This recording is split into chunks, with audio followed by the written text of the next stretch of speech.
And we are live! Hi, everybody! Sorry, it seems Deadpool was taking over for me for a second while I went to go get a drink. Let me pop up. Ray, good to glad to have you. NSK, good to glad to have you. Infinite, good to glad to have you. Raven, good to glad to have you. Kiko, good to glad to have you. Des, good to glad to have you. Ryan, good to glad to have you. Isa, good to glad to have you. Denny, good to glad to have you. Light, good to glad to have you. What did I miss with you guys? Okay, hello godly people, all y'all welcome each other. Farming Santas are where Santa told me he would get me job stones for Christmas. Farming Santa hats, all very good. Yeah, all you guys enjoying the boy very much. Good. So yeah, hey everybody, today we're going to be doing Mist of the Realms, the actual final piece of 6.x content that we should be doing on Elio. Oh, it looks like a lot of you guys have already teed up,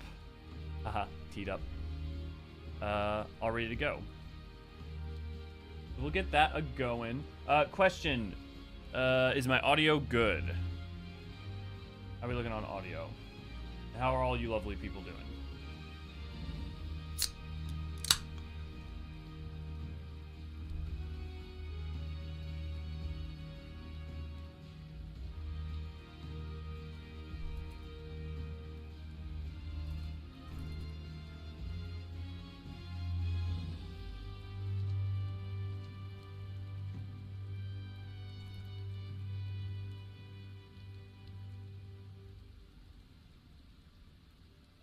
Doing good. Audio seems fine.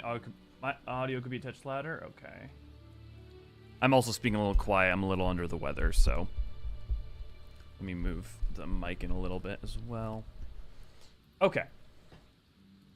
But yeah, no V so far, so no group arrangements. Yes, yeah. V is currently under the weather a bit themselves, so I think we're gonna be handling it ourselves. How many people we got? We got 1, 2. Are these two joining us, Amaya and Krista, or are you guys just, are those from something else?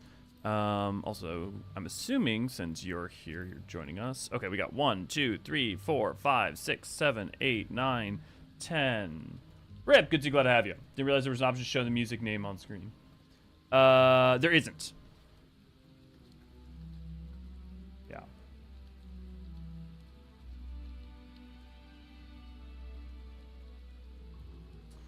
Yeah, Raven. Want me to come and organize the group? Yeah, Ray, that would be great if you could.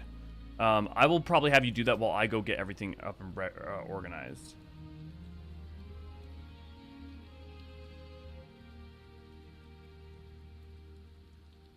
Okay, be right there. Okay, so cool. For everyone who's joining me, can everyone who's joining me interested in joining Step on Me?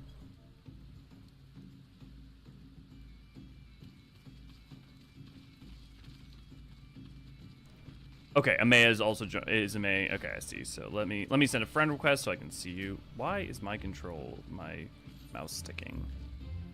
Okay, cool.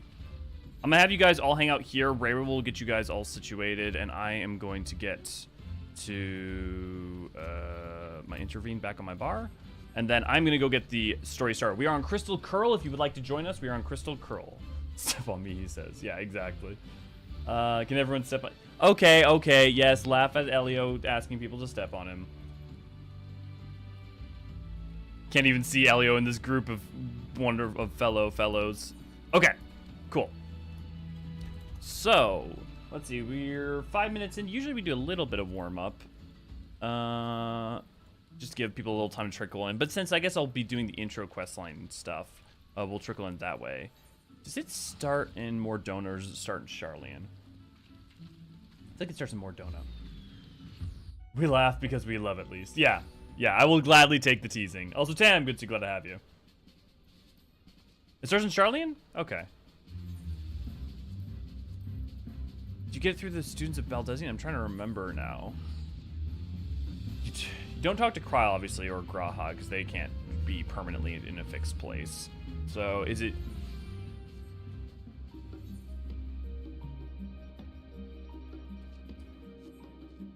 Is it a key to the past? Or is it a... No, Mission to Mordona, that's what it is. Yeah, because I knew it's related to the Baldesion, but I just know it can't be Kryl, so I'm trying to remember who actually gives it to you. Great, good to see you, glad to have you. Oh, it's just fresh-faced student. Okay, that works.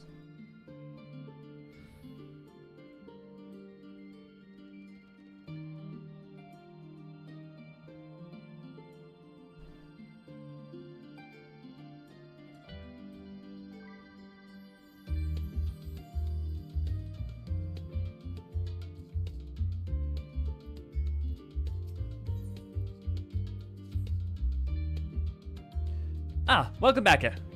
Are you perchance here to see Kryle? I'm given to understand she has a task for which she desires your assistance.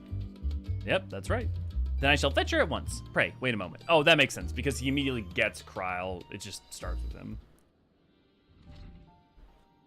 Yeah, but they don't, the Urianger thing, they only realized it was a mistake later, and they've been trying to avoid doing that since. Elio, my thanks for coming. If you're now available, I'd like you and Raha to assist me in the task I had mentioned. For you to call on Elio, I assume the task in question is somewhat more exciting than sorting through paperwork, which I am pleased to add I have finished. So, if Elio's ready, then so am I. Our venture to the bounty has only served to whet my appetite for fieldwork. Not to oversell things, but I suspect you won't be disappointed. Ere I divulge the details, however, permit me to provide some background. As you know, our organization, the Student of Baldesion, was founded by my grandfather, Galif. Piece of information probably worth remembering also, not only for Eureka, but for Dawn Trail. Our stated mission was to uncover the mysteries of Hydaelyn and interpret her will, particularly through the study of her gift to us. We've since learned the whole truth, and it might be said that we've fulfilled our mission, but our work is far from over. In the course of our endeavors, we've also sought to devise countermeasures against threats that have come to light. Our involvement with the Warring Triad is an example of such. It is my belief that in continuing to seek out the unknown and dealing with threats, we best carry out the student's mission. We best honor those we've lost when the Isle of Val was destroyed. Thanks, Bramble. Forgive me, I didn't mean to darken the mood in saying all this. I simply want to clarify our organization's purpose for a new age.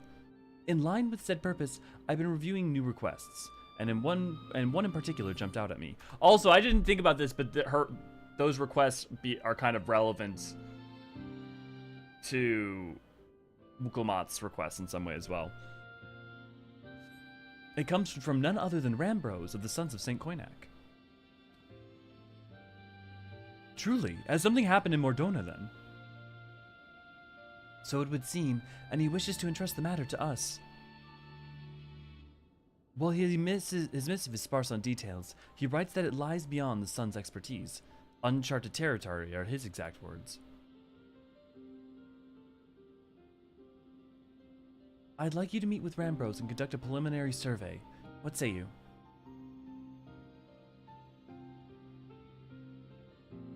That wasn't exactly words, but I'll take it. Wonderful. When you're ready, pray, make your ways to Revenant Toll. I shall let Rambros know to receive you there.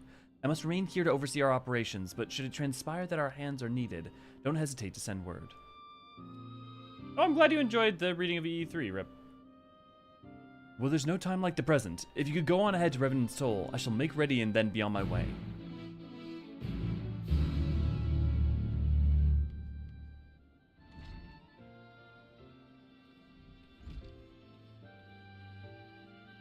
Maybe we should do a full stream of reading EE. I was gonna do EE1, EE2, and EE3 as like a, almost like a reading like an audiobook at some point. I was considering doing that. I don't have time to do anything right now, really. But I would love to do that. Also, you know, an easier version of that would just be reading them on stream.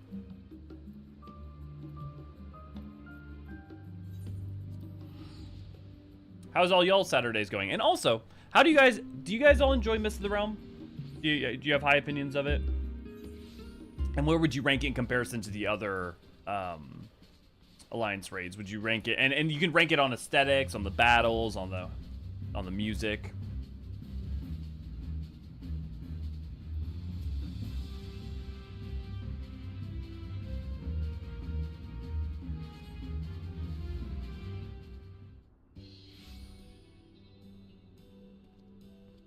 Fair enough, yeah, Australian lad. Or lass. Or lad. What is lad is what's the gender neutral version of lad? Lad, lassie, what's the, you know, I'm wondering. That Nymea is so dirty. I will say, Grumpy, good to see, glad to have you. Nymea is the one thing that's a little bit lackluster for me. I will agree. I will say I do like that they at least did the pairing with Althic and Nymea with that, but yeah, I can understand that. See, I tried to correct myself, but I was like, what is the lap person? Pal? Mate? The proper terms. True Aussie. There you are, Elio. 'Twould seem we're early. My apologies for the wait.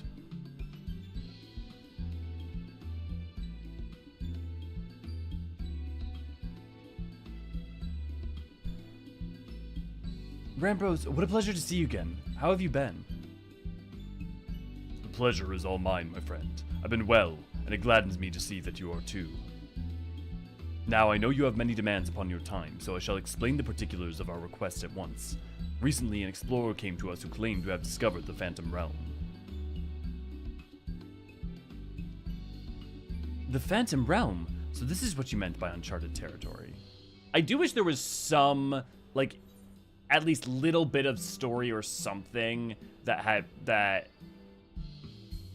Phantom Realm had been, like, referenced in even, like, EE1 or something. Before just, I mean, like, it's fine. Like, it's always fine that there's new discoveries and stuff. It's not like, oh, just because we have a bunch of information means we have all the information prior. You're not familiar. Perhaps unsurprising given that it is a lesser known legend. The legend holds that across Eorzea there exists a realm that appears as a mirage. Though visible from a distance, it fades away as one draws near. While it is featured in myth since ancient times, the realm's existence could not be proven, and thus it is seldom mentioned in literature.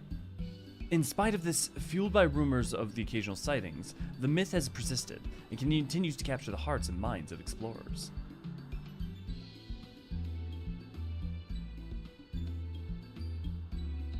That you yourself should reach out to us. It is real then? When first the explorer question approached us, we doubted him. But we couldn't doubt the evidence of our senses. Nay, the realm is as real as you will soon see for yourself. Good gods, part of me still struggles to believe it, but we have no reason to doubt you. Suffice it to say, we are eager to see the realm too. Whatever truth awaits, I pray you will succeed in finding it. Seek out the explorer, one Derek. He has seen more of the realm than us, and should be willing to serve as your guide. I asked him to accompany me here, but he preferred to continue exploring on his own. He'll be somewhere near the banks of Silvertear Lake, I expect. Understood.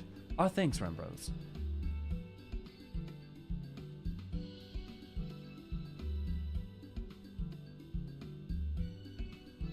Come, let us split up and look for the explorer. Sounds like a plan.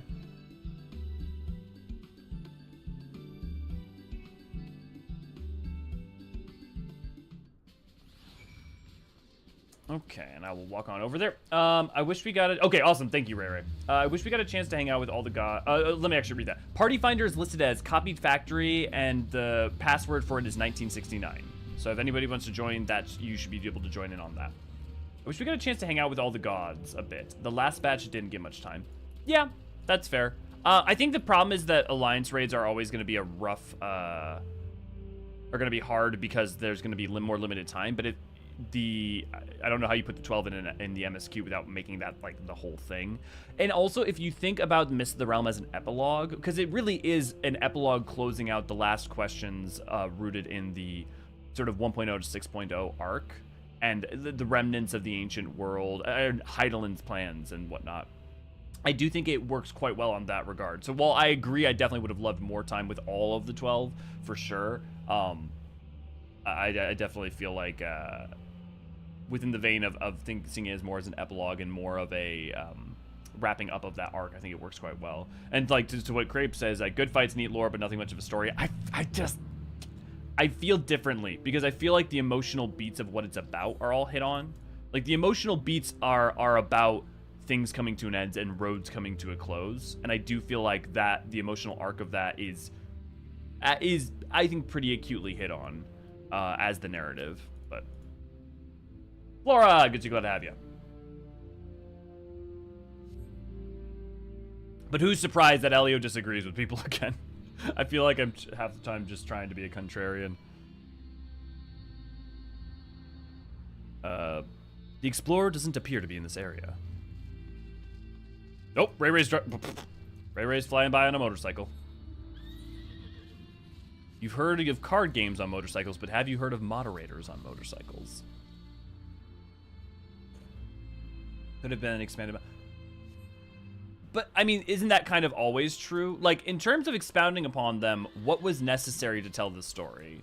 Like, I'm not saying I don't want to spend more time with the 12 as characters, but by that same argument, pretty much, you could say the same about really all of the... You have 12 characters to get through. You have 3 sections. Yeah. Now, you're not a country, and Elio pauses to wait for him to disagree with him. You see NSK. You know.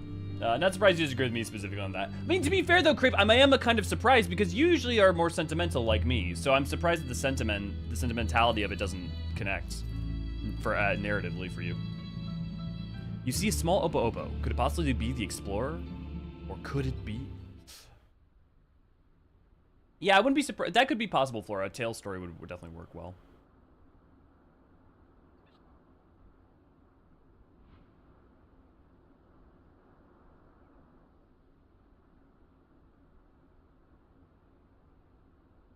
Just in case you're entertaining the thought, Elio, the Opo isn't our explorer. I have the man in question here with me.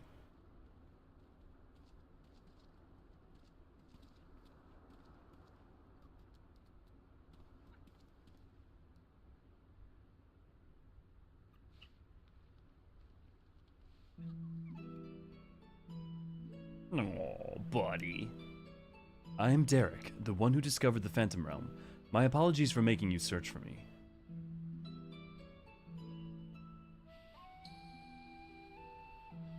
Curious about the creature, are you? I found him injured during one of my journeys and tended to him. Since then, he's taken to following me around. He's inquisitive, but otherwise harmless. So pay him no mind. Buddy. You are a hero who delivered our star from doom, are you not? What good fortune that one as capable as you should lend his aid. Yep. Crystal Curl is the server. To be clear, our organization is yet to accept the commission. Before we can make a decision, we will conduct the preliminary survey. Will you guide us to the Phantom Realm? Of course. I will show you to the entrance at once.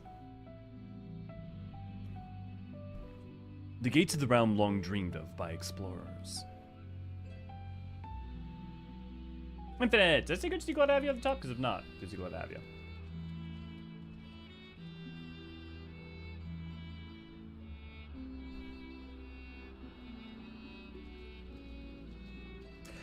It's an interesting point, Grumpy. The thing is, I think you can explore Eorzean theology without having to have them continue on. Where are you? I'm impressive, isn't it? When the gate manifested, so too did this magic, allowing one to thus walk upon water.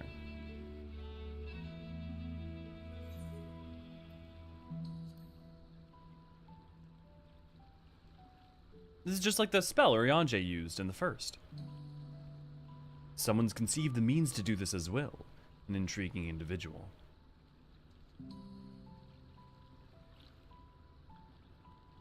It's perfectly safe, I assure you. Come.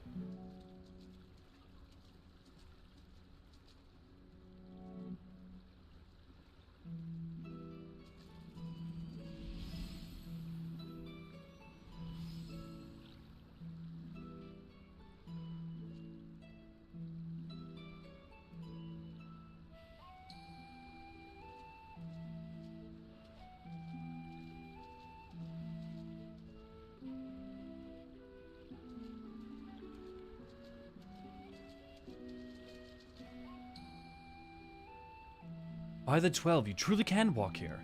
What magic is this? By what means is it perpetuated? Perpetuated? Yeah. Forgive me. Let us continue on.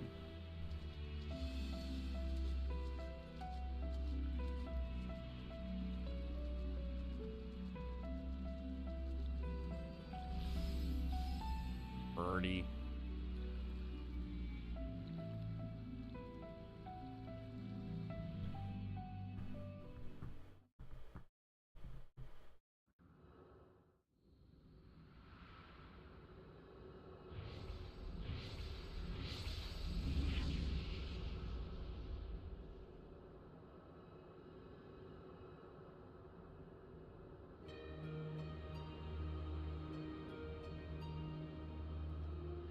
The Omphalos, the navel. This is the Phantom Realm. They just went full Grecian on that one.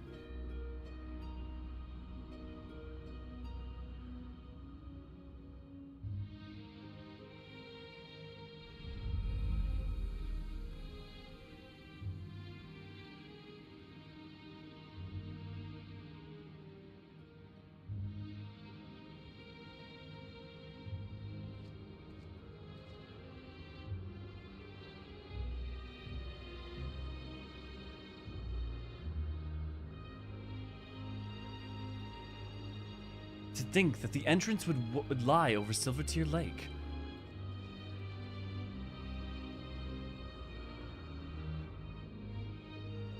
There's nothing out of the ordinary with the environment. The sights, the sounds, the smell, all appears as they should in nature. That's to say, this place is no illusion.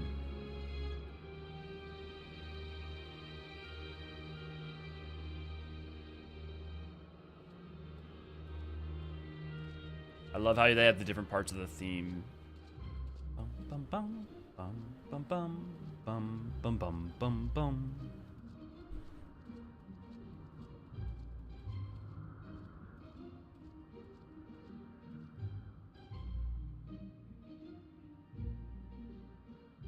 I bid you welcome to the navel of the Phantom Realm, the Omphalos.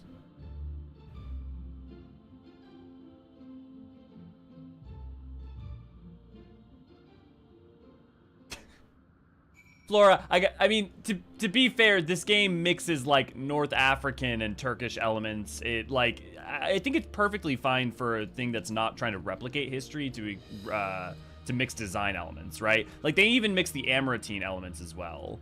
You know, Charlian is a mix of not only like classical Roman, but like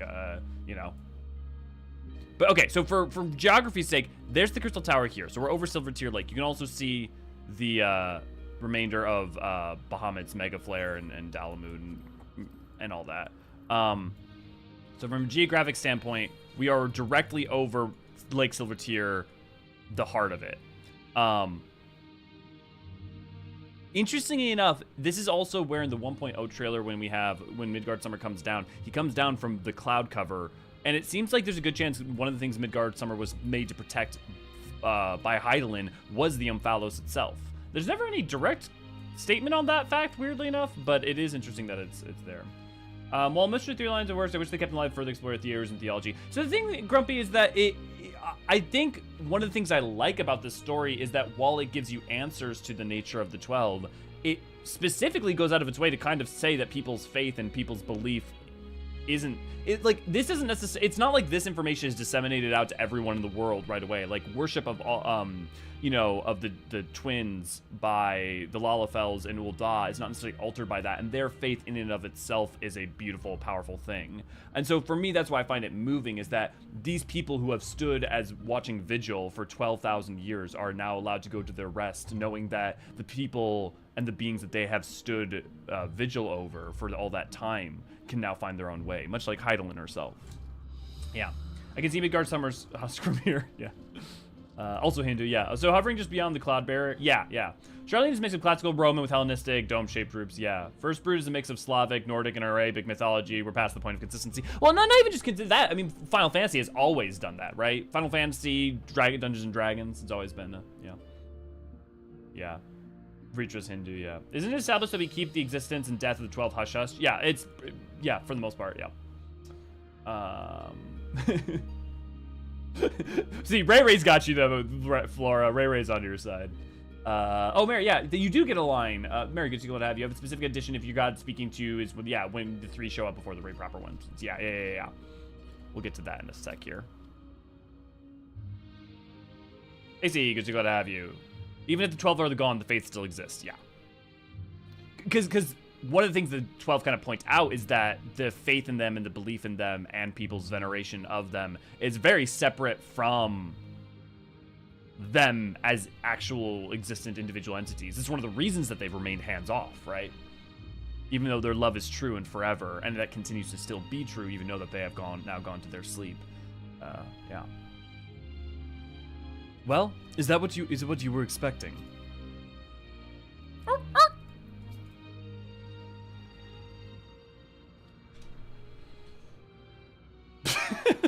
Yeah, Crave. The Omphalos, you say this place is called.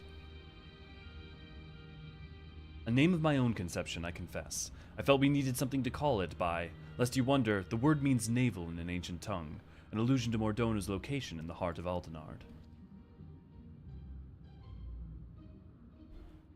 As you can see, there are man-made structures, and the place appears well kept, yet there isn't a single soul in evidence.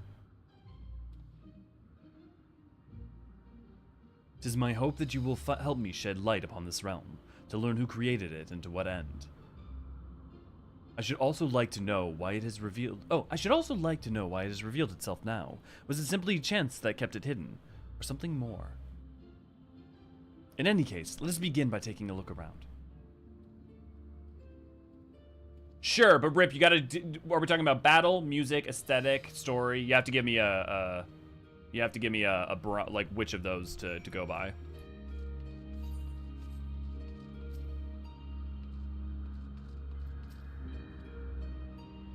Pray, do not mind me. Take a look around at your leisure. So I love that once we saw what Eorzean, Thalia, Agalaea was, and we knew that it started with Byrogot, we were like, okay, so we're going a road that's going to end with Oshan. Also, I remember all the way through, I was like, okay, is Derek Oshan, or is the Opa Oshan? Because one of them is Oshan. I mean, Derek is literally described as the, like, exact description of what the worshippers of Oshan, the travelers of Oshan that venerate him look like, so. And also, if you look at this immediately, you can notice some Amaranthine architecture similarities. These like spires you see in places like Amarat and Elpis. A stone monument has been erected here, by whose hands you cannot say, but the motif wrought into its base appears familiar.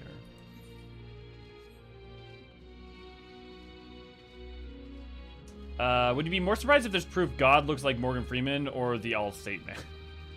I mean, I think the existence of God would be the more surprising part. Story rating? Okay. I think Nier goes on the bottom not because I think it's the worst one necessarily, but because it kind of mandates you have an understanding of Drakengard and Nier to make full sense of it, and it also exists within having it exist within Final Fantasy, I think hinders it. So while I love the writing of a lot of it, I would say that Nier's probably the lowest ranking story for those specific reasons.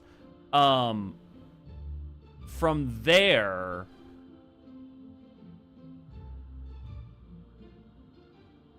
that's kind of hard. Ivalice really suffers for similar reasons to me, because if you haven't played Tactics or 12, a lot of Ivalice like just has huge holes that are not really well explained by the narrative. Mist of the Realm is number 1, I guess. Honestly, the Alliance Raid stories are not all the strongest things about them. I like Crystal Towers. Void Ark's pretty good.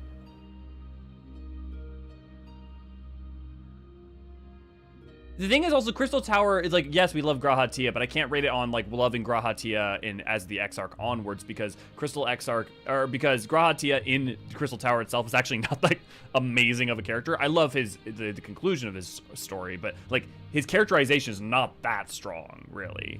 I mean, his characterization is like fun in some places when he does like the extra stuff, but he's not like he doesn't have like an amazing arc in and of itself. Like the beginning is funny and the ending is powerful, but his beats aren't that many. Yeah, no matter how hard they try to erase it from history, yeah. So probably Mist of the Realm number 1. In isolation, Void Ark then, considering the context of the rest of the game, Crystal Tower. So those two flop based on what your consideration is there. Then Ivalice, then Shadowbringers. And again, Ivalice is not like a dislike Nier. I like a lot of the writing of Nier, but my problem with Ivalice is that Ivalice just dumps information on you, but doesn't give you a chance to contextualize it very meaningfully. Like if you don't know the story of Tactics, a lot of Ivalice's story for me just either doesn't land or I'm left with more questions than answers. And I know I think I'm a lot of people disagree with me on that. I know a lot of people actually like Ivalice quite a bit, and there are a lot of things I do like about Ivalice, but also Ivalice does not have any particular character in it that I like that I like really that gets to shine. Someone please make a counter argument about a character that gets to shine in Ivalice, because I feel like I cannot. I'm just not. I don't have one. Yeah. I was Team Oppo. Yeah, Fleur. Which you're least depressed by when you get into Alliance roulettes? I like doing all the alliance. I don't get depressed when I do Crystal Tower. I'm going into roulette to get experience, and I'm helping Sprouts out. So I don't. You know, I'm excited when I get certain ones, but I'm not depressed when I get any of them. In the distance, you see what appears to be the Crystal Tower. Though the clouds make it difficult to be sure, it seems that you are in the sky above Silvertear Lake. No such isle could be seen from the outside, however. Which would also explain where Midgard Summer came from. 6 slots left. Thank you, Derek. Will shoot us.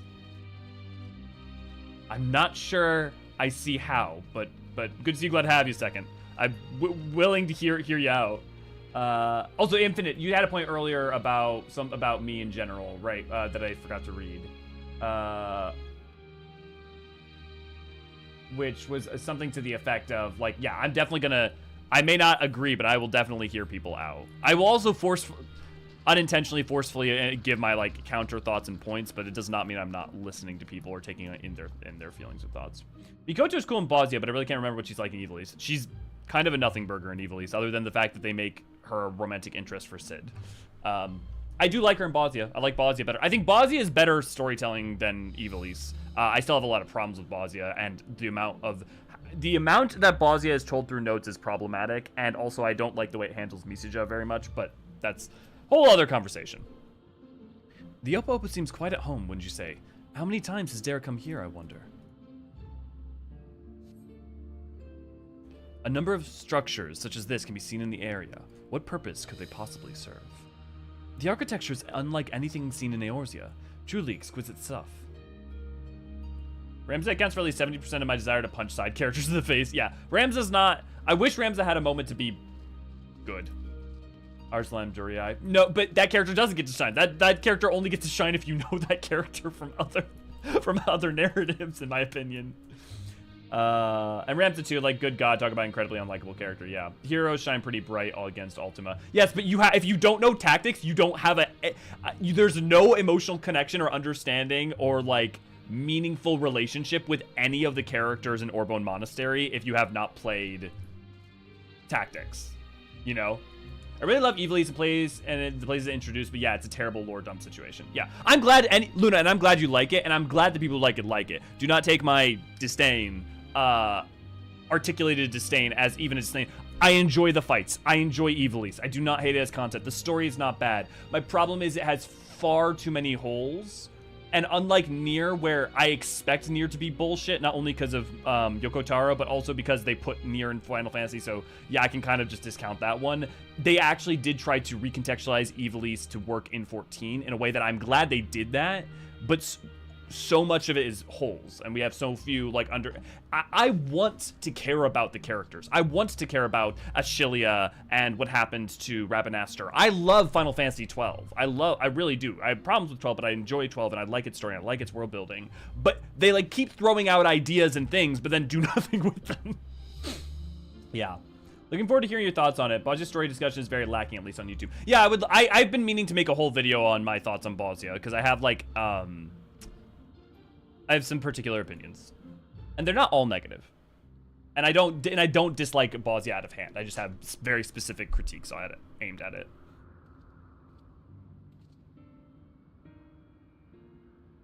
Finished looking around, have you? What are your impressions?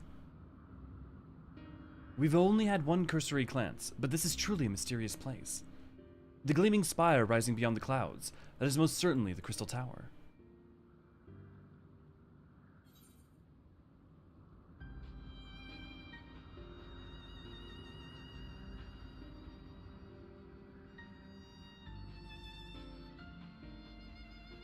That is a... Well, I'll respond to that in a second. That is okay. And judging by its aspect, we are considered a considerable distance above Silvertear Lake, which would suggest the gate we entered is a teleporter.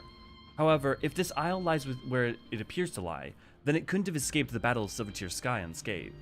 Which is to say, we are in Mordona, and yet we are not. 'Tis as if we are displaced from our world, if only slightly. Displaced is an apt way to put it, but there was aught else you noticed. Was there aught else you noticed? Aye, the motifs upon yonder structure. They're unmistakably the marks of the 12.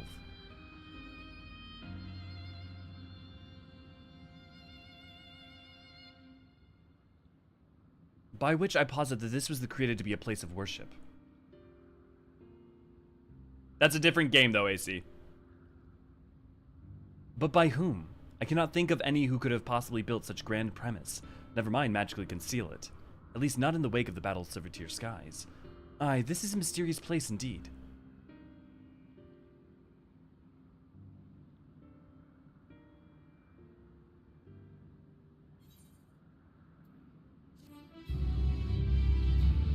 Okay. Since we have a second, I want to go. The idea, Jesus was Hydaelyn, Derek betrayed his role to die, unlike the rest of the 12 for earthly reasons. I think that's utter horseshit for a couple reasons. One, Derek nor Eorzean's resulted in the death or betrayal of Hydaelyn or her purpose or goal, and also does give up his role and instead is reincarnated as a man to experience, allowed to experience life. So Eorzean does stick to the plan in every conceivable way, but is granted grace and an offering to be able to experience life after his work is done. So I don't think that applies. I also think that the thing is, if anything, the Warrior of Light is more of a parallel to Jesus, if you want to do that, and Hydaelyn is more parallel to the God, and then arguably you could also make some arguments with the Holy Spirit.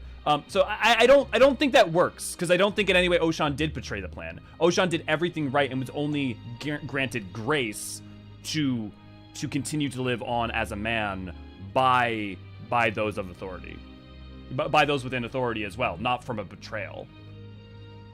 Yeah, and his role was always to be the Wanderer, traveling through the world as Derek in this embodiment. That was not, I think, counter to the plan, nor counter to his personality, disposition, or what his realm was to be within as the Wanderer. It's literally his role. Yeah, Natalie, good to see you. Glad to have you. If anything, I see Eorzean and the experience we get hit with him by the end as the ultimate embodiment of grace, if anything else. Yeah. Oh god, Boss Basketball is still ringing in mind. The hearts of men are black with corruption. It must be easy to be cleansed. Yeah, with Evilies. Were there any other Evilies points? Also, friendly reminder, there's still 6 slots left in the raid. Each of the symbols is a different flavor. I do love that the symbols aren't the same color. If you look at the purples are different, the reds are a different hue, the oranges are different. I do really appreciate that touch.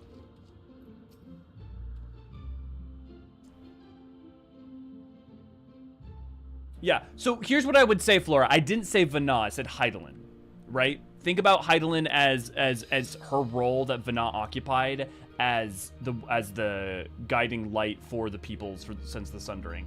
I agree that recognizing Vana's humanity and doing so, for instance, in her final moments saying, you know, we'll find our way, or thank you, Vana, we'll find our way, Vana, is far more powerful. And I think recognizing her humanity is deeply meaningful. But if we're talking about parallels of the role of the divine, and the same way that the 12 themselves are technically speaking not actually divinities, and they're, you know, extensions and creations of people who were, it does not remove what the role they inhabited was. Yeah, I thought so too, but love to give the take, so see what lore people say. Yeah, definitely. I'm glad to talk about it a second. Which world? Crystal Curl, Tiana. Crystal Curl. And Ray, if you want to throw up the P. Oh, Ace has got it. Umino! They look like they could be scratch and sniff. Good to see you. Glad to have you. Yeah. Hello, Natalie. Each of the symbols is different. Seeing Vana, 4x4 now. But yeah, maybe you disagree with that, Flora. We'll see.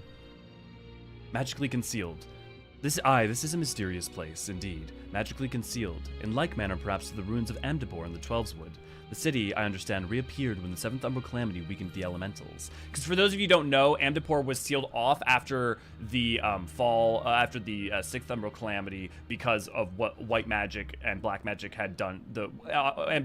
What Amdapor and Mach had done that had ended up causing the 6th number calamity. And so that there used to be a whole like magic glamour concealing it, and you undo that. That glamour is undone in part by the 7th number calamity, and then we are also sent in there in the game. Okay, so if they're scratch and sniff, what scent is each of the 12? Now that's the question. I'm taking all pitches. Okay, there's gonna be quite a bit of dialogue here for the next bit, so.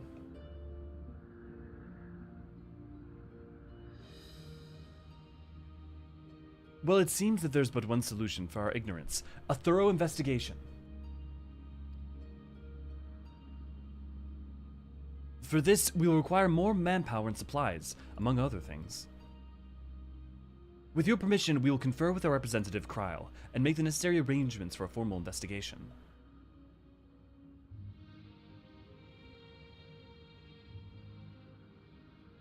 If that is what it means, if that is what must be done to commence your work in earnest, then by all means. Without further ado then, let's return to Sharlayan. Hold, mortals!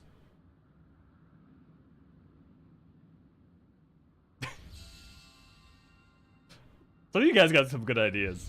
Okay, but what Nymea is the smell of a new pack of Magic the Gathering cards. Boom, got it.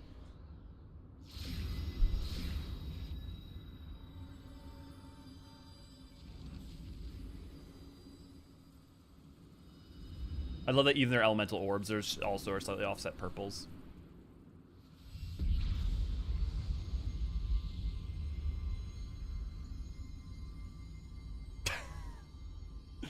You profane this sacred realm with your very presence, and must answer for your irreverence.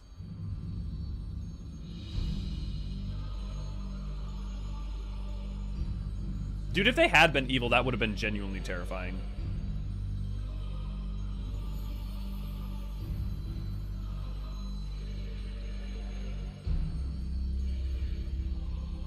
I love how much it's just focusing on his muscles.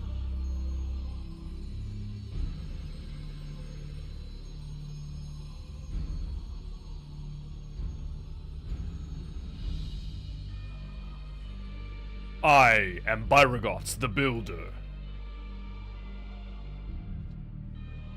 Byragot? Then the 12 are real?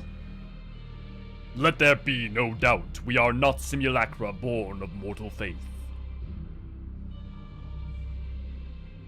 Nay, we 12 are divinities true. And in Hydaelyn's absence, we are the star's rightful rulers, its will. Closely have we watched mankind, and we have determined that you, champion of Hydaelyn, pose a threat to our ascension. You were foolish to wander into our realm.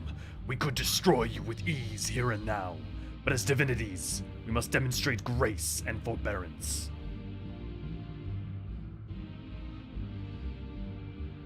This is but one path. We must weigh this with mortals' worth. God, they're so bright. Hear, hear. Let there be a trial. While the mortals would invariably be destroyed, it would at least provide us with a diversion. What? You suddenly appear and expect us to simply comply with your whims. Protest if you wish, but mortal logic means naught to gods. You will abide by our laws. Lo, the gateway to our sanctum lies open.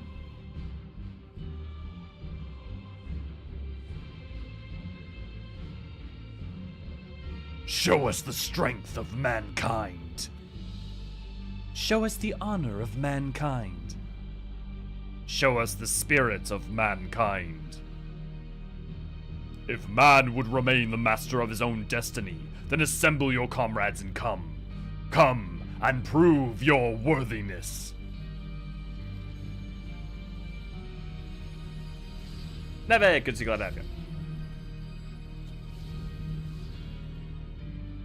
The thighs of Byragot on Supernatural. I don't think this is Rip. This isn't Paradisical Predicament. Actually, I don't know if this one originated. Maybe it did originate in Shadowbringers. I thought this was earlier though.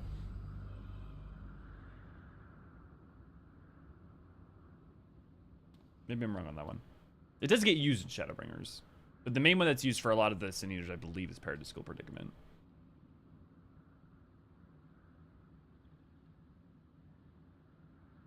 Seven hells. During my previous forays, nothing like this ever happened. I encountered not a single soul, and certainly not gods.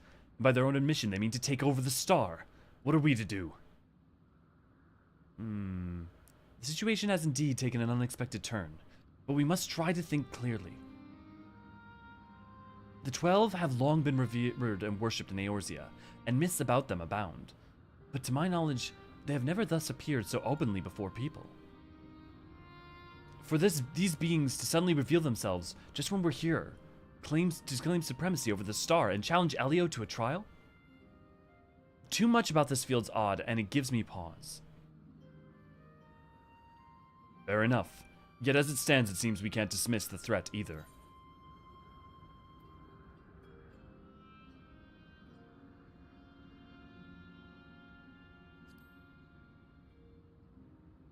Whatever they are, if they're issuing a challenge, I accept. Dependable as ever, my friend. In any event, if these beings seek dominion over the star as they say, what happens here may have far-reaching implications. To that end, I believe we should take action. Suffice it to say, you're with me?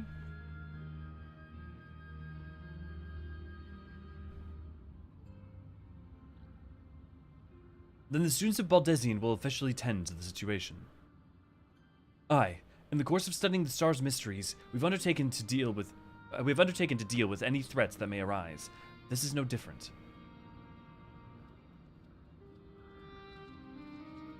There are 3 slots in our party left if you want to join for Mists of the Realm. Also, man, we actually are filling up. We actually might make 24. Quest accepted.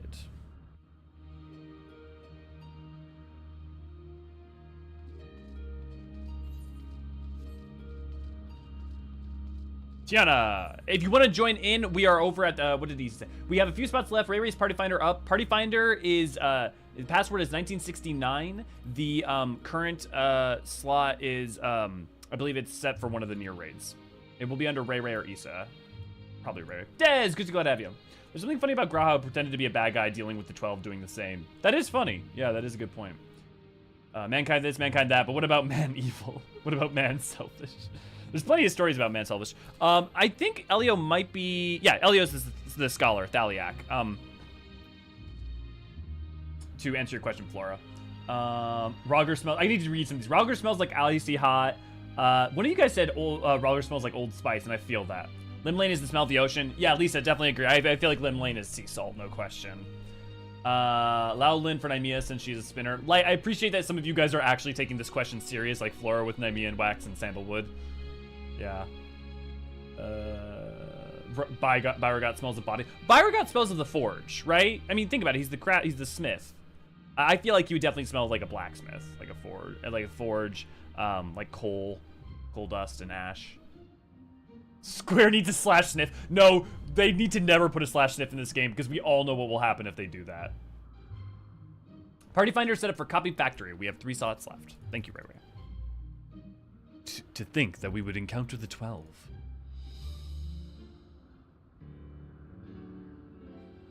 Julian prays to Byrogon. I really should Julian prays tonight to Menfina, what with using her skillet for everything. Right, let's deliberate a course of action. Derek, know you aught of these being sanctums? Aye, they are domains in the Phantom Realm that lie beyond each gate. I've explored them all. Realm, good to glad to have ya. Perhaps due to etheric instability, there are times when one can enter when ordinarily one cannot, but it would seem that the way has been opened for us. While I encountered no gods during my previous forays, I saw enough to know my way around. I am but a humble explorer and cannot contend with gods, but if you'd be willing to protect me, I will serve as your guide.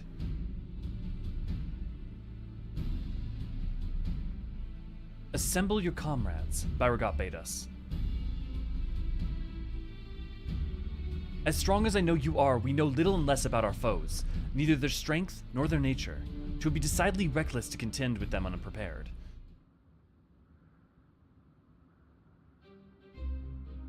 And so, as much as I would like to accompany you, I shall do what affords us the best chance of victory.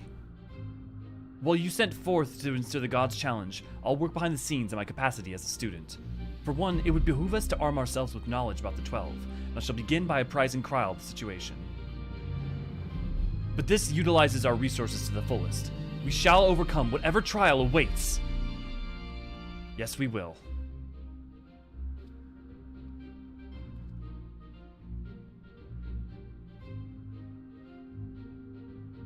Well, that's an interesting idea, Grumpy. I like that.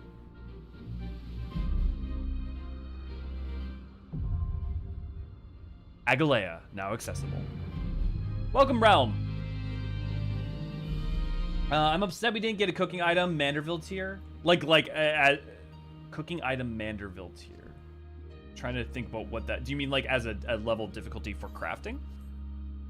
Party finder. Let me join in on our party finder. Oh, right, private. I'm an idiot. 1969.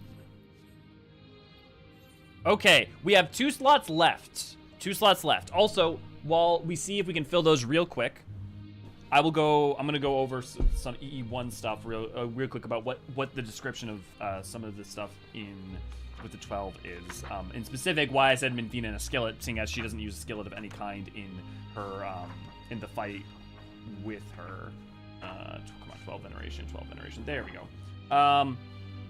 Minfina the Lover. Minfina is the keeper of the twin moons and the goddess of love. She commands the element of ice and is associated with the second moon of the Eorzean calendar. Minfina is the sister of Azima and the divine lover of Osan. She is most often depicted as a maid carrying a round skillet. Her symbol is the full moon. Obviously, some of this doesn't end up to ring true.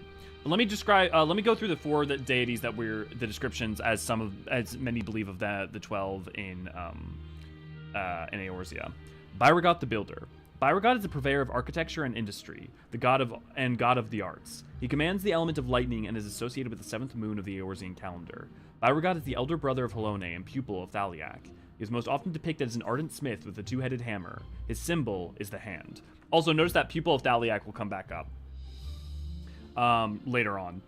Rhalgr the Destroyer. Rhalgr, Breaker of Worlds, is the god of destruction and guardian deity of the now fallen nation of Alamigo. He commands the element of lightning and is associated with the 8th moon of the Eorzean calendar. Rhalgr is the father of both Byragot and Halone, and serves as an attendant to Naimia. He's most often depicted as a magi carrying a staff of bronze. His symbol is the streaking meteor. Obviously, he's not literally, Rhalgr's not... Pretty much anything that has these people specifically related is not in reality what ends up being true. However, Rhalgr and Byragot do have a relationship of a kind. Azima, the Warden. Azima is the keeper of the sun and goddess of inquiry. She commands the element of fire and is associated with the 9th moon of the Eorzean calendar. Azima is the daughter of Althic and elder sister of Minfina. She's most often depicted as a noble lady holding a golden fan. Her symbol is the radiant sun. There are some cases where the familial stuff does actually check out, like the Naimia and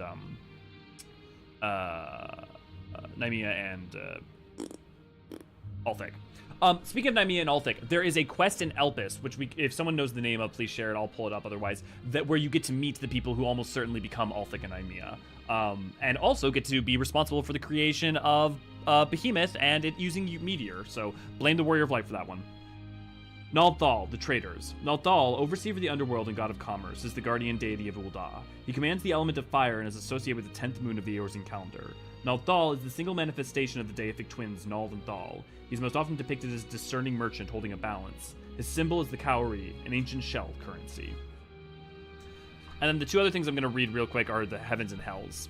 We have 1 slot left, 1 final slot if anyone would like to join. Every god and goddess of the 12 is associated with one of the 6 controlling elements. When the deities deemed their work on Eorzea complete, they proceeded to create the firmament, and the result being 6 astrally aligned heavens aspected to each of the 6 elements, and a final 7th heaven to rule them all. However, a residual product of these heavens were 6 similarly aspected hells, ruled by an all-encompassing umbrally aligned 7th hell. The 6 lower heavens are represented in the sky by 6 constellations, star formations which astrologians also perceive as gates that when opened can allow a person to become attuned with the heavens and manipulate their aether. So it also makes sense that the heavens exist in the firmament, right? Kind of like up in the Omphalos, so people could potentially gate their witness to them at points in times, especially as we learn later after calamities. These constellations revolve around the pole star, which is believed to be the gate to the 7th and final heaven. The hell and heaven of fire. It's also worth remembering that, one, these are depictions of people who don't necessarily understand what is fact or true, but just what are the beliefs. These are like a consolidation of the beliefs of Eorzeans, and that while faith does shape things to an extent, it does not, some things are faith even though they aren't fact. The hell and heaven of fire. In the heaven of fire sprawls an endless city built by Nald'thal from golden bricks fired in the heat of Azima's sun. Here reside the just and the fair, the honest and the philanthropic. The hell of fire was formed when the rubble left after the creation of its heavenly counterpart was cast from the firmament into the dark pit and set alight. Here burned those who wrongly judged their peers, those who tricked their customers, and those who gave and received dokirs?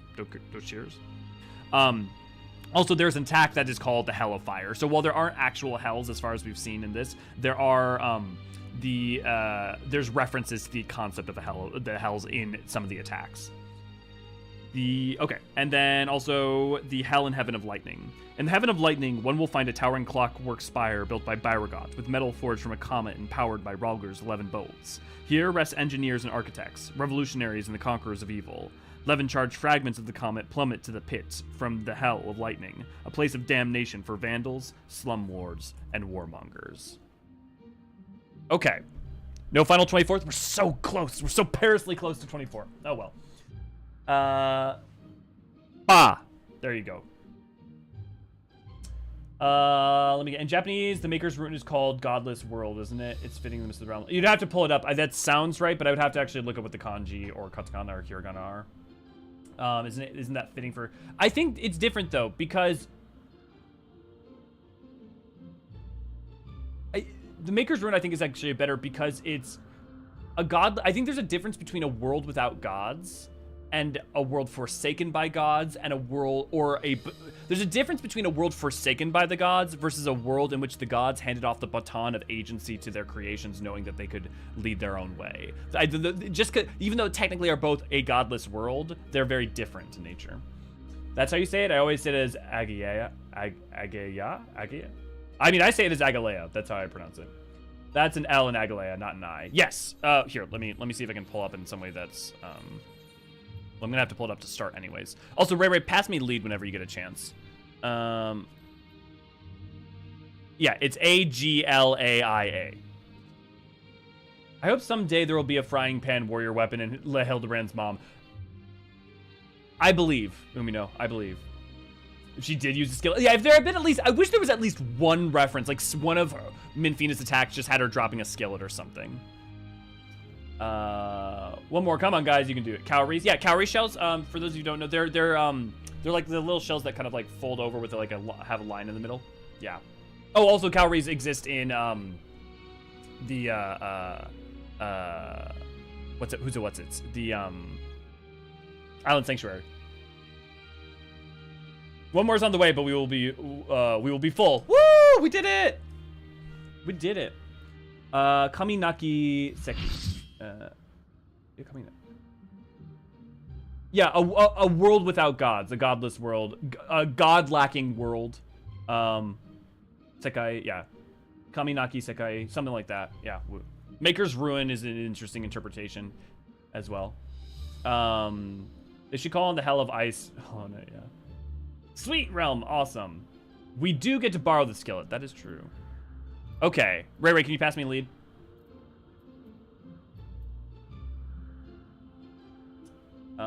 Maybe give them, did I miss a message from you? No, I didn't, okay. Monks have tea kettles as a relic weapon, so why not? Yeah. How do you use the 3 shells? Oh god, are you referencing, Demolition Man, Des? We could do an eye level thing for more mechanics. That's actually a good idea, Crepe. We should do that. She can't pass it to me if you're not in the same place. Like, we both have to be in... Can she not do it through chat? Here, let me do it through party. See if you can, like, right-click on my name and do it through there. Booyah. Haha. Strategizing. Thank you. Thank you for getting this all sorted out, Ray. And, okay, guys. Y'all ready?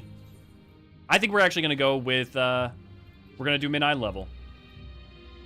Because I want us to see all the mechanics and have a good time. Wait, what? Min-eye level's unavailable? What about this? Nope, silence and the echo's unavailable. Yep, doesn't look like we can. Oh well. We'll just have to do slightly slower DPS. That's all. Okay, guys, let's do it. Ray keep as Ray reloads. Yeah.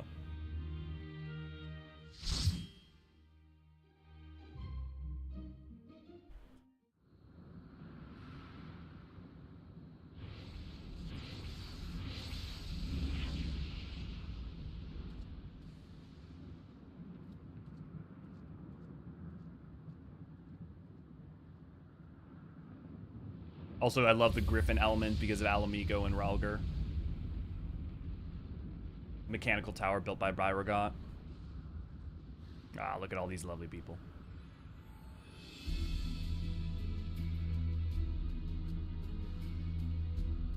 Love the music. Make sure not to pull it right away. We're gonna do a countdown.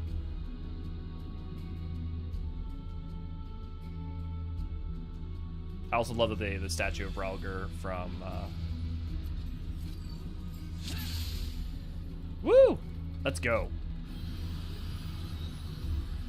A domain aspected to lightning. Byrogot is here, I shouldn't doubt. The mechanical spire up ahead could have been plucked straight out of legend.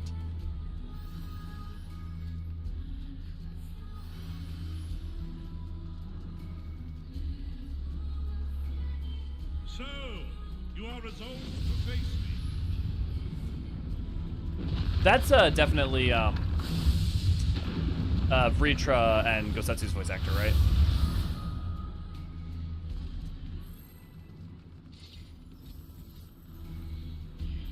I tried to do callouts, but there's going to be such a delay that probably you guys won't hear it, so I will describe the mechanics if need be. Come, children of man.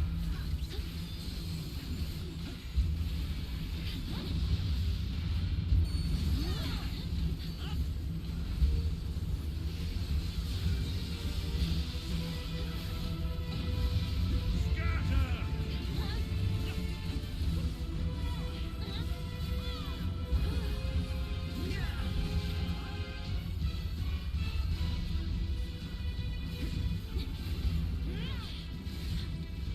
Bend the knee.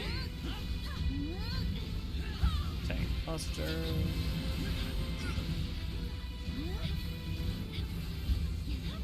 Tremble before my deity. Okay, but who's Myth of the Realm is it who here who has Myth of the Realm as their favorite music? For Alliance raids.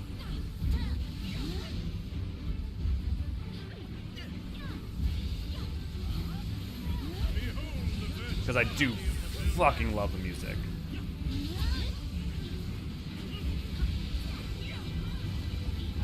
My only regret for this is just not getting a Cease Chanty for Lim Lane.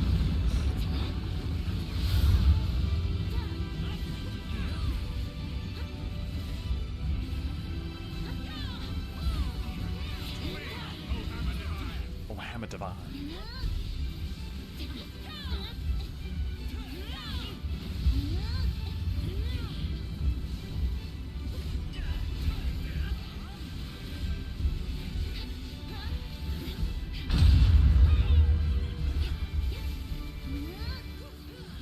Generally, if you don't know where to stand, you can always follow me unless there's something on me that's gonna cleave you.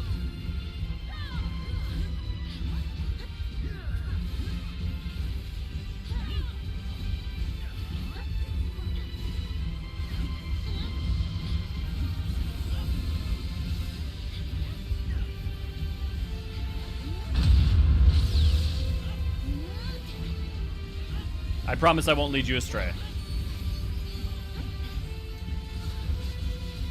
Searing light, fight my foe.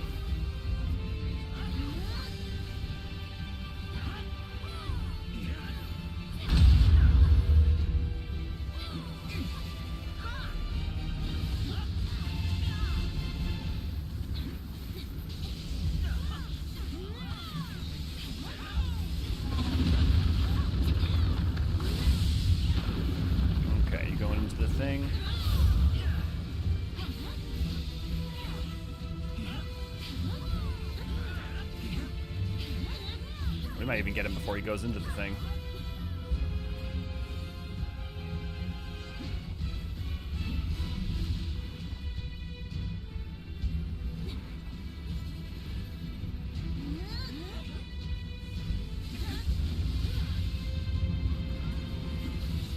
Oh yeah, we're definitely not gonna see it. Okay, guys. For further fights, slow down DPS just a little bit.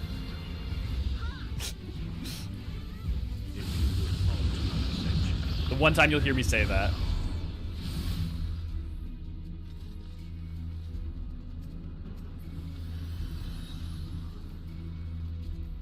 That you should best to divinity. I couldn't have asked for better help.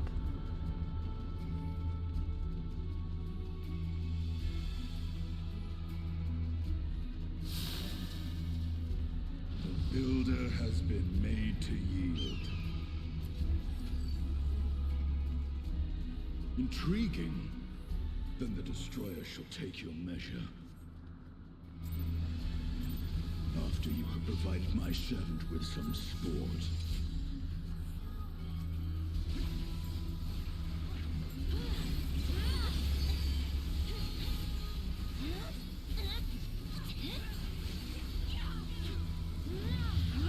Also, Estinian barely even trying to hide his voice.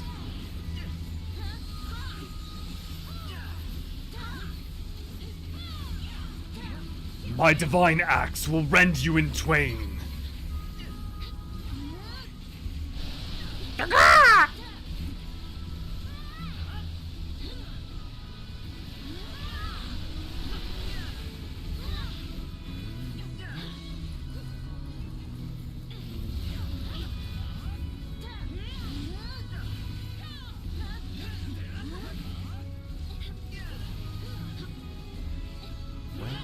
Day beckons me. This time it never slow. Stay hand in hand. For those of you who don't know, like this is just a version of In the Balance. Oh, whoops.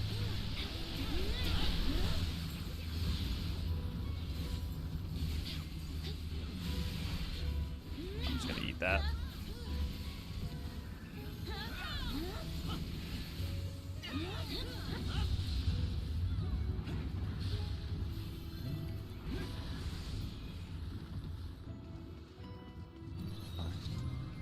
So the gods have minions at their beck and call. We must proceed with care. Probably, yeah. Relger isn't known as the god of destruction without reason. Steel yourself. Ahead stands a statue I have fashioned for our contest. I love the idea that he only just made this just so we could fight him on it. That man has one gravelly voice, and by God he will use it. Yeah, as a god he will use it.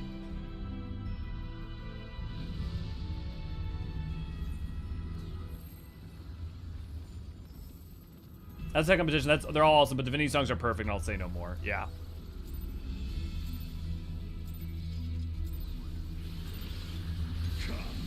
Let's get him. Show me the strength of man.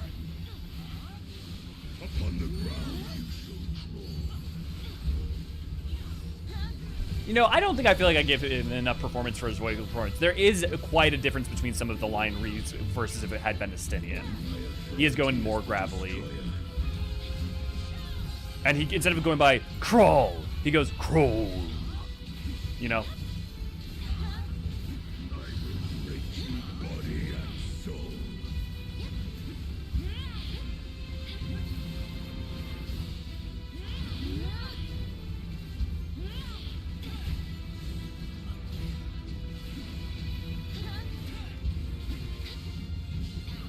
Pretty sure we get a knockback with these ones. I do hope that we do get it. Descend and destroy. I will say things like Agale are why I do hope we get a stat squish, because if we get a stat squish, it won't it won't affect like things at the high end. But one of the things it may do really well is like rebalance some of the fights that are a little awkward, because like right now Agalea just flies by.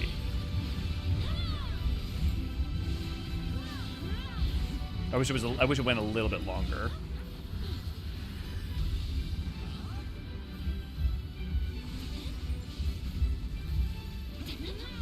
Advent of the 8th.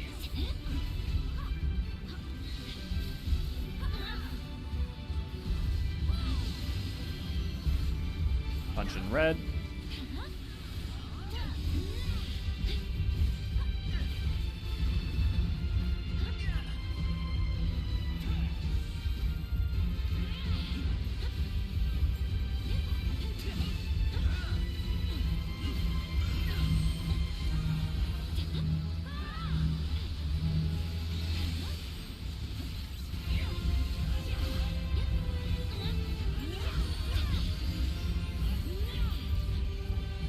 I will also say some of the 12's battles are very, not poorly designed, but they sometimes are rather maximally designed for tanks fighting over aggro in a way that might not always be great for the party.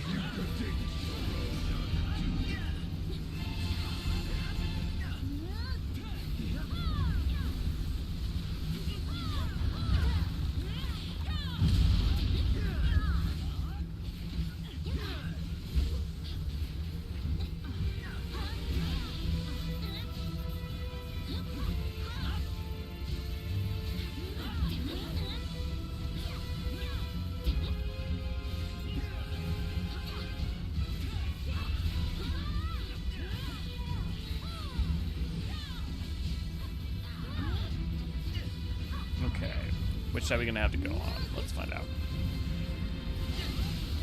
He's punching red. Yep, we're doing red.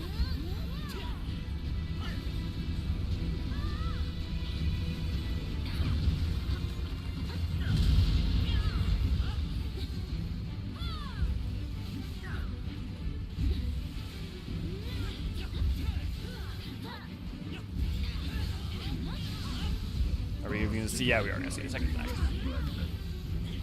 I don't know why, but I love that line. Bask in my blinding resplendence.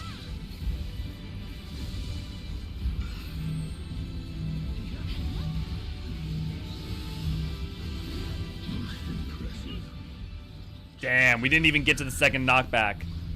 You guys are good. Come, mortals, enter my realm, if you dare.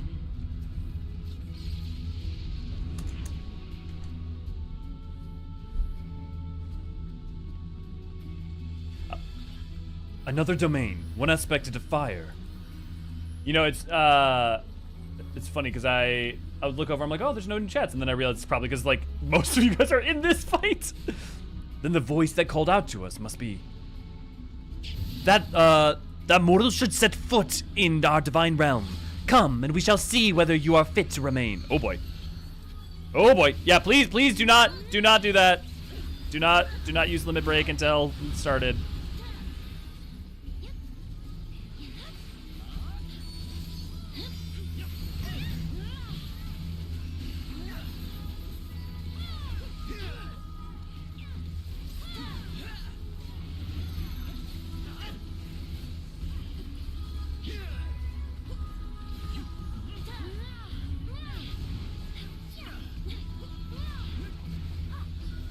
There's still voice lines to read and stuff. I know we usually skip over them because you're just trying to clear them, but...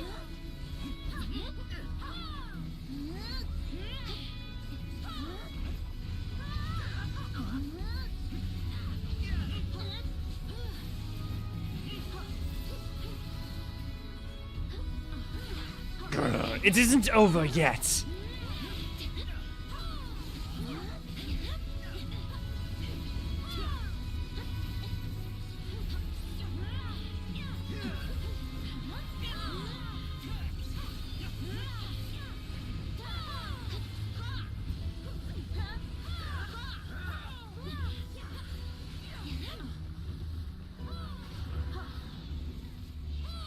Oh.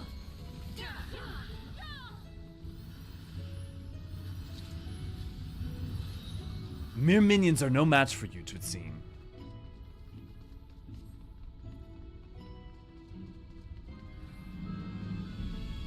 But divinity awaits us beyond. Have care.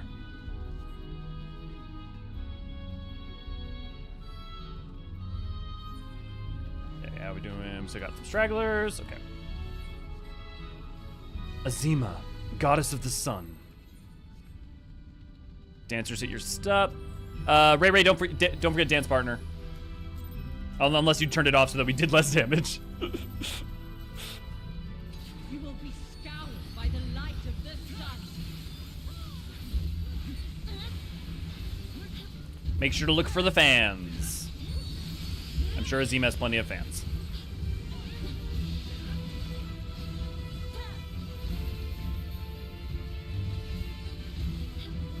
Crimson power in fire woven. In your wake leave naught uncleansed.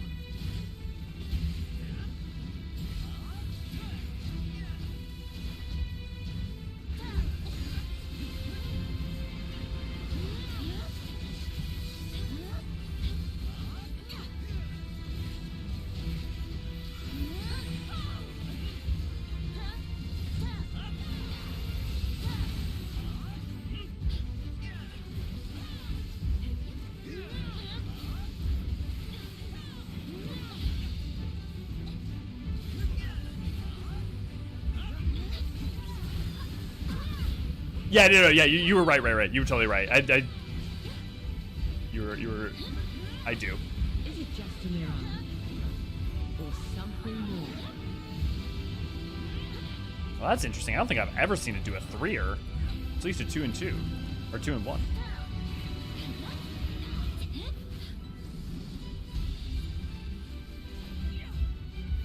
Okay, here are the fans. Count the fans.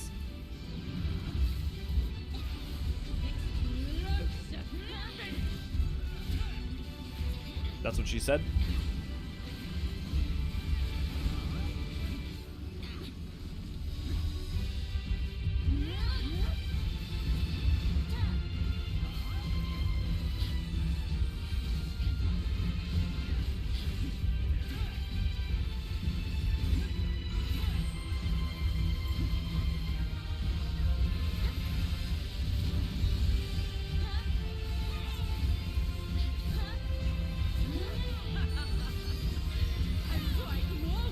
Get behind her.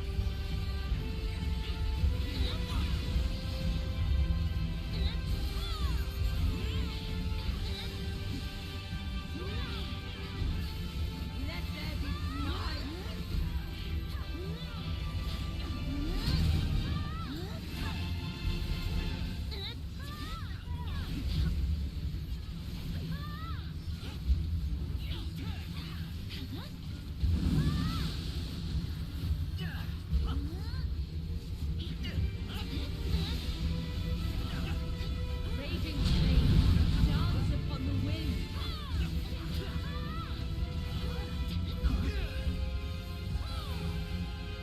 Raid wide.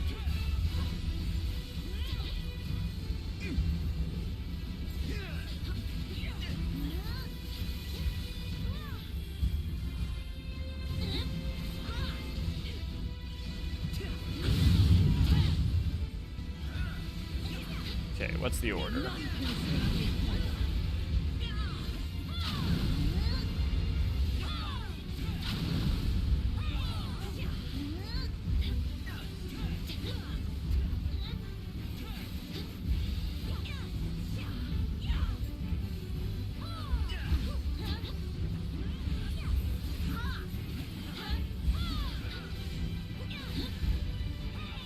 This will burn.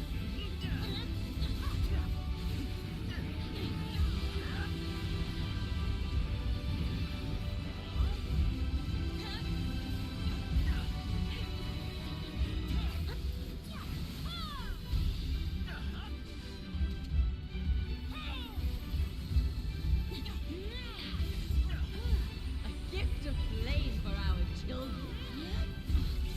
Get behind her.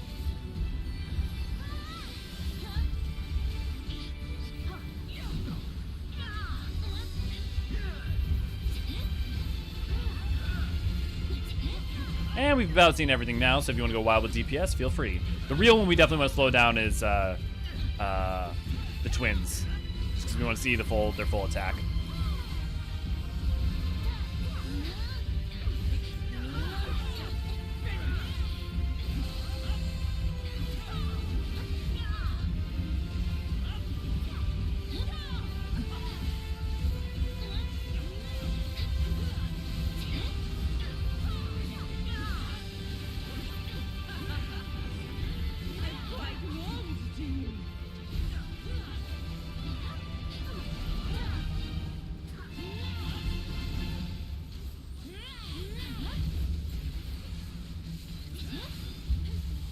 all these. Another was Sankakuris. Another was Sankakuris. And all these squares make a circle.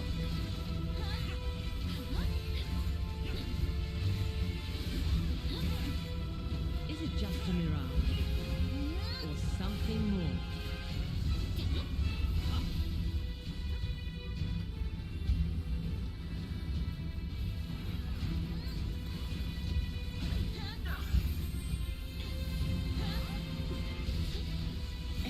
Shall the fires burn?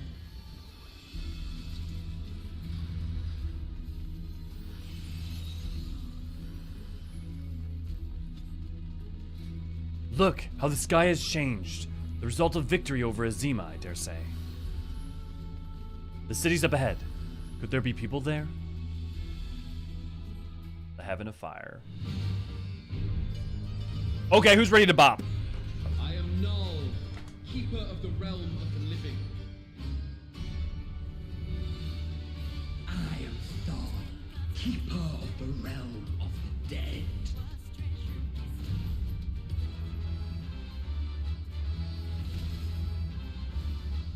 The traitors, Nald'thal. Prepare to be judged, children of man. And if you've never watched it, we have a lyrical lore on this. It's one of my favorite lyrical lores I've ever done. When I realized what In the Balance's music was referring to and what it meant, and how it's basically a story of the plight of the Dunesfolk Lalafell, man, that hit so hard.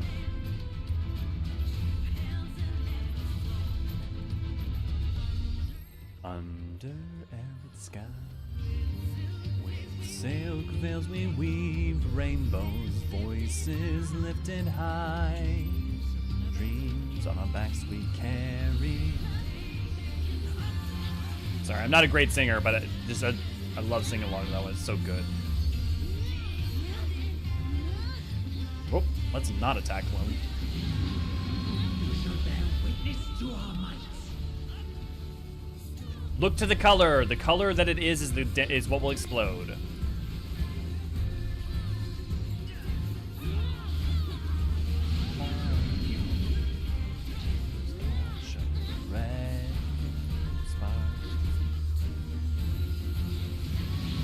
As above, so below.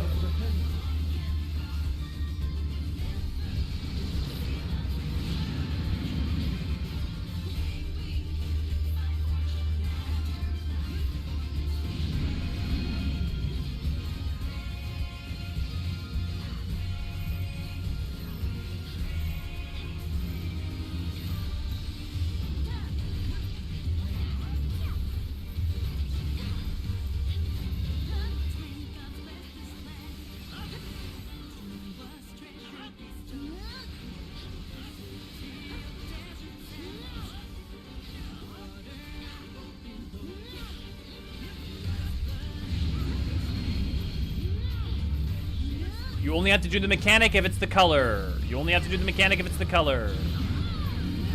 Oh.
Ah, those balls!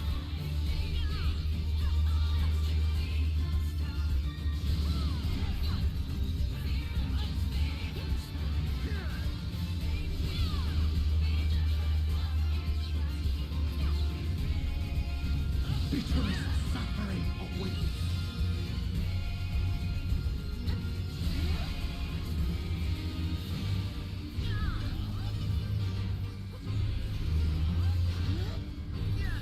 And it's just one final circle.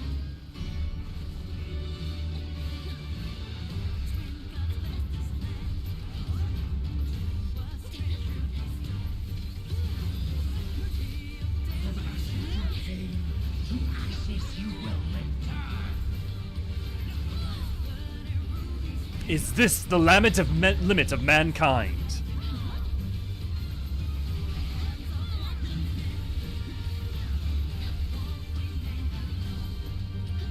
Oh, time to balance the scales. Weather my trial. Oh no, okay, that's right, that's later. I always forget about this mechanic. We don't have to worry about DPSing. We don't want to DPS too hard.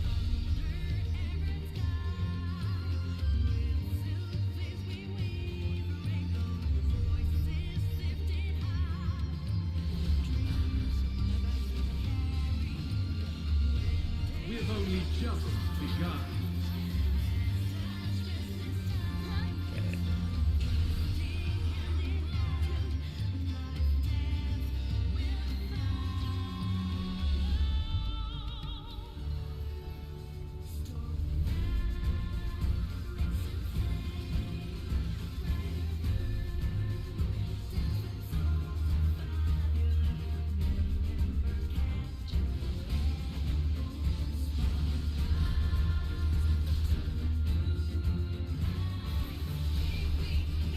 Still you defy our divine authority.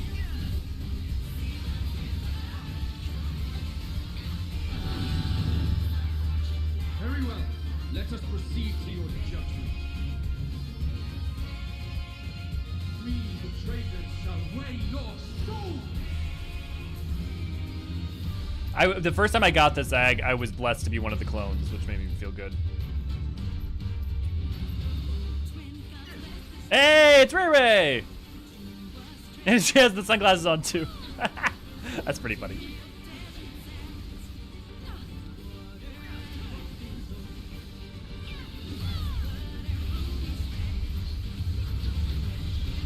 Don't let me down, team. We got this. Just don't be last. Hey! Good job. Preserve the balance. Once it's balanced, just stay still. Stay still. Stay still. That was very lucky.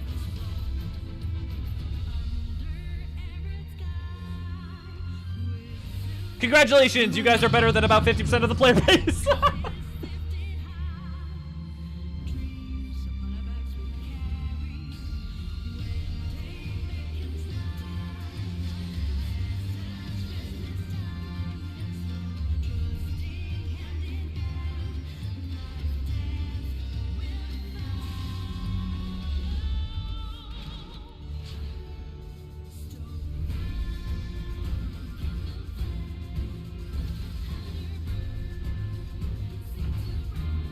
Yeah, but if they aren't challenged with it, but they fail it, I mean, it's still point stands, right?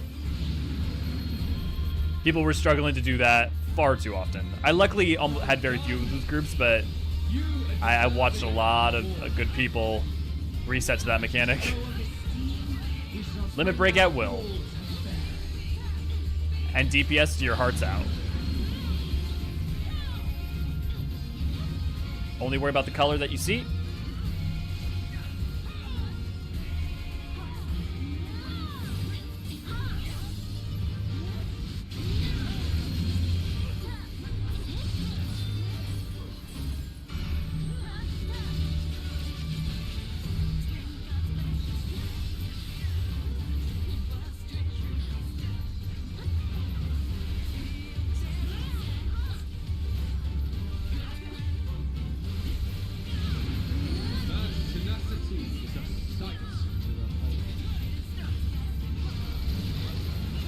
Oh, interesting. They double up the mechanics if it takes enough time.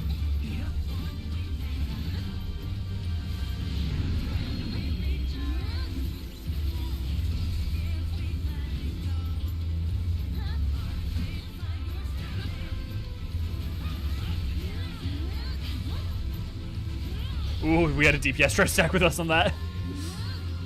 Yeah, so if you see balls like that, that's a tank only mechanic. I appreciate the sacrifice, though.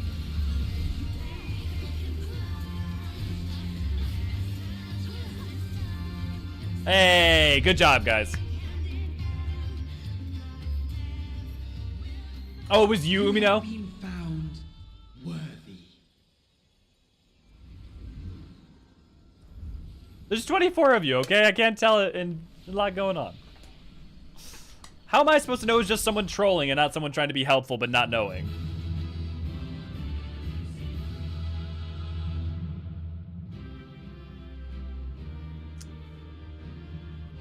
Honestly, I don't know what other call them in kind of tail feathers. Agalea, complete. AC, what they remind me of is the Rygo mount. The tail feathers for the Rygo mount. Looks like the exact same thing. Hey, I actually got the minion for once. I only need. I hope any of you guys who needed the music got the music.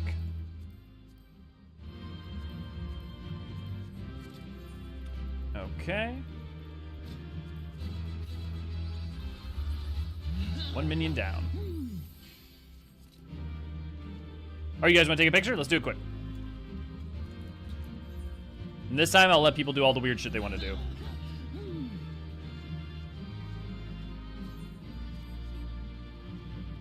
Okay, people are actually lining up. Sweet.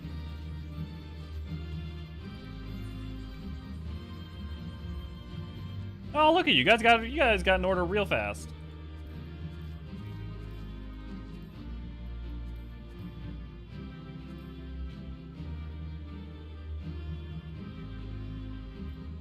Oh, make sure everyone to roll and loot. That's fine. We'll just have the chest in the background. In the future, if we're taking a photo, make sure you roll on loop, because otherwise we have chests that stick around in the background.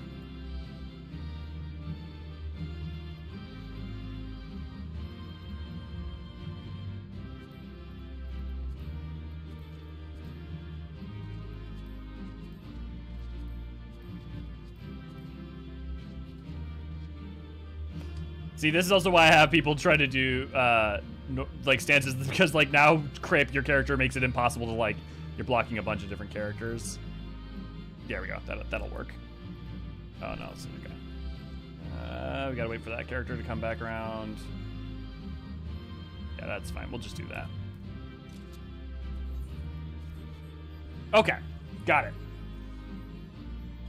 1 down, 2 to go. Also, we are going to kill ourselves on Ulthik and Nymea, and if you don't know why, I will show you, because there is a thing that most people, I dare say we have passed the trial. There's a mechanic that most people have never seen when you fail Ulthik and Nymea and keep them too close together. It's really cool. Crushed under the weight of Thal's balls.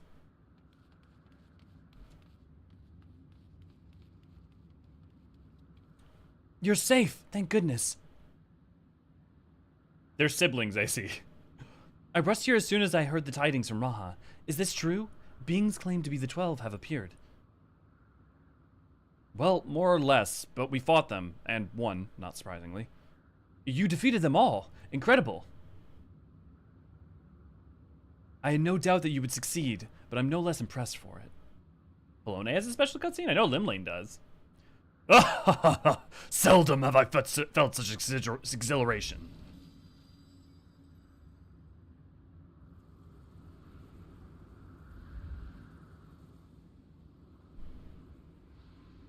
You can thank Koji for that one, Tiana.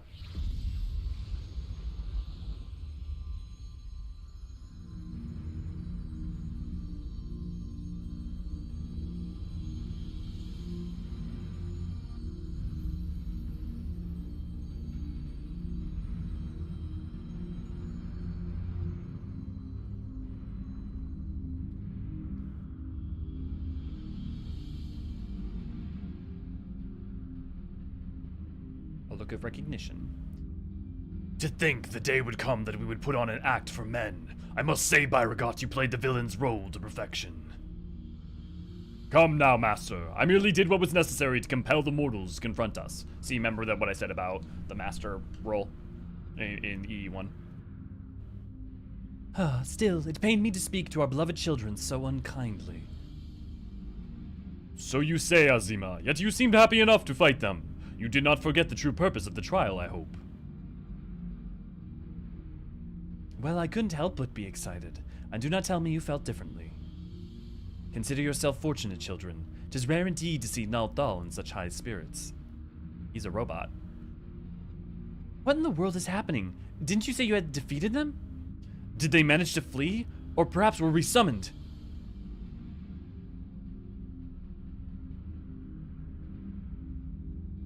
Put up your weapons. You have naught to fear from us. Rest assured, we are not summoned beings. We do not drain the land of Aether, nor do we take men into our thrall.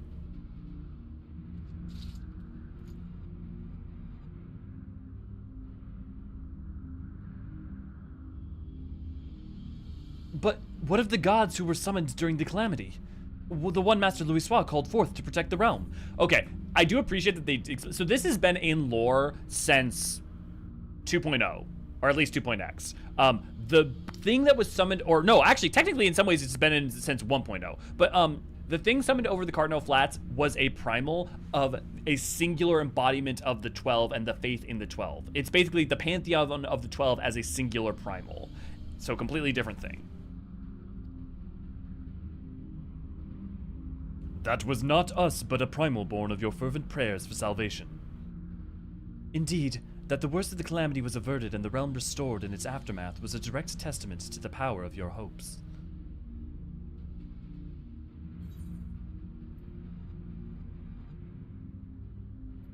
Ooh, good questions. If you aren't primals, then what are you? And why appear now?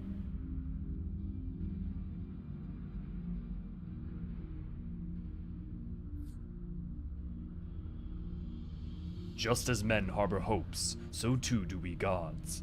To realize our aspiration, 'tis essential that we do battle with you. Thus did I falsely claim that we sought to rule the world. 'Twas deceitful conduct, unworthy of a divinity, and I must apologize. Not only for that, but for using my power to do harm besides.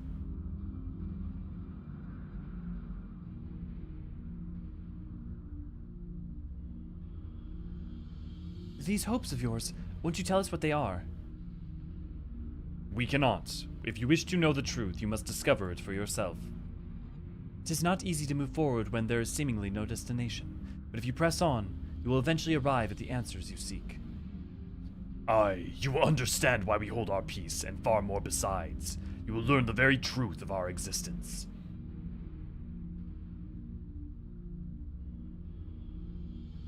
Go forth, mortals, and seek knowledge of us, and when the time is right, we shall meet again in this place.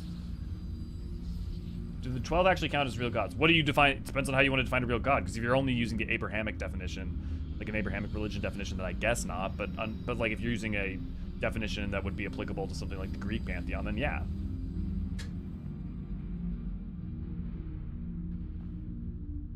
Awesome. Also, Oblivion, good to go to have you. Sweet.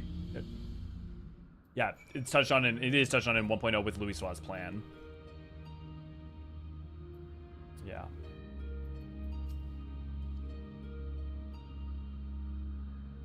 Did Koji specifically name him so that he could do the curse?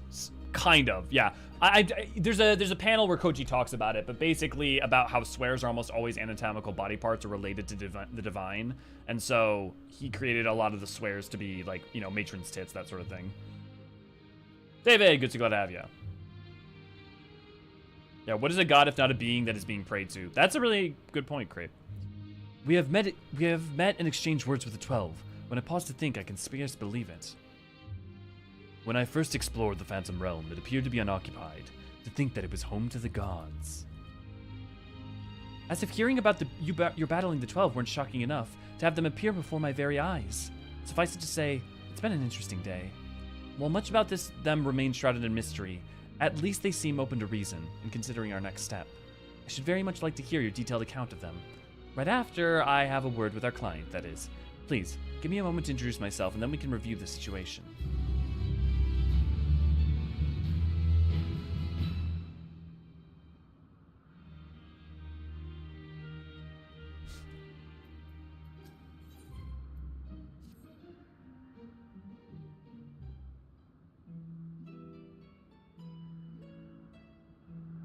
Greetings, I am Kryle of the Students of Baldessian. Do I have the pleasure of addressing Derek, the explorer who sought aid in investigating this place?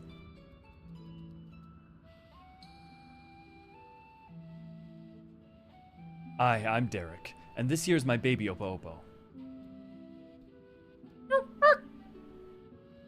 Yes, I can see that. Does it have a name?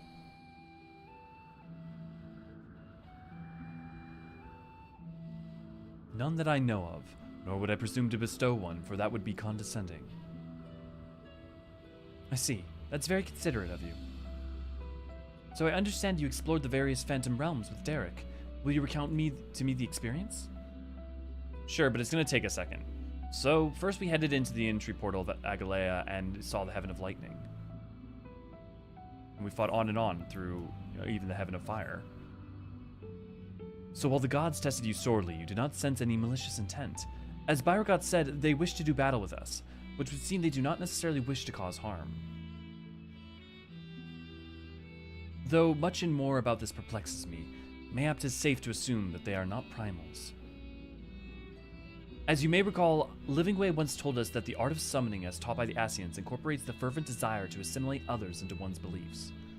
Thus do the resultant primals seek to enthrall worshippers, who in turn seek to grow their ranks. But these beings appear to harbor no such desire. If they are primals, they are unlike those that have been summoned in recent memory. We might suppose that they were created in antiquity, in a like manner to Hydaelyn, but there's no way to prove it. Who could they possibly be, and why do they desire to battle with man?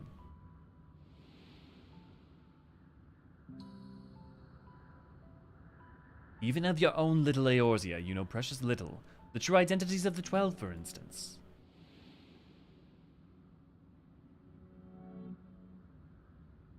Emmett Selk once spoke about this same thing. Emmett Selk did say that, didn't he? By which we may assume he knew the truth, and challenged you to seek it out too. Suffice it to say, you'll do so, of course.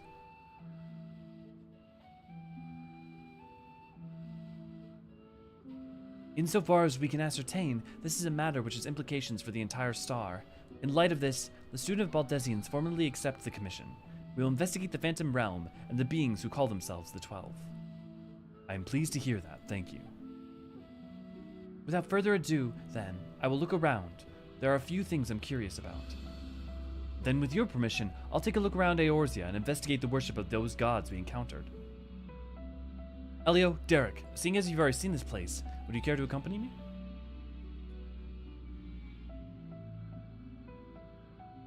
By all means, in which case...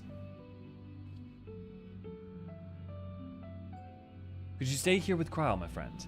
It wouldn't do to leave a fair maiden alone.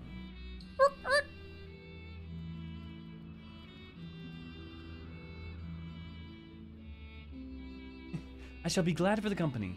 Take care then, and good luck. The little baby Opo Opo. The little guy. 2 killer spots are free in Alliance C. Oh, we lost 2 people? Okay. Let me give it back to Ray Ray. So, oh, I can't. Oh, right, I can do it through the party list. Party member, Ray Ray. Promote. If you want to try to see if you can re-recruit some people, Ray Ray, while we do these parts, because we'll still need 2 people for you for scene. So to explain my plan, it is believed that the 12 were already worshipped during the 3rd Astral Era when the Allegan Empire flourished. Come the 5th Astral Era, those nations that fought in the War of the Magi each took one of the 12 as a guardian deity. This practice has continued to the present day in Eorzea, with some notable regional differences. For instance, Ishgardians hold Halone as absolute, while Sharlians enjoy a moderate relationship with Thaliak. By visiting various locations in Eorzea and learning about the 12 as they are worshipped, I hope to identify any similarities or differences between them and the beings we encountered. In so doing, I believe we'll draw closer to the truth of their identities. For our first destination, I propose we'll take ourselves to Ralgar's Reach. The place is holy ground for worshippers of the Destroyer and promises to yield useful details.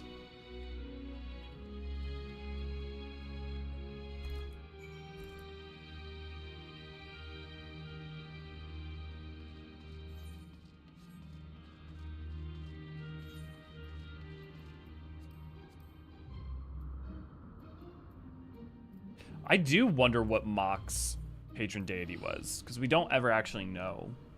It would make sense if it was Rhalgr or Nald'thal, based off of, I mean, obviously Rhalgr because of the association with the meteor and black magic and all that. But then Nald'thal also makes sense from the standpoint of partially where the Dunes folk would have gotten their worship from. Awesome. Thank you, Ray Ray. Yep. Except for I have to do a bunch of the talking to screen and reading the things. So Ray Ray usually tends to finish before I do. I would die for the Oppo Oppo, wouldn't we all? It's only possible that they are real gods and they're taking on the form that is understandable and relatable to us. Think of them more as powerful, more considerate elementals. I disagree with that because the elementals are the wood. So like if you cut down a tree, like I don't think that that's a really parallel. And one, because the elementals are not necessarily divinities in a traditional sense. They're more just the wood incarnate. Whereas the 12 are beings who were crafted by another being. And I don't think I don't think they're like incomprehensible. Under that argument, Hydaelyn or the Endsinger should have been incomprehensible to us, which I don't think is the implied case. You know? If Rhalgr's a magus, then the magic jobs have been lacking on their leg day. The elementals have wood.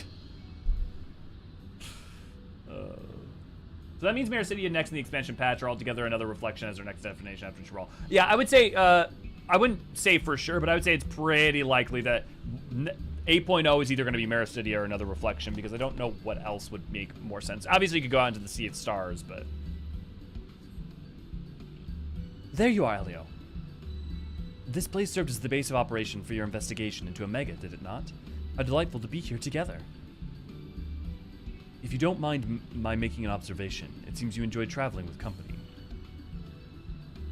I do. It's something I had dreamed of for a long time.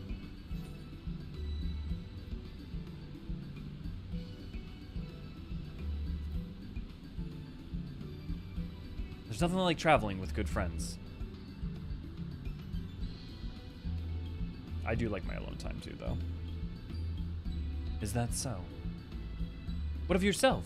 Do you normally travel alone? Aye, in my wanderings I much prefer to have solitude. Not that I avoid people or communities, mind you. As a matter of fact, I've been here before, on the trail of the Phantom Realm. Now that I think on it. More often than not, those places where Phantom Realm sightings are known to occur have a tradition of 12 worship. Then I dare to hope that we are on the right track. As I'm sure you know, Rhalgr's Reach is home to the Temple of the Fist, the ancient headquarters of the Fist of Rhalgr. Raised by the Mad King Theodric, the temple lay abandoned before the Alamegan resistance claimed it for its operations. While I doubt that much literature has survived over the years, the people here may possess some knowledge of the local faith. Oh frick, I didn't actually clear that on Elio, damn it. So let's split up and make inquiries and reconvene here afterwards to share findings.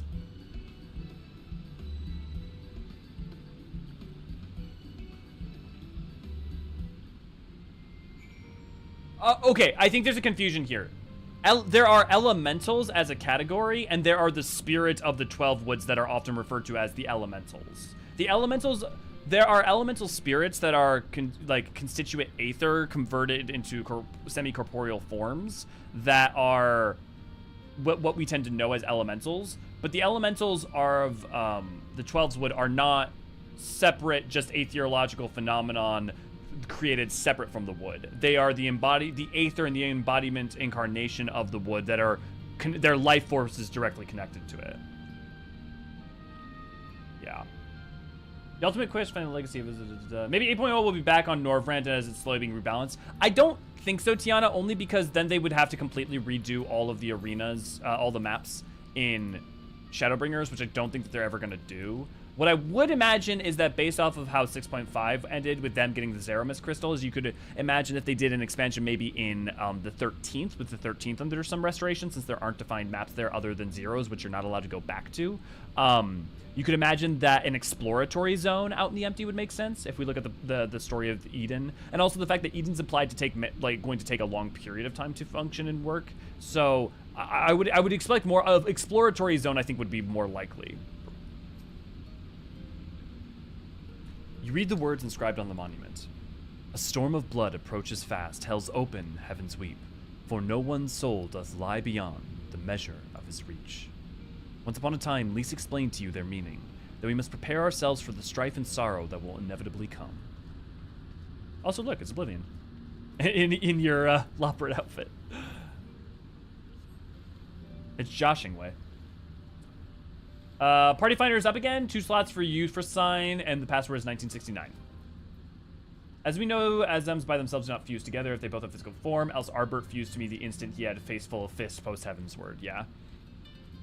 Yeah, just because if you have 2 people who are sundered reflections of each other, it just because they touch does not immediately rejoin them. Joshing way, yeah. Oh, if it isn't Elio, is this man perchance a friend of yours? When last he visited, he shared with me the tales he heard of his journeys, and what amazing tales they were. If you have time, I'd love to hear both of your stories.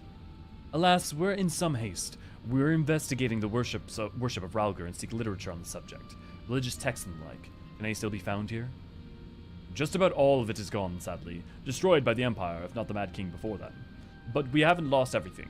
The mighty image of the Destroyer, the tales we share at the campfire, like the legend of our nation's founding. We still have these things, and they were a source of great comfort and strength to us in our darkest moments. I see. If you don't mind, I would be obliged to hear the stories this time. Elio, rest assured I have this well in hand. Feel free to carry on as you were. Sweet. Thanks, Ray Ray.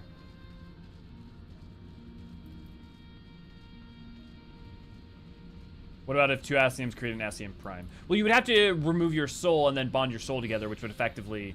If 2 Asciums create an Ascium Prime, you would effectively just be rejoining them, right?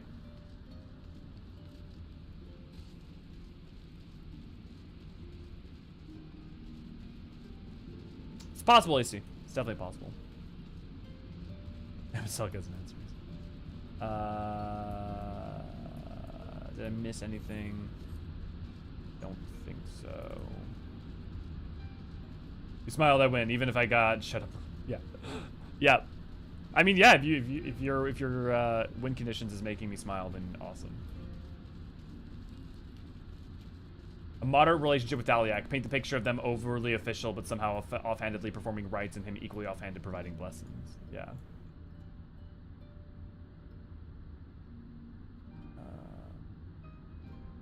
Oh, Ray Ray's putting in looking for group. That's why I'm getting pinged.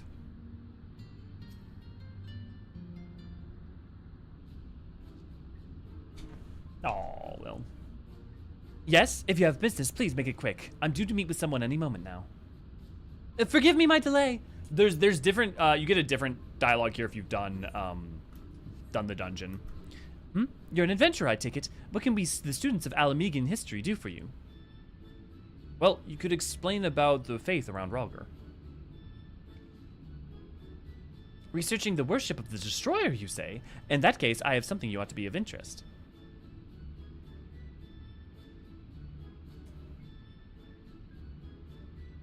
This is a copy of Destructivity, a scripture of the Fist of Ralgr. The original is one of the few texts that survived the temple's razing and was recovered by a monk named Wittergelt. Well, we had best return to our work. Till next time, adventurer.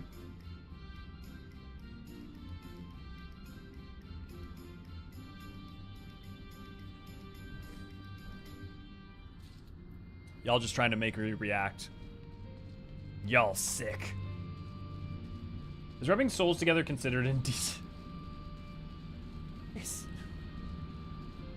I don't even... How am I supposed to respond to that? How is anyone supposed to... What is even... What context is that even gonna happen? Ray, so glad to have you. Y'all trying to create the emotional spectrum out of me.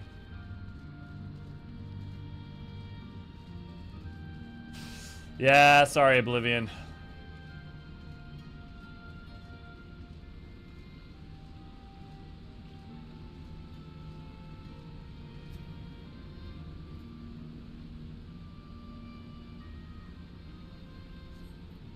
Hopefully you'll catch up on it. Hopefully you'll be able to catch up for Dawn Trail. You'll have more free time. You can do that stuff together.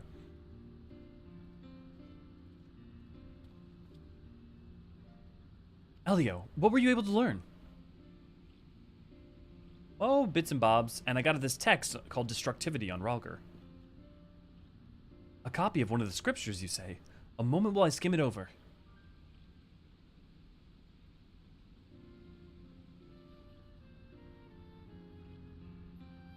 I see. This chapter appears to be a record of the construction of the great image of Rhalgr, written in a style that suggests folklore was committed to folklore was committed to parchment. When the deluge of the Sixth Umbral Calamity threatened Eorzea, the ancestors of the Alamegans were guided to safety by a comet. Believing that it was sent by Rhalgr, they came to hold him in the highest. This much of the tale I had been familiar with. But according to scriptures, among those refugees who followed the comet, some claim to have caught sight of Rhalgr himself. The accounts were passed down through the centuries, and worshippers of the Destroyer pieced them together to give shape to yonder statue. I must say, it bears more than a passing resemblance to the being we encountered. Were the Rhalgr a primal, the explanation for the similarities would be simple. That is, that the statue gives rise to a unified interpretation of Rhalgr's appearance, which in turn lends form to the primal. However, this fails to account for what inspired the likeness in the first place. If the scripture is to be believed, it was the sightings during the Sixth Umbral Calamity. Yet for those witnesses to be able to recognize Rhalgr, they would need to an agreed-upon idea of his appearance beforehand. If we could then consider the history of the 12 worship, that had already existed in the Third Astral Era, it would not be ridiculous to think that these divinities existed even prior to that.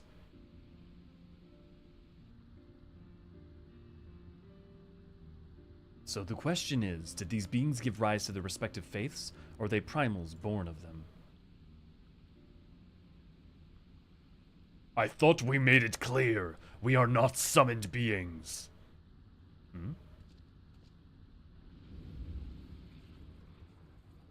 Come on, someone has to have seen these energy balls coming down, right? Or heard that. If we did...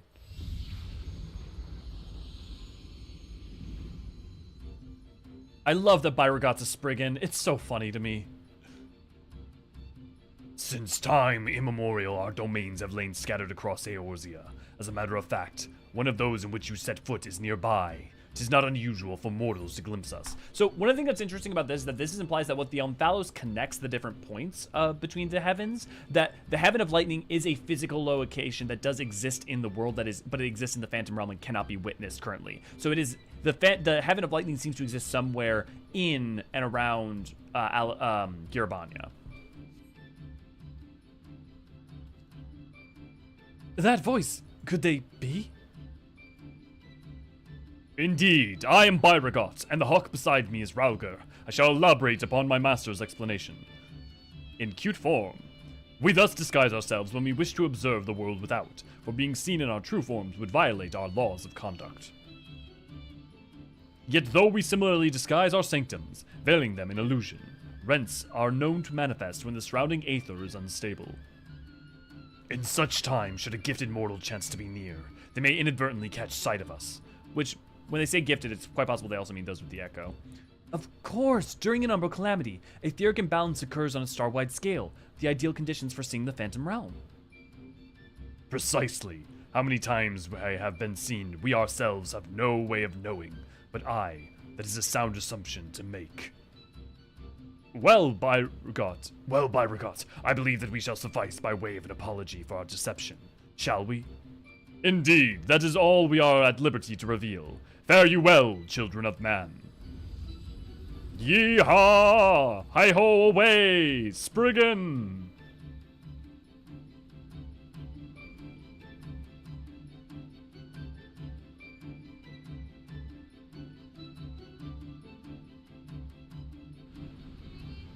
To get crafted gear, it's not that expensive, Oblivion. You could get a full set for probably less than $500,000 at this point, if you shop around.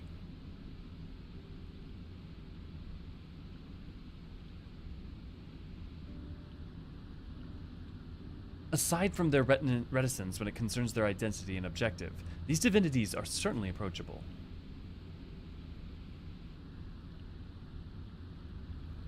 If what they said was true, and their worship can be traced back to their sightings, it would serve to explain one thing. According to my research in the field of comparative mythology, Rhalgr is often observed to bear many similarities with Ramuh.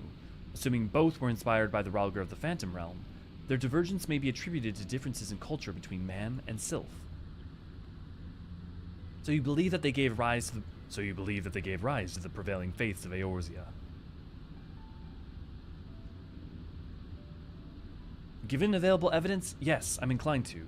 Yet none of these explain their presence. How and when did the beings of such power come into existence? Yeah, good point, Danny. Yeah, Kufei's got a point. Oh, 'tis you, Kryle. Has something happened? Truly. Very well. I shall take care of it. Kryle has recruited an acquaintance to aid our investigation, an authority on mythology. I must go and receive her at the Sunken Temple of Karm, where she is currently conducting fieldwork, after a brief detour to prepare a little something. Conveniently, Hydaelyn is home to countless adherents of Nald'thal. While I tend to business, may I ask the two of you make inquiries in Ul'dah? Very well. Excellent. I'll join you as soon as I'm able. By your leave.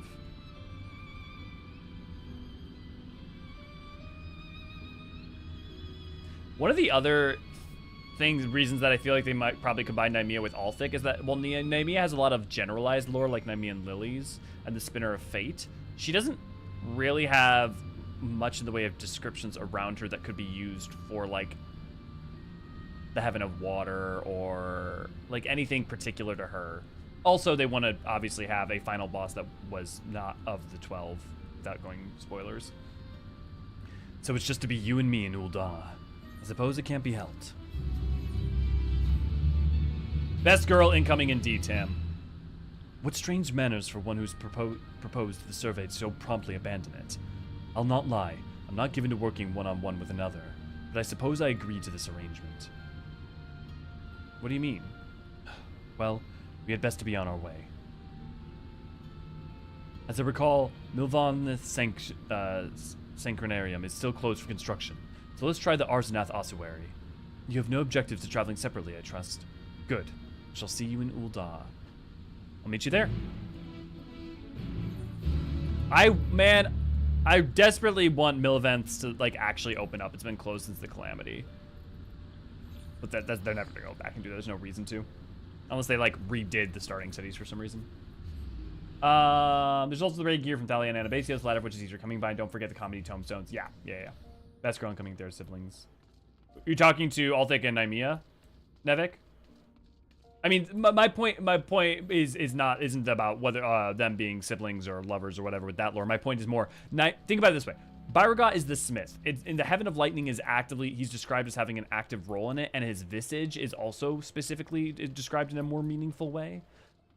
What would you make for the Heaven of Water for Nymea? What elements can you use in the game that are, because there's basically the spinner's dice, the spinner's cards, the spinners, the Nymean lilies as like a thing of grief. Kind of really it, yeah. Speaking of which, on Tank Caster, I've hit 660 already, and I maxed out all the accessories across all roles as well. I'll probably hit Omni by the time the unlock companies. Yeah.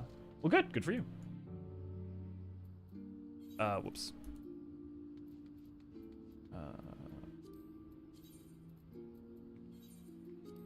I literally went the exact opposite direction. I got stuck in the middle of thinking about Milvaneth's sacred. Can never say that word. Sacrarium.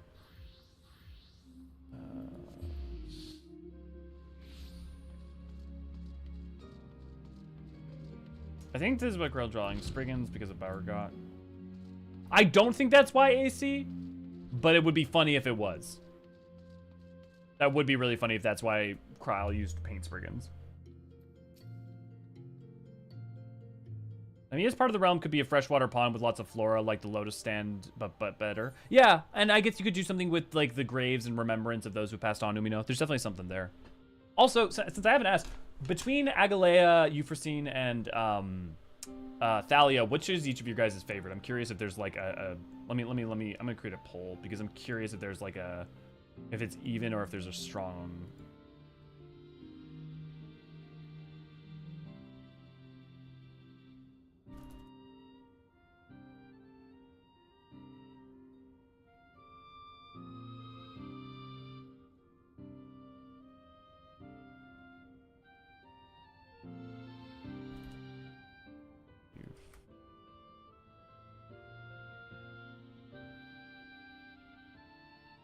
probably almost certainly accidentally spelled something wrong, but I'm gonna throw that poll up there because I'm curious what you guys have.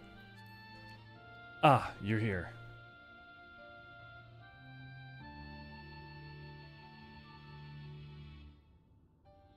Of the deific twins Nald'thal, here they worship Thal, who keeps the realm of the dead and weighs the worth of men's souls.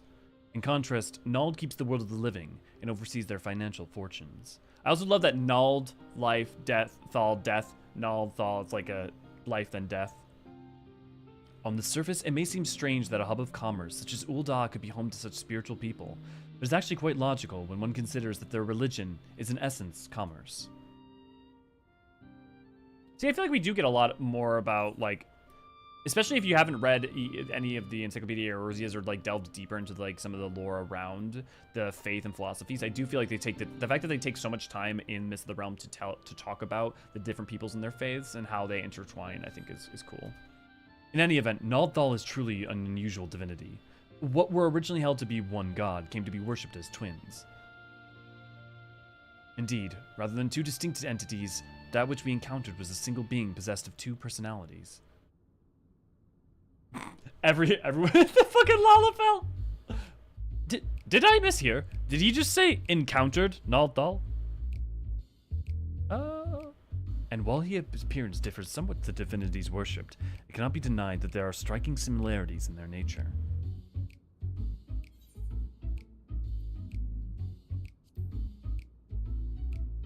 We're starting to attract attention.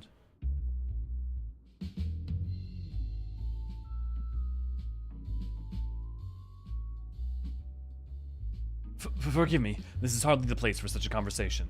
Let's continue it elsewhere.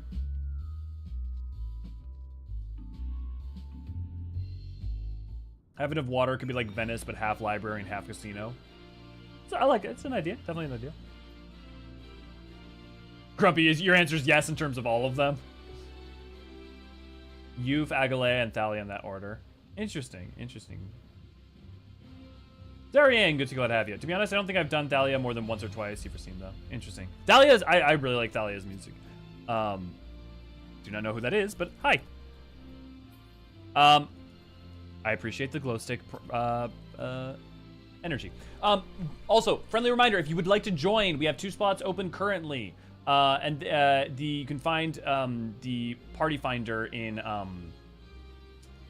you can find it in private party finder, and there will be the password will be 1969. 'Twas careless of me to openly speak of our encounter with divinity within a place where he is worshipped. Herein I shall exercise greater caution. I thank you for alerting me to my indiscretion, and ask that you keep it between us. You got it. Now then, to finish our conversation, as I mentioned, though the Nald'thal as worshipped by men appears somewhat different, there are understandable similarities in their nature. I believe we may report this much to Grahatia. With that, our work here is done. Rather than waiting for our companion to arrive, perhaps we might seek him out at the sunken temple. He mentioned needing to make a detour. Were we to set out now, we ought to be able to catch up to him. After all, we hardly know one another. Rather than loiter with an unfamiliar person, 'tis better to use our time productively, wouldn't you agree? Then let us head to the sunken temple of Karn at once. Rather than wait...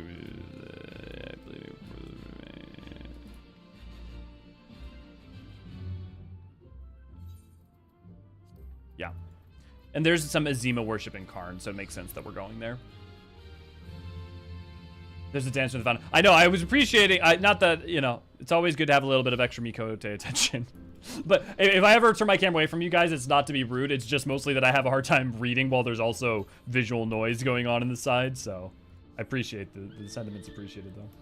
Venice would be a hell of a water, though. Hell of water. Hell of water. Yeah. You're not wrong.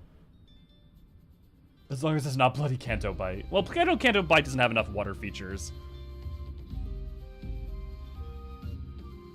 All the Leapers get is a song. Leapers? Oh, that's interesting. Well, Tiana, I appreciate it. Again, I do appreciate the eagerness and the sentiments. I do. So again, it's not out of rudeness or like a get out of my screen. I'll make sure to friend you next time so I can see you. That's the other thing is I pretty much friend everyone who joins us for these things so I can see you guys in a crowd much easier.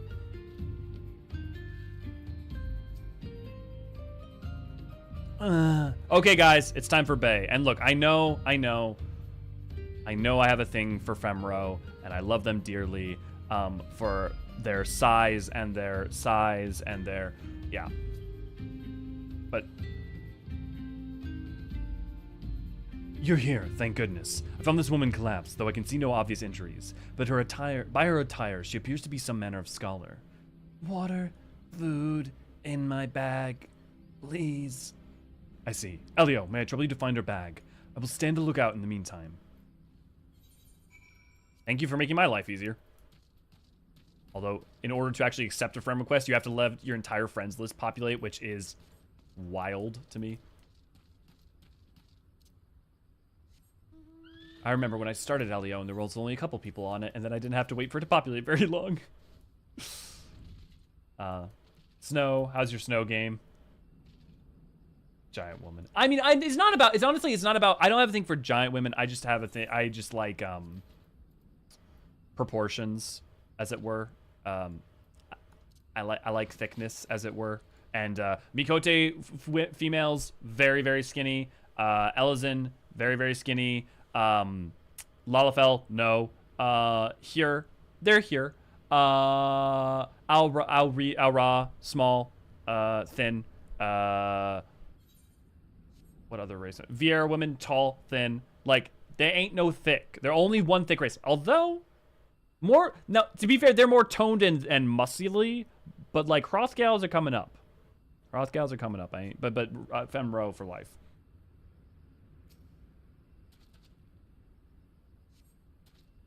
I can't help it. I was modeled this way. Examine the bag. You find a skin with a little water left, but there appears to be no provider. For now, you decide to take the water to the woman. First, was the sea of clouds during the moonlift dance entirely dressed in front of... Damn! I totally forgot about that. That was great. Channeling our inner Jessica Rabbit. Yeah. Highlander Cure Woman. Yeah, they're the closest you get. Yeah, outside of Femro Rhine, definitely. So thirsty, so hungry. Also, I love a smart woman and a woman who's very... I love, like, women who are, like, passionate and curious and, like, so, you know.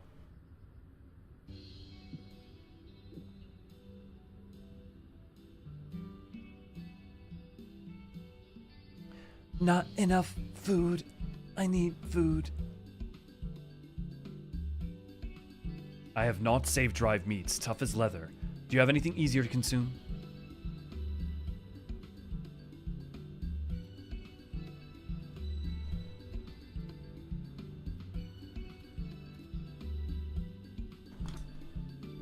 Elio, Derek, what are you doing here? Actually, that can wait.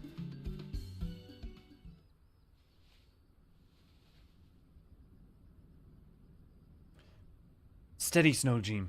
I've brought you the Archon loaf and coffee, and made sweet and creamy, just as you like it.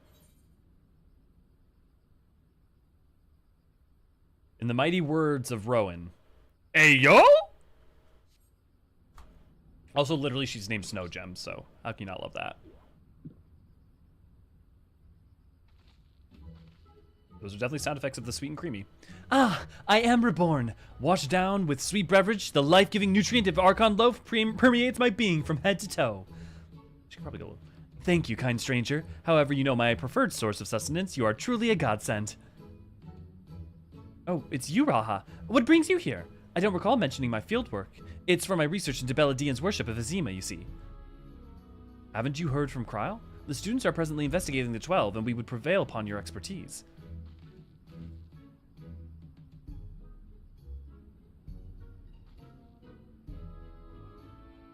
May I introduce Snowjean, expert mythologist? She is a collaborator of the students, and like many of Charlene's scholars, is passionate about her endeavors to the point of forgetting to eat. Seeing as she's recovered, may I ask the two of you to tell her about the Phantom Realm? This is gonna be a long story, so sit down for a sec. Or at least hang tight.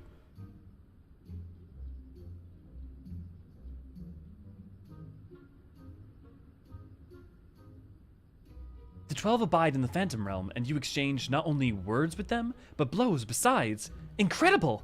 And your description of the domains, a thunderous tower in one, and a sweltering city in another, are precisely as the heavens of lightning and fire depicted in legend. In ancient times, worshippers of the 12 believed that there exist 7 heavens and hell, 7 hells. A theology has since established that departed souls return to the ethereal sea, thus the lack of requirement for hells as well. But it seems that those afterlife domains were more than just inventions of mortal imagination. As a pursuer of myths, I must say it feels somewhat anticlimactic to suddenly have these revelations given to me. Hey, a bunch of the fan base. But more than that, I'm dying to know more, which is to say, please allow me to join your investigation.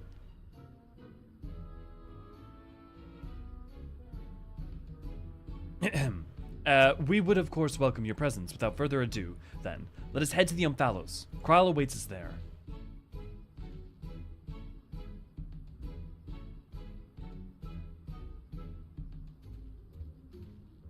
You'd like to be able to look like Julia Chai?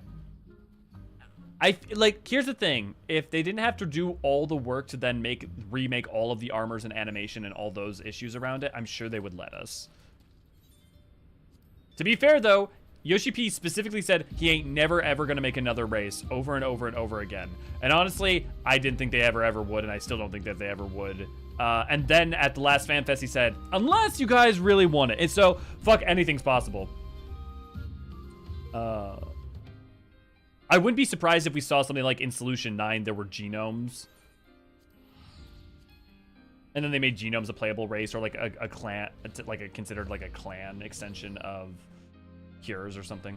Honestly, I don't think we need more playable races. Honestly, I think just having more clans would do a bunch for people. Making it so you could play as, you know, the Mistel. I guess not really Mistel. You couldn't play as the clans from the first, because that doesn't work well. But I mean, like a Hingen, Hure, something like that, yeah.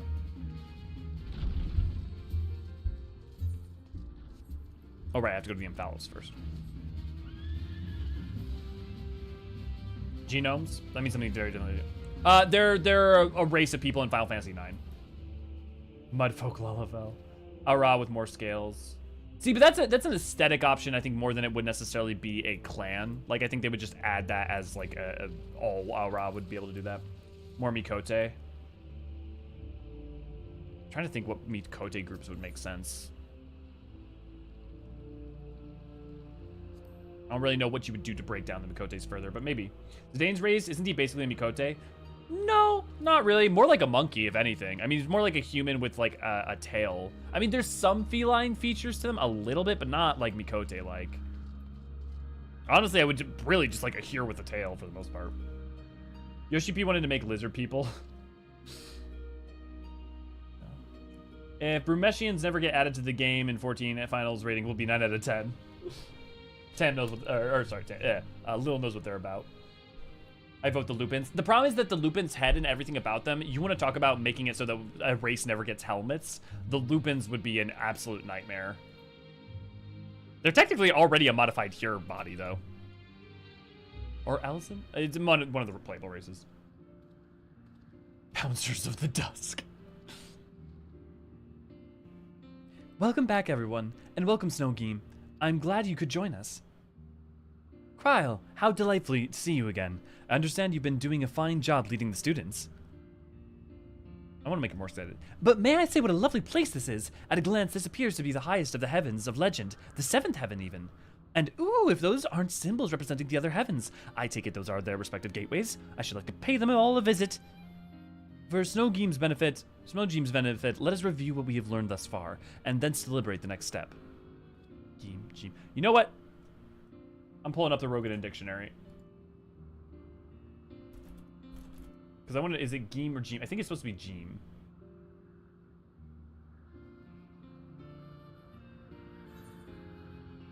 But I keep forgetting.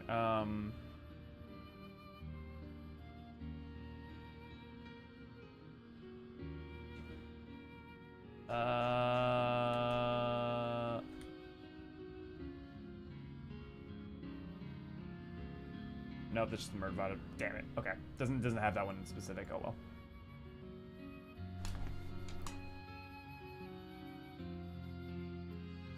Oop. The gods reappeared before us in Ralger's Reach. Though they were disguised as unassuming creatures, their laws forbid them from showing their true forms outside their realm.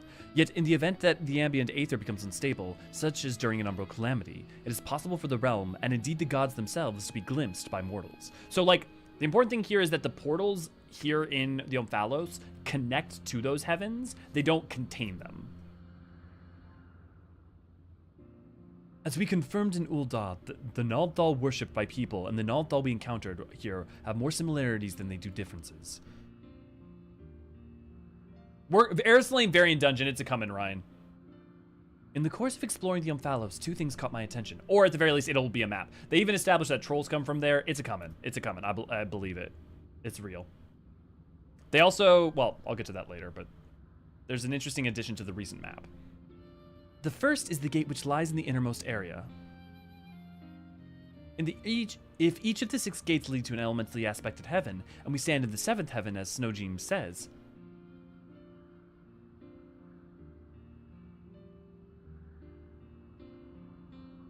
what then lies beyond the last gate?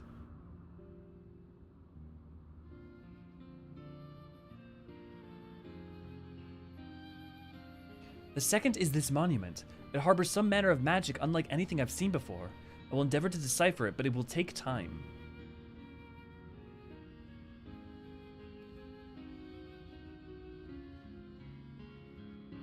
Divinities that have existed since time immemorial, who abide in domains resembling the heavens of legend. Why have they chosen to reveal themselves to mortals seeking battle? Unless they favor us with more of their secrets, it would seem this monument holds the key to solving the mystery. Indeed, much and more yet lies beyond our understanding, but we'll keep chasing the truth together. As I'm sure you'll all agree though, this is tiring work both mentally and physically. We need to pace ourselves. To which end, might I suggest we return to Revenant's Toll and have a rest before we embark on the next stage of our investigation.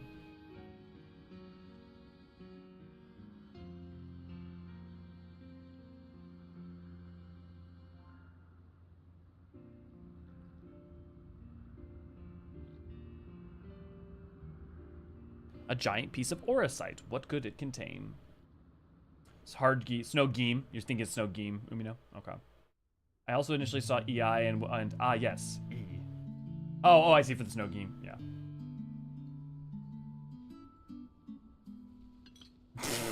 Infinite over here just exploring Duskwhite. Hey, this is what Ray meant by food. Man, in 6.x patches, they really do love their food. So rarely do I get to simply chat with colleagues. I'd fairly forgotten what it felt like.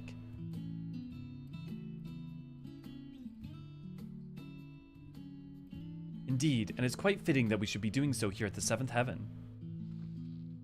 Fitting? That's an understatement if ever I've heard one.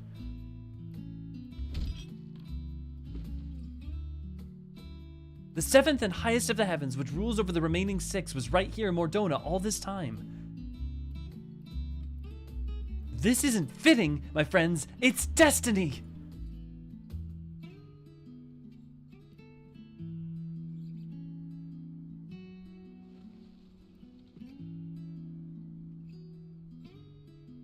You are obviously well versed in myths surrounding the heavens and hells. If you don't mind, would you like to hear your thoughts on them?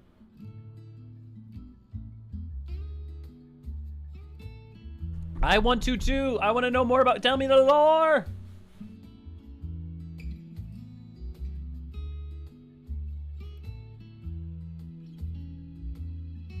Invested as they are in their research, it doesn't take much to stoke their passions. My apology if it makes you uncomfortable.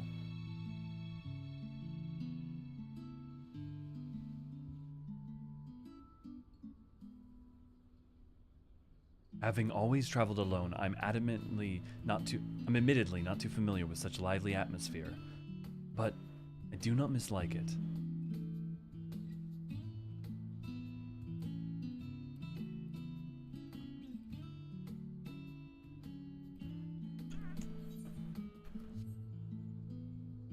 By the way, the two of you arrived at the sunken temple rather quickly. Did something happen?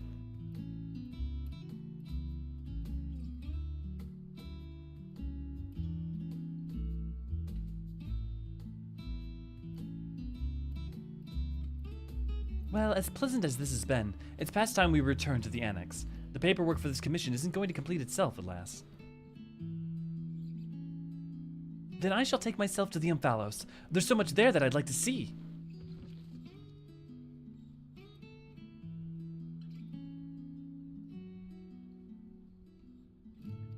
And I believe I will go to the walk nearby. It's getting a little warm in here. All right. Do take care now.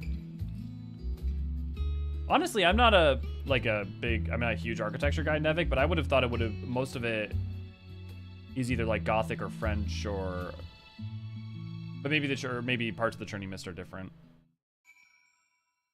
Like the sections over by Hraesvelgr are definitely kind of more unique, and then the elements that are more towards the lightning aspect of domain areas. I don't know. I don't know my castles very well.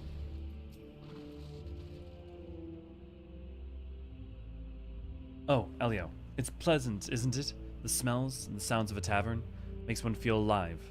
And afterwards, stepping outside alone and breathing the cool air, I like that just as much. While we await developments, I shall remain here in Revenant's Toll. If there are any tidings, rest assured I will share them with you. Thank you for your help thus far. I doubt so much could have been accomplished without you. Okay. On to you for sign. Oh, greetings, Elio. If you've come to ask about developments in our Phantom Realm, you should probably wait a little bit. You literally were just talking to me. Anyways, the investigation, but it turns out... Anyways, it turns out that the investigation, when it comes to the investigation, your timing couldn't be better. A short while ago, I received word from Grahatia. He and Kryl have completed their preparations in Sharlayan and are ready to resume fieldwork. Even as we speak, they make their way hither. Let's wait for them together, shall we? We still have one healer spot if anyone would like to join.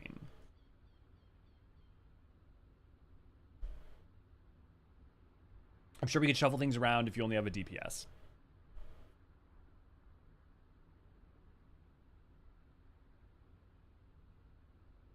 Ah, there they are.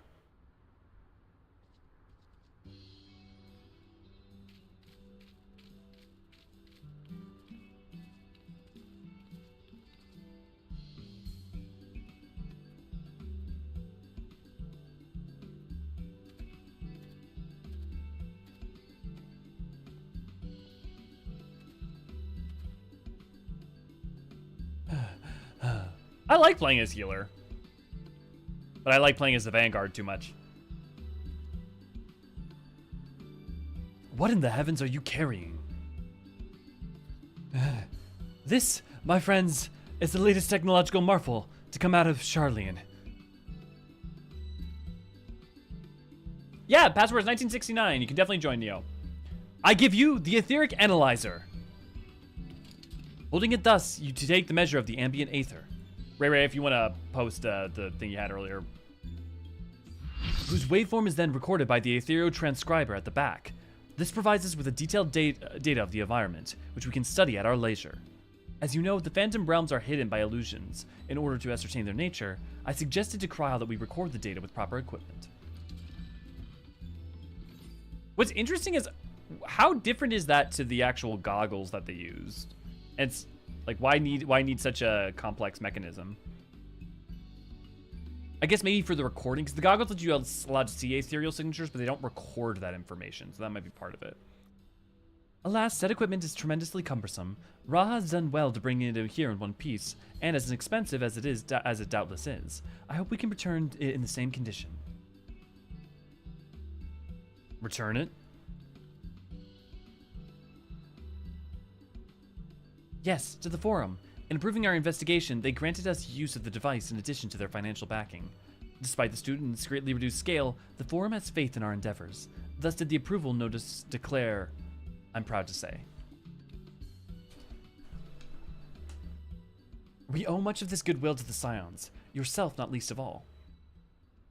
That being said, we can't depend on the Forum indefinitely. No, we must stand on our own 2 feet again, and it begins with our efforts in this investigation.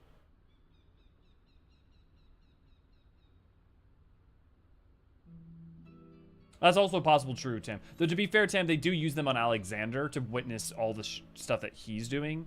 Or sorry, Tim. I keep saying Tim. Lilm. I don't know why I keep doing that, but So I feel like if Alexander's not going to overload it, I don't know why the Umphalos and the Heavens would. But I mean, It could be that simple. The 12 aren't meant to be Eorzeans. They are meant to be Eorzea's guardian deities, yet they seek to battle with mankind. What could it possibly be that motivates them?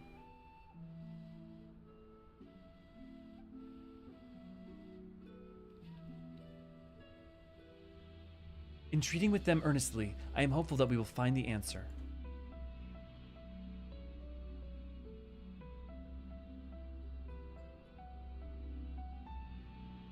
Well, we shouldn't keep Snowgeen waiting. Without further ado, let's join her in the Omphalos. No party finders for Hades allergies, because my opportunity to get his Eorzean. Well, remember, you can always be looking for a group if you want to do content with us over. Speaking of, if you want, join our Discord over at discord.gg/Eorzean Archives, where you can join us for events, obviously streams and stuff like this, but events where we do things like farm mounts, do maps, do Blue Mage, we do Eureka, Bosnia, all sorts of stuff. Also, I never actually checked the poll. Okay. Final call for voting on the poll for which one is your guys' favorite between Agalea, Euphrosyne, and Thalea.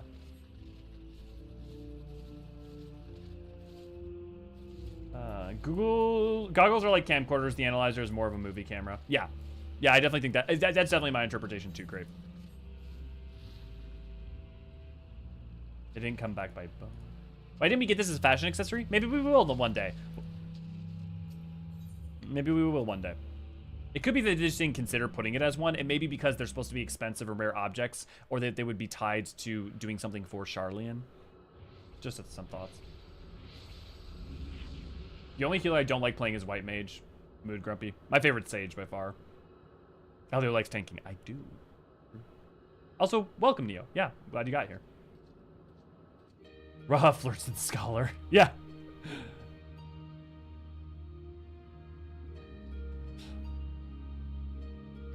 Look how happy she is. Welcome back.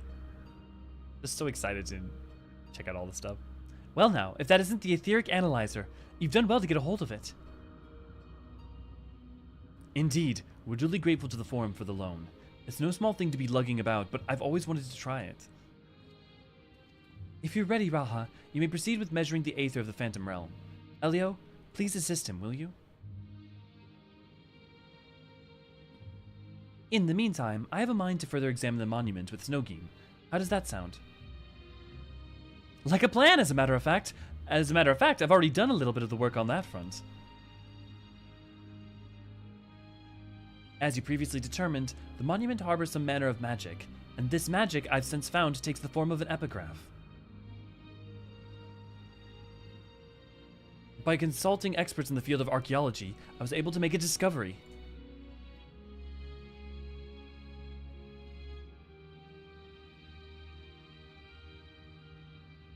Oh yes, a most startling discovery.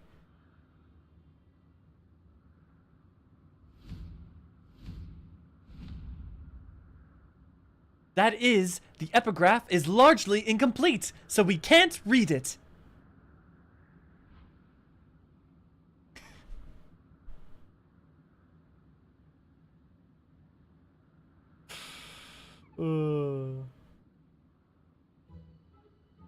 So you didn't make a discovery.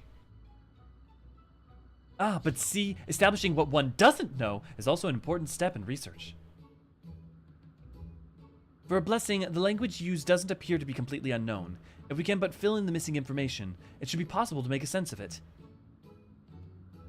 But where do we even begin looking for such information? Why, we ask the gods themselves, of course.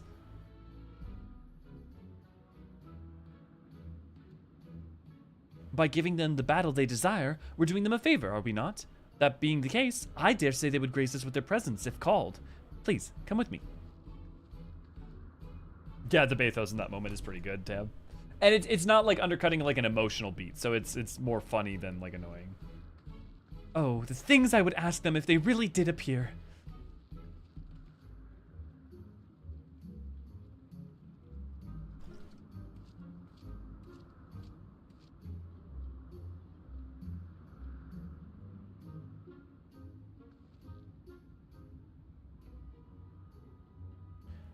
Now, going by aetherology, the heaven of earth should be the next to open, and it just so happens that I know the perfect incantation for this purpose. Yeah, that's fine, Lil.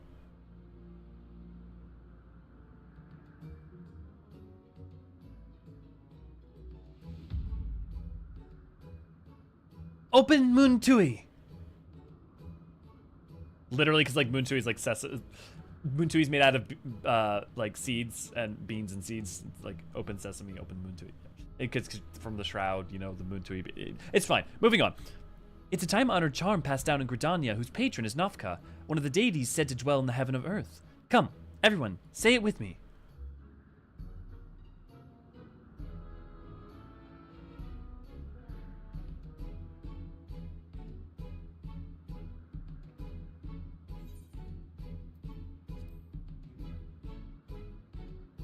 Say it with me, chat. Say it with me. Open Moon Tui.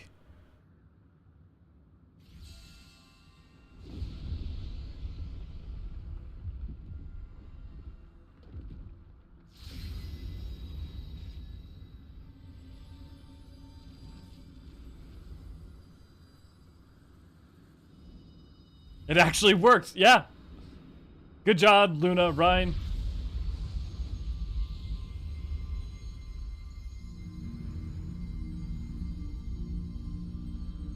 And everyone did rejoice.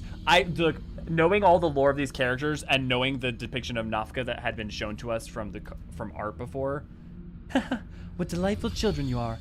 I too have desired to speak to you. So, oh god, gotta love fucking Snow Games by energy.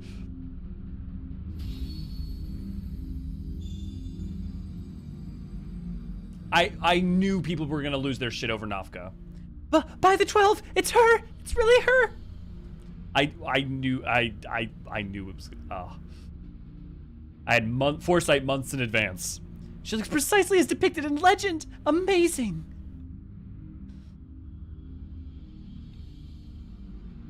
Huge tracts of land. Yeah. It is an honor to meet you, Nafka. If I may, what is it that you wish to speak about? Everyone likes a redhead. You seek to decipher the monument, do you not? If you face more of us in battle, I myself included, we shall grant you the key to unlocking that mystery. Tracy, good to see you, glad to have you. We would of course be much obliged for such a gift, but are you certain? The gods before were not exactly forthcoming with your secrets.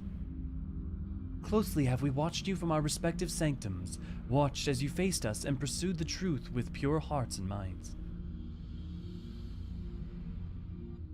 In light of what we have seen, we have concluded thus. Even should you uncover the monument's purpose, you would still be willing to lend us your aid.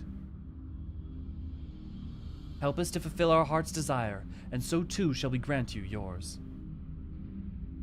I look forward to receiving you in my sanctum, my dear children. Welcome to her sanctum, yeah. I want her dress. Oh.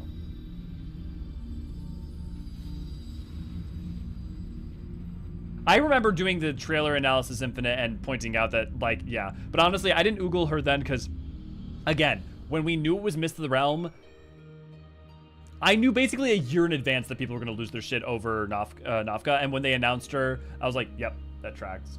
Okay, ending the poll. So it looks like the final is pretty starkly Thalia. 48% of you guys love Thalia most, 31% Euphrosyne, and Agale at 20%. Interesting. So by most people's estimate, it only got better, by the average estimate. 14 localization is the best ever. Yeah, 14 localization is pretty good, partly because the teams work so closely. I wasn't expecting a god to actually appear, which was but a coincidence, surely. Like, they actually, like, ask to sometimes even change the writing a little bit if it works better in a slightly different way. Our efforts to understand the 12 appear to have paid off. It worked! The charm reached the matron! If it can be repeated, I shall have to mention it in my thesis. You guys do T does T Nafka should be the thumbnail for T Teats. TTs. Emo queen outfit with Nymea. Nymea's got the most like tomboy energy of all of them all by a long shot. The original plan was to revisit the heavens of lightning and fire, but I believe all would agree that we should prioritize Nafka's invitation.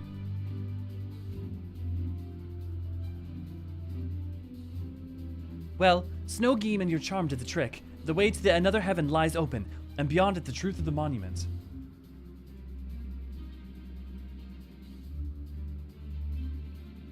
I can scarcely wait to pour over the etheric data. Raha, Elio, I leave it in your capable hands. Definitely grumpy. As for you, Derek, may we rely on your guidance once more.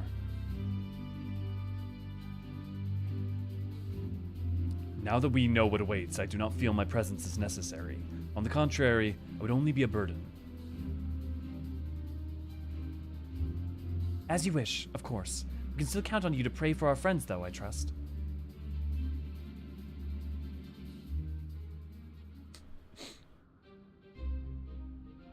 I mean, Halone is just Artoria Pendragon from Fate Stay Night.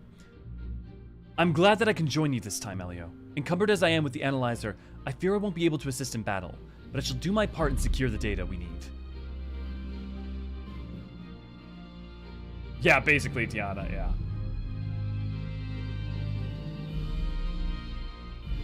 Oh, interesting, Ryan. I'll make sure to call them out and see if maybe that helps.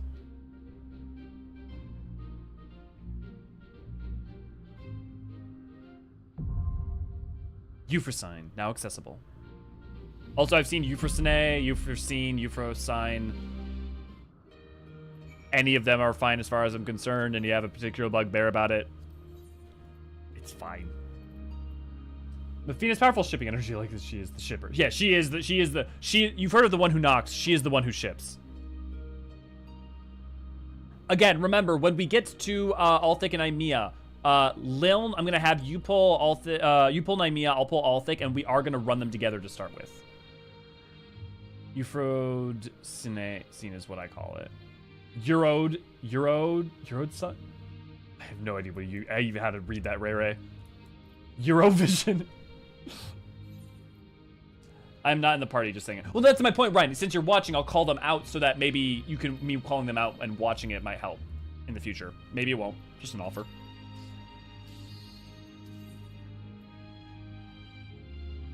Euro Disney.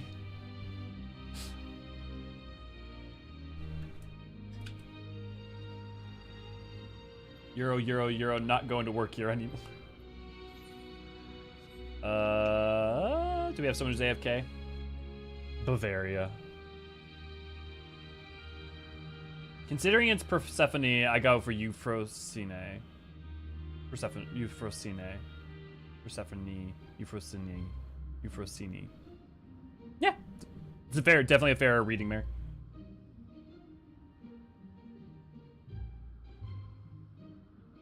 Kong must not be back. Okay, we'll give him a couple seconds and then we'll hit it. I find Halone. Halone's the difficult one for you guys. Okay, I guess while we wait then to UFO Shrine. Which is your favorite god to fight? Like, which of the gods in the entire of the 12 is your favorite one to fight? I'm trying to think about which one's my favorite one. Halone's real good. I like Nafka. Nafka's a fun fight. Thaliak's real good. Limlane's a good fight. It's probably Limlane, Thaliak, Nafka, or Halone. Because of the blow kissing. We're also going to stack to Halone's ultimate attack. Is there a special, like, cutscene animation if you do? I'm going to throw one more ready check, and then we may have to boot. Full item sync, Ralgar, Oshan, Limlane. Yeah. Boy.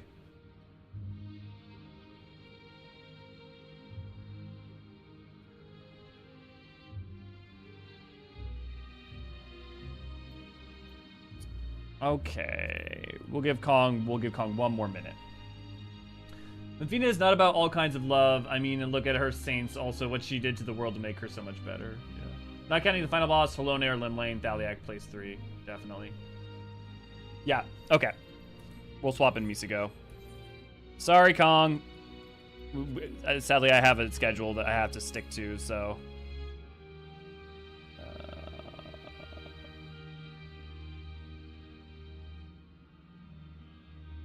How do you kick in a... Oh, I see, that's how it works.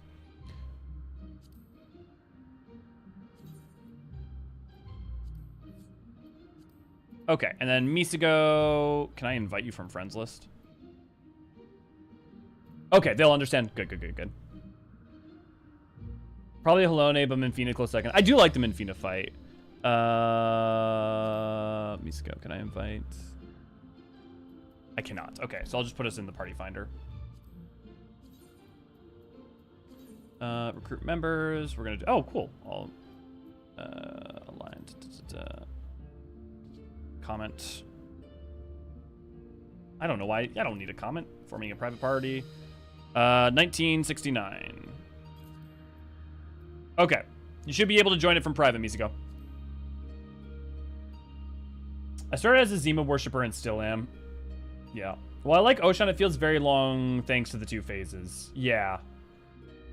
I feel like I don't mind the length as much as I just don't find it that hard. My problem is that the most of the Alliance raids are just not quite hard enough for me. The ones that are more frenetic are the ones that I enjoy the most. So, the ones like Nafka, Helone, and stuff. So, I wish that Oshan's was a little harder. Because the first phase kind of plays itself. Math boss, yeah, love. Gotta do that geometry with Thaliak. Oshan's length could be a swear. Yeah. They're so chaotic. I love the math boss though. I do love the Ritter on a Lighthouse fight. I don't have a problem with the math boss. I gotta be honest. I like that fight. I don't, and Bosnia too. Also love that this is the tree of the heaven of earth. Also, if you don't know, we have a lyrical lore on dedicated to Moonlight, and dedicated Moonlight is basically the plight and the story of the keeper. Well, not the plight necessarily, but it's the story of the keepers of the moon. You stole your bounty showing.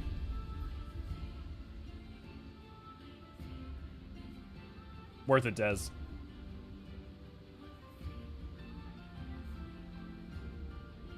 I'm sure you have Oblivion. A lot of people struggle with that one. Yeah, don't worry, Ray. It can wait. It can wait. It can.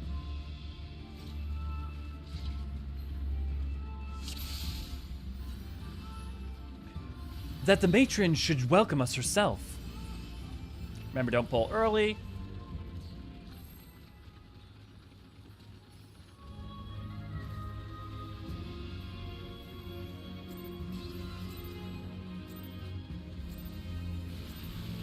Prove to me life's resolve.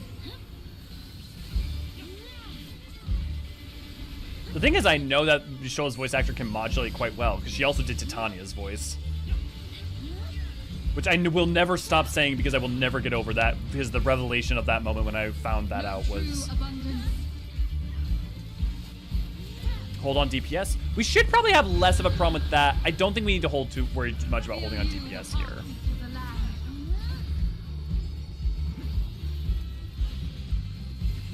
Oh, and I will put a Danger Dorito on me in case people need it.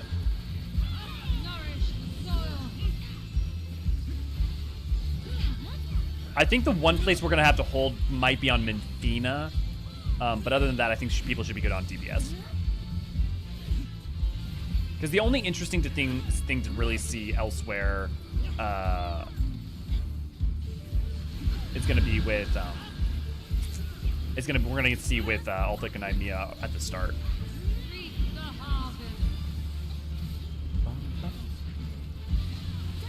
Oh, it's such a good battle theme. Let life flower and flourish.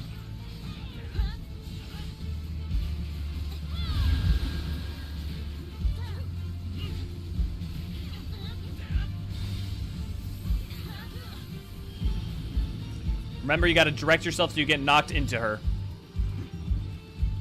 Oh, crap. I did it too early. I do that each time. I was so worried about making sure that people knew for direction that I didn't think that it was the second pull, but the second floral pattern, not the first.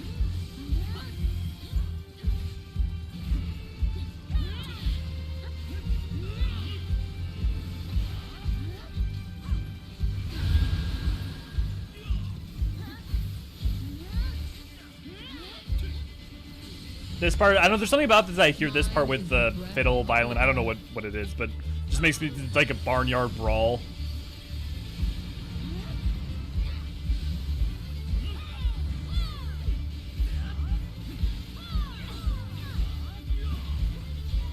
feel like the only problem with mechanics like this is the question is, are you supposed to stand on the thing it's getting hit by, or are you supposed to assume that you're supposed to stand opposite? I feel like it doesn't, like that's a bit hard to parse the first time you see it. Luckily, I mean, if you get hit by only one hit of it, it's not that big a deal.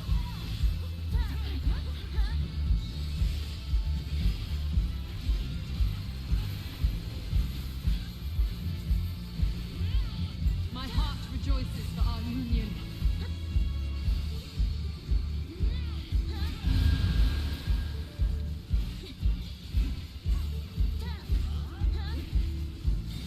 Won't make the same mistake again.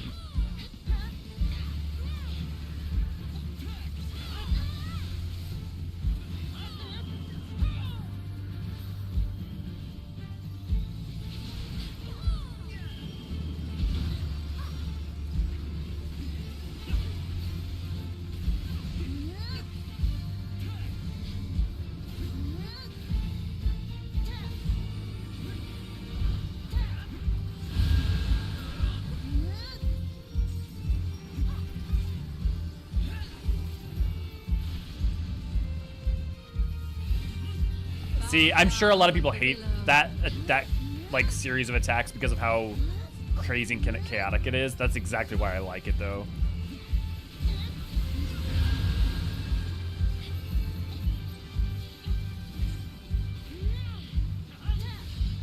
It's just fun to be handling all that. Adversity lies strength.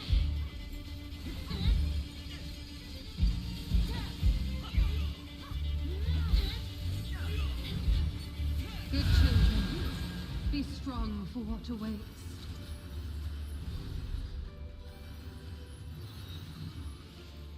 The etheric analyzer works as it should. Let's press on.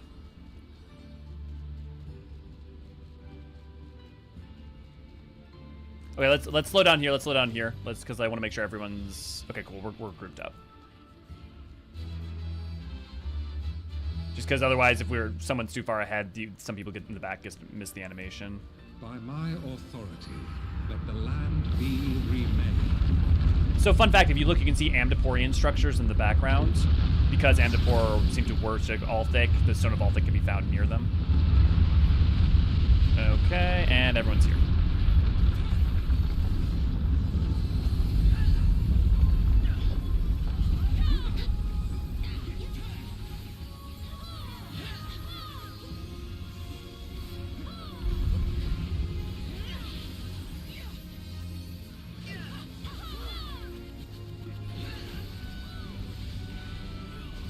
Also, all of the creatures that we're fighting here are part of the quest line, or at least the toads and the main creatures are part of the quest line where you meet the siblings that become Althic and Nymea, if you haven't done it in Elvis. See the Amdapori structures in the background? Because Nafka is more of a patron of Gridania. See, these are the proto-behemoths.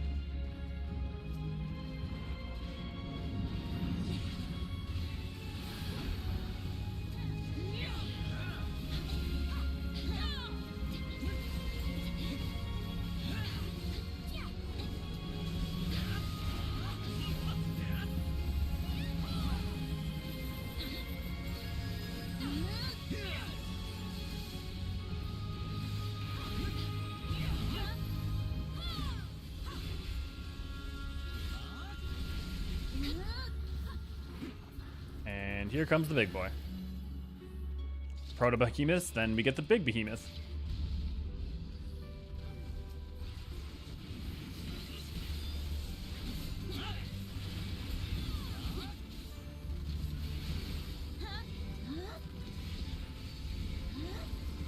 Oh good, you guys attacked, we're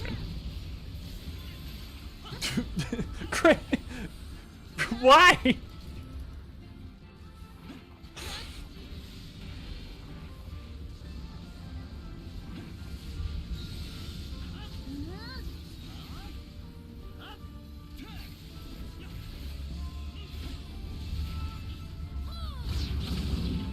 Okay. So for this, we're going to pull them. We're going to intentionally die when we finish these guys. Of course it would have to be Althic, who could so manipulate space. I couldn't stay away. It seems my sister shall be joining us.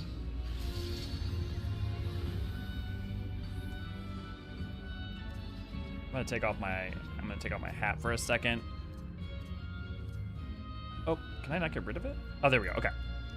Go ahead and pull Lilm, since we're gonna be keeping them together anyways. We face you together.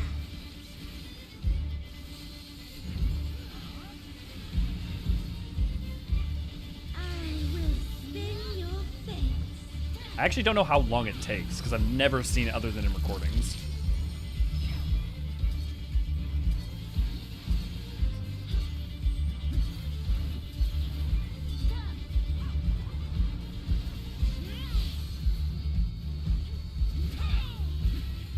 Combat abilities increase when Altic and Ymir are nearby one another.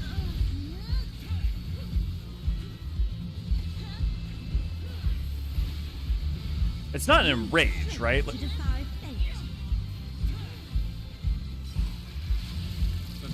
Fated by Spinner to emerge victorious. Oh, maybe it is. Oh, maybe I'm wrong. Maybe I misunderstood this whole time. I thought it was about keeping them tethered. But based off of this debuff they have, I think it's my 7 minutes is leftmost buff. Yeah. Thank you, CJ. Okay. I turned too early. Okay. Who wants to wait 6 minutes to see it? I shall measure your work. I'm kind of tempted. You know what? I desperately want to see it. So let's all slow down DPS. So everyone just focus on doing your shit.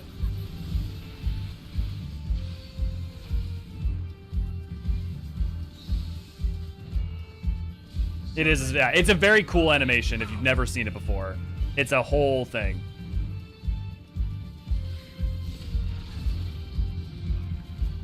So, okay, so is it... So question, does it go away if one of them dies? I'm curious now.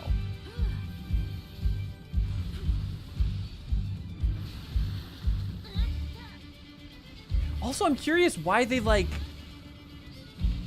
made an enrage? Especially because, like, I even day one people weren't having a hard time getting to that.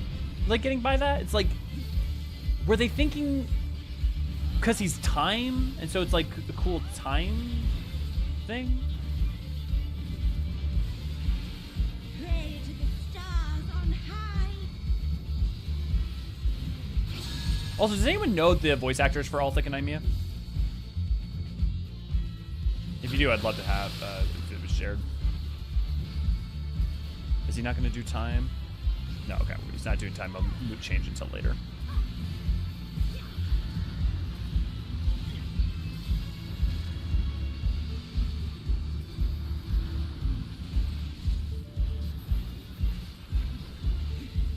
Rage on God of Time is funny. I mean, yeah. I mean, and he's God of Time and Space, and so it's a spatial thing that makes sense. Yeah, if you burn one down, the second one loses the enrage buff. Interesting. Nim is Nanamo? Oh, interesting. You know what I've noticed lately that I found interesting? Just how many of the people in Final Fantasy XIV voice act people in the Dark Souls games. Nanamo is in Dark Souls 2. Americ is in Dark Souls 2 and 3. There's some other ones too that I'm not even thinking of. But there's like, Margit the Fell Omen is Forshanal, you know, from in Elden Ring. Like, it's a lot of them.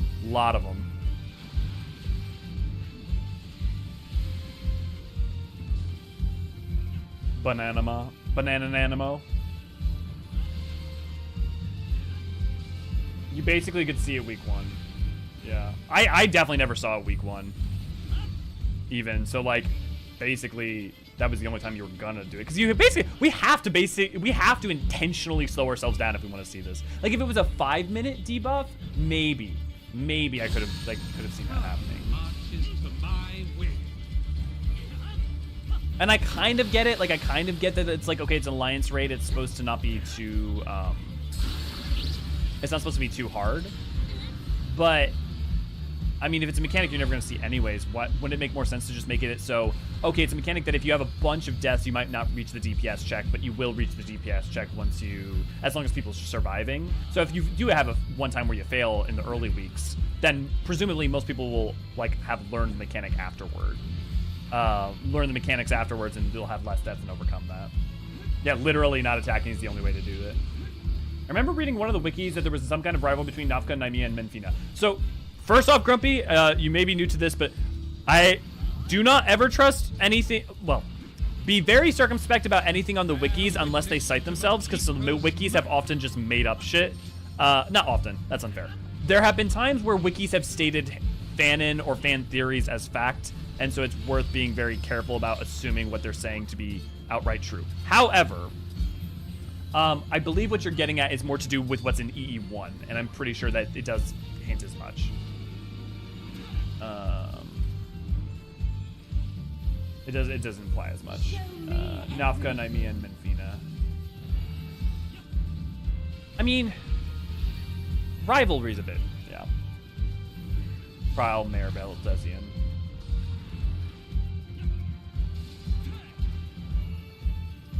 What's wrong with the Carlisle, Maribel, Desian? Fleeting line. Like on the wikis, does it say something different or something? This feels more like an Easter egg. Yeah, maybe I'm thinking about it wrong.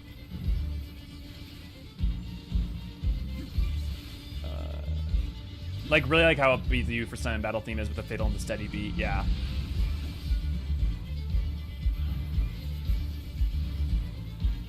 Yeah, no words, Kiko. I'm so sorry we had to boot you, but maybe we'll catch you on Talia.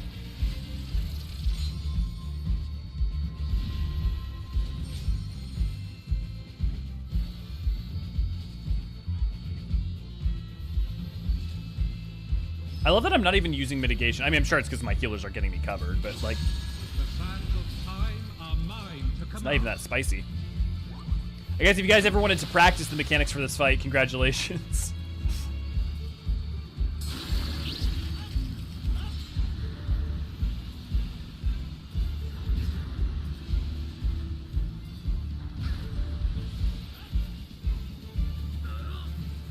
Okay, 1 minute to go.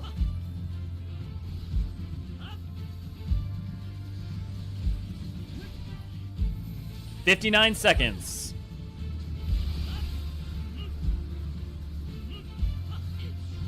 I'm actually super excited. I think this is gonna. I'm pretty sure this is the first time I will have ever seen it in person.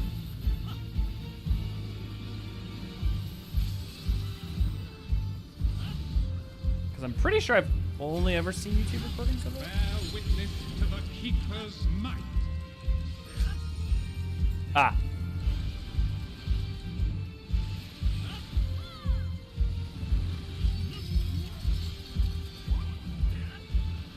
What? I was looking away.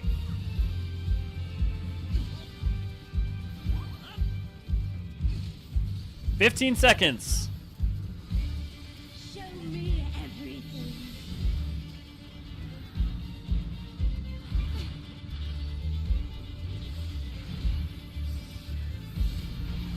Here we go.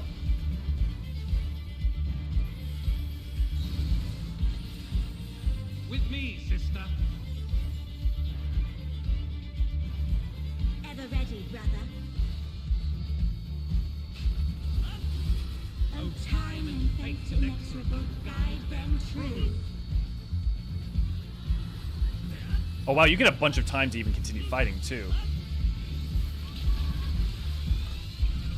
Oh, don't use effects, please. Please, please, guys. No, no. Trying to record it. Please don't do that. Okay, well, I'll have to do it again some other time.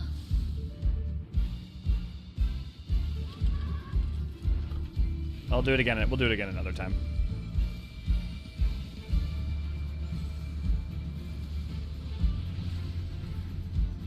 Just friggin' black hold us.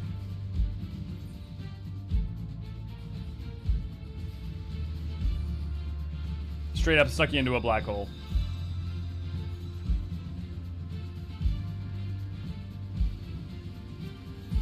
Yeah, just in general, if there's like something momentous like that on scene, like try like.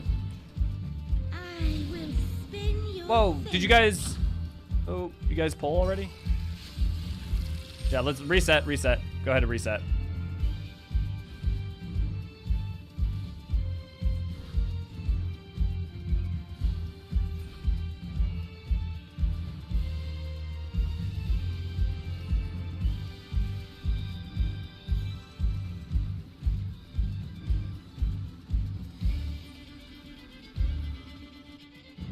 If only you could unsync already. Then we could just probably get like 8 people, clear Novka, and then just have people away. It'd be a lot easier. Yeah, Lilin, it's not aimed at anyone.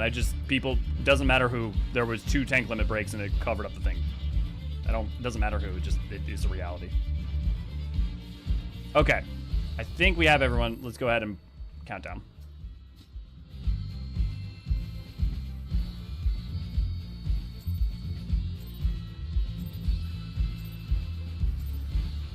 Tis only fitting that we face you together.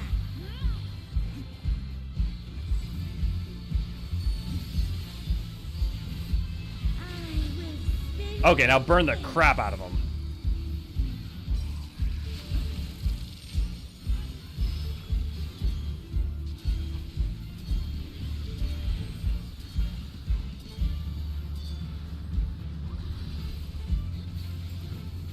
I wonder how fast we'll actually kill them.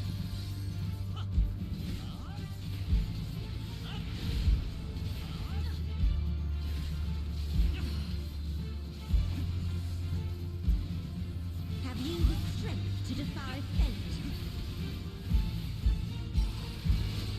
The sands of time are mine to command.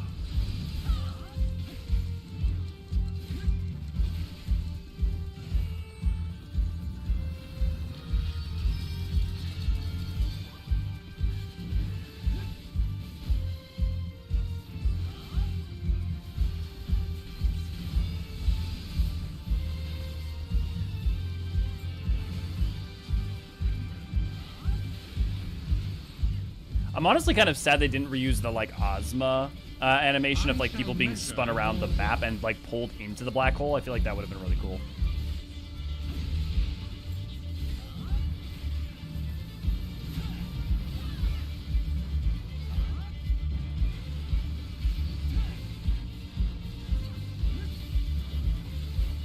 Surrender to my power.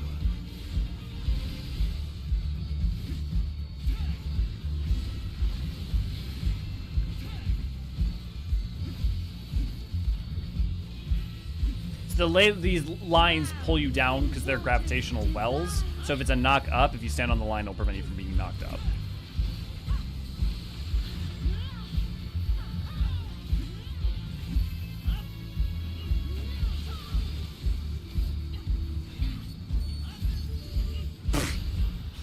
Yeah, stand on the lines. It'll prevent you from getting knocked up. Ha ha ha.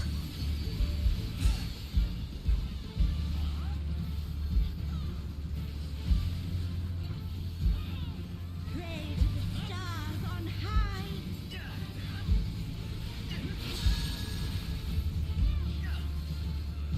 Man, I'm having trouble hearing Nanamo in that.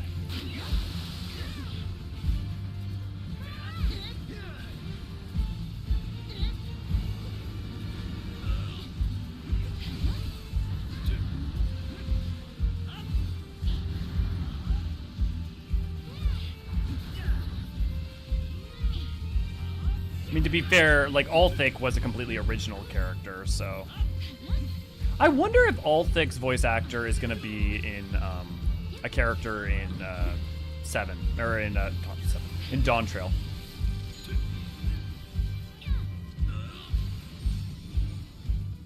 mean, it doesn't necessitate it, right? It's not like Dempsey was, like, Ardbert's voice actor is going to probably be in Dawn Trail or anything.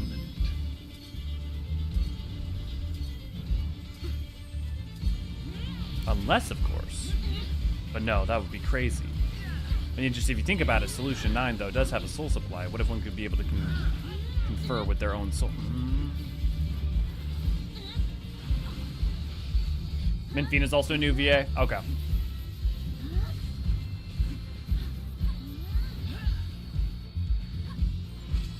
This too is Another one bites the dust. Upon the most exalted of battlefields you shall stand.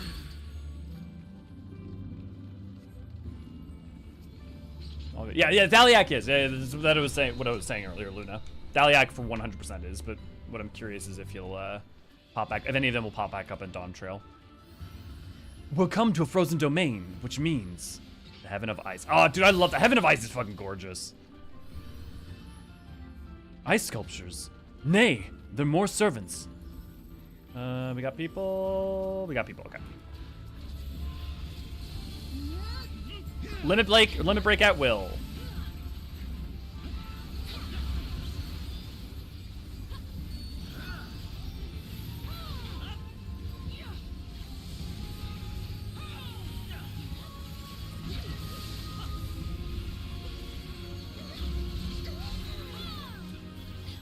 Ooh.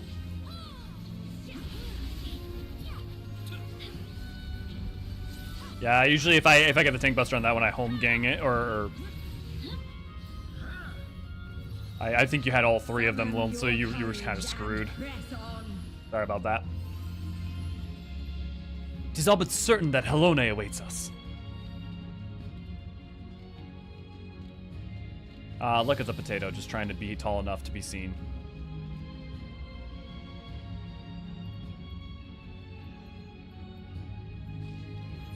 Okay, we still got two on the way. We got Lil because they're resurrected, then Reen Kolmot. Okay, counting down. Did Reen make it? Yeah, okay.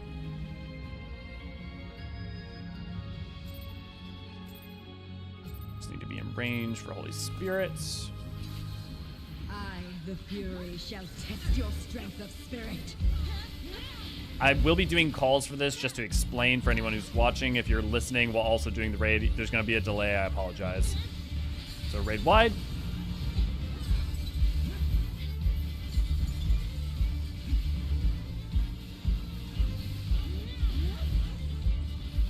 All-piercing spear, drink deep of raging blizzard. So you just look for the pattern here and then do it accordingly. So she's going to do attack in first. Then she's going to attack her right. Then she's going to attack her left, and then she's going to attack outside. So in, and then you just step in, step to the side, and boom, done. You just follow the pattern of what she does. Technically in the inverse of it. So first attack will be in. Well, first we'll stand in, not on the left.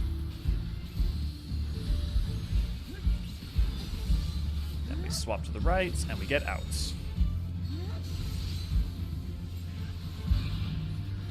Okay, so you look for your team. If you are A, you stand on A. You can see your alliance up in your party group. A stands on A, B stands on B. It's just that C on C. Just that simple. And later on, when we get trapped inside of the arenas, same thing.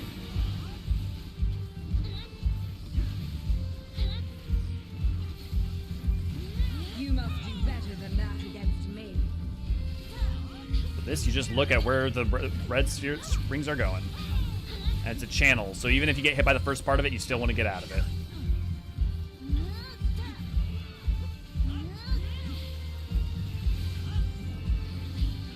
Same, second verse, same as the first.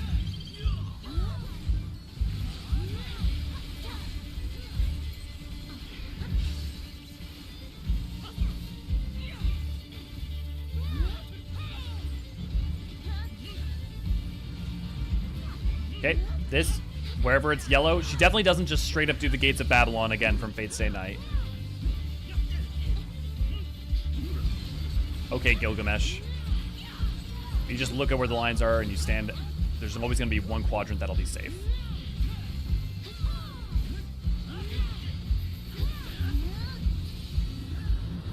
For this, it's simple. You just go walk up to the red line. Once you see it disappear, you step into it. Done.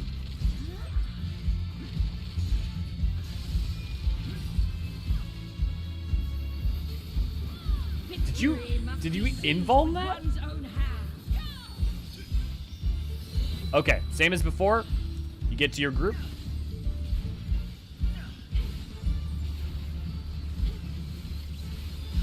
And then you just burst it down.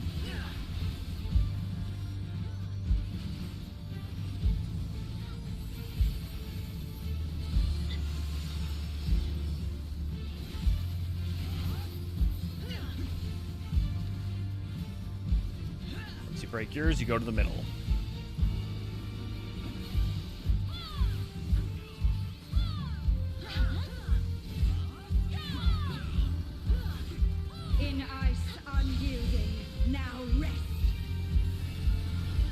know that voice. Who's... Mine is the Aegis.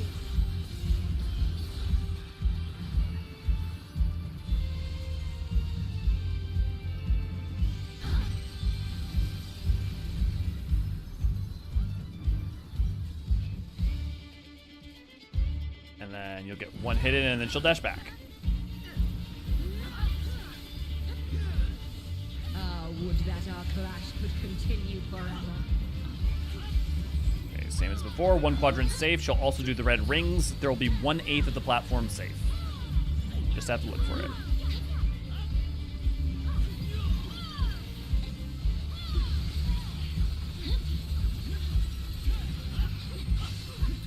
And spread.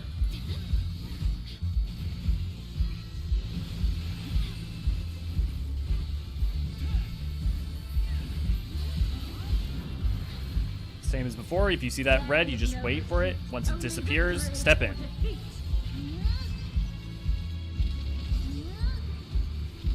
Because once it's disappeared, it's already snapshotted. Yes. Oh boy. Lose yourself in the joy. It's a little close on that.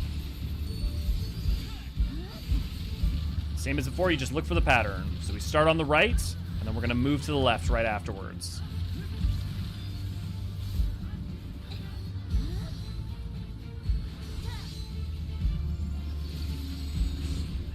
And then in.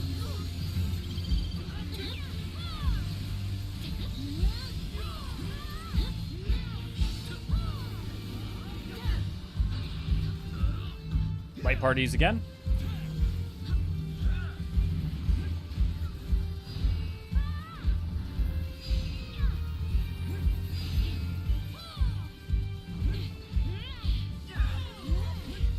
Raid wide.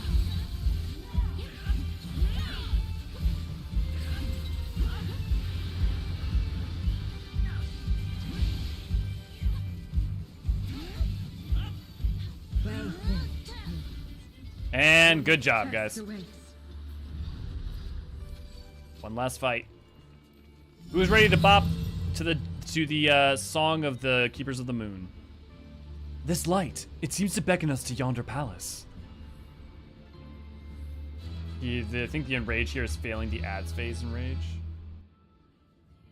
Really? There is an enrage? Oh, I didn't even know about that one, Umino. Thanks for letting me know. Fun fact, Zero and Minfina share the same VA. Okay, Minfina Zero's VA? Huh? I'm gonna listen for it now. I can hear Halone in it. Are you sure it's not Halone and Zero? Here, I'll listen.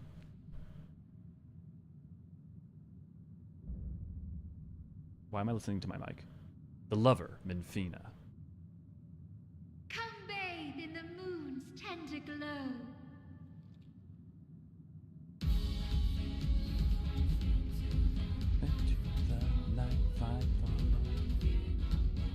Oh, the raid wide just does lethal damage because it hits its max 100. Okay,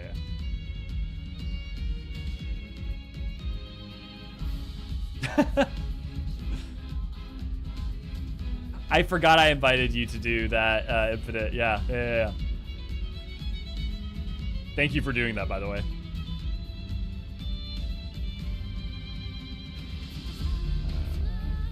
Cool. Let's see it.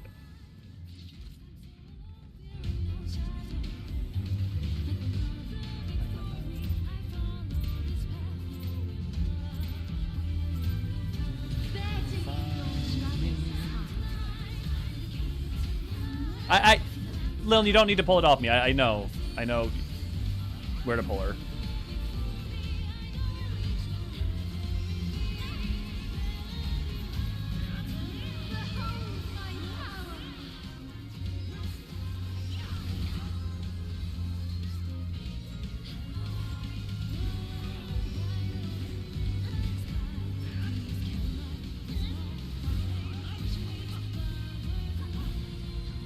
I used up my Vogue already on that. Cool. There, I got it back. Lest you won't, 'tis naught I cannot handle.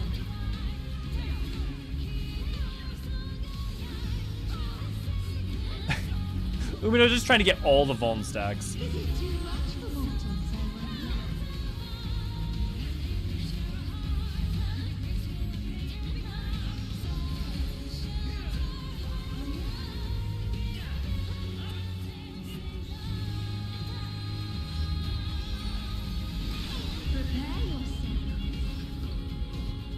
Remember that her final, you want to go to wherever her final one lands.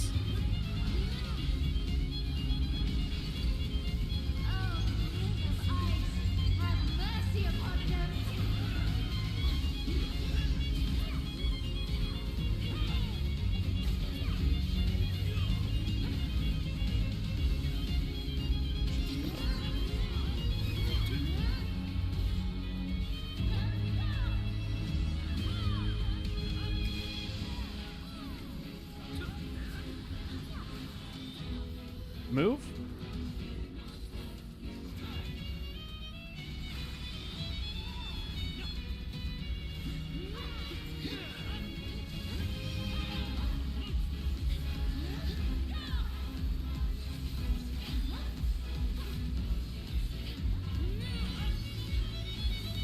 I do love the sort of almost like, all of our love we give unto you. Pray, accept it, my darlings. I love the, like, almost like Greek chorus, sort of like a musical aspect to the song.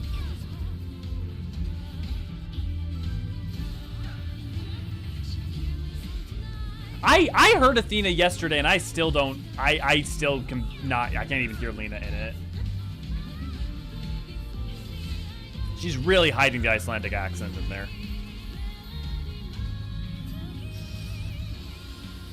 Here's the good boy. Oh, you puppy.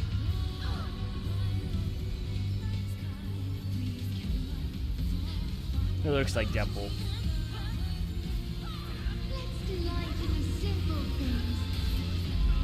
Just look for his sword and her half sphere.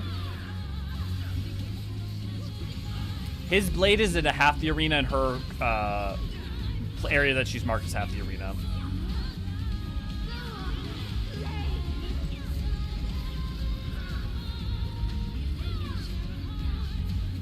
Here, let me toss up the marker.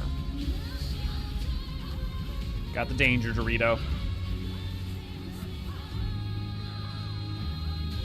Oh, already back there. I'll do this.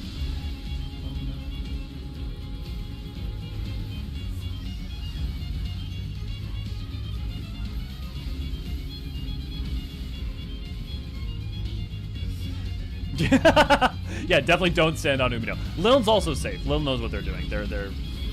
I trust in Lil's competency. I trust in Umino's competency in order to intentionally get himself hit.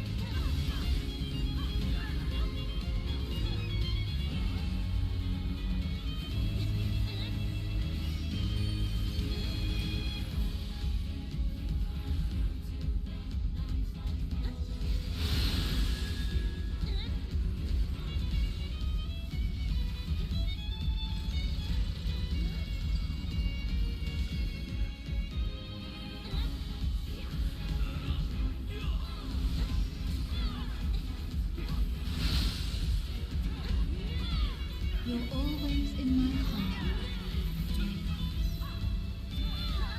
I really cannot hear Zero.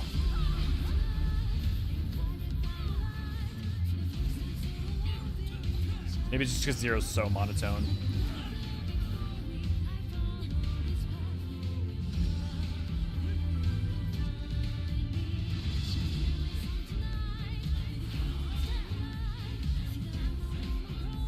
You think they meant Halone? Okay.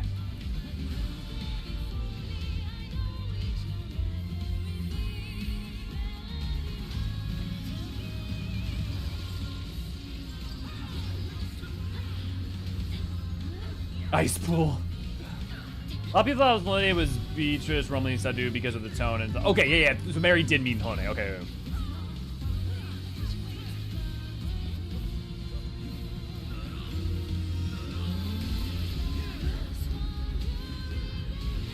Let it break at will. We might even get to skip out on the,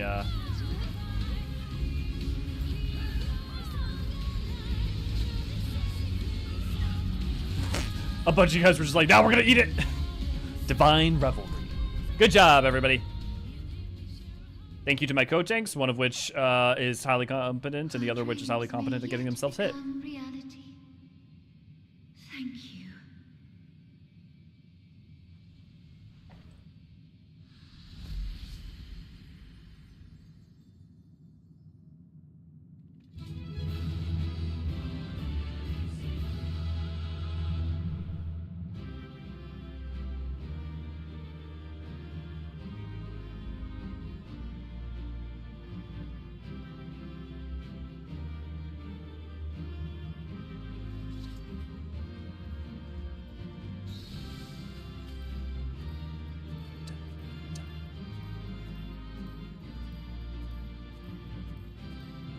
need at least one of the triple triads.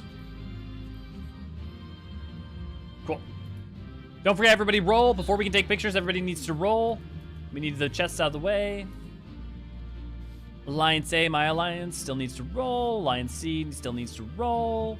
Everybody must roll. No, you mean... Okay, well, I can't hear it. Everyone in my alliance.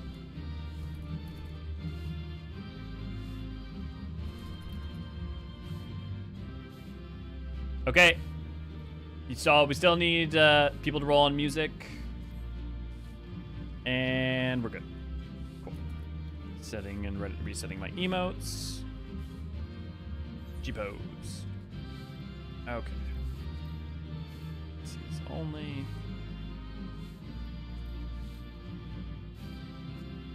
I need whoever is in front to get... Tiana, can you get in back? So yeah, just a little bit, and just face forward. Thank you. Can you? Yeah, back. Yeah, back. Thank you. Especially if you have a dance, make sure that you are not near other people, as your dance will cover up other people, and that's not fair to them. That's why this is why you usually like.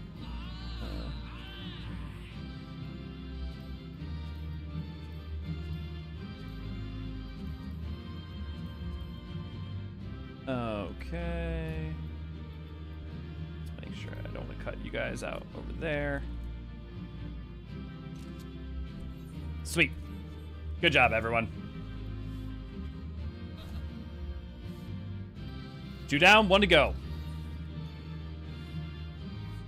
Thank you. Thanks to you, I was able to focus on data collection. No Raha. Sorry, I made it a PCs only. We can just Photoshop him in the back. You're both safe, thank goodness. Well, thank you for bringing my attention, Mary. You have the data then? Wonderful, wonderful. I don't suppose I could do the honors and replace the transcriber cartridge. I've always wanted to take a closer look. Oh god, this cutscene's so funny.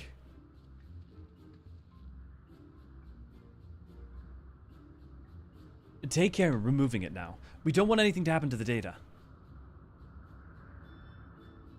It also makes sense that the cartridge is basically a crystal. It's effectively a piece of Eorzean storing the data. Careful does it. Come to me, oh knowledge divine. Come to me. Fucking quoting Byragot. What's that?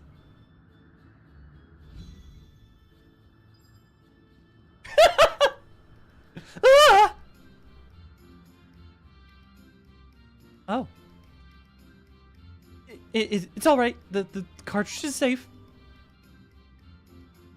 Let's finish the task before there are any more surprises.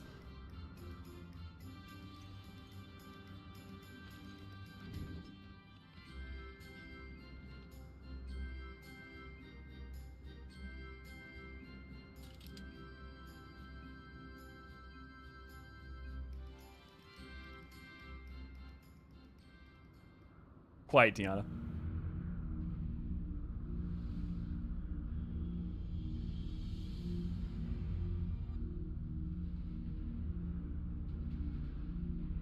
You have our gratitude for bringing us closer to achieving our dream. Oh, Althek, must you always be so formal? Although he has trouble expressing it, I assure you, my brother is absolutely giddy with joy. Why are you here, Nafka? Have you not sufficiently amused yourself with the mortals? Nafka and Helone definitely have a grudge. Not nearly. I would talk to them some more.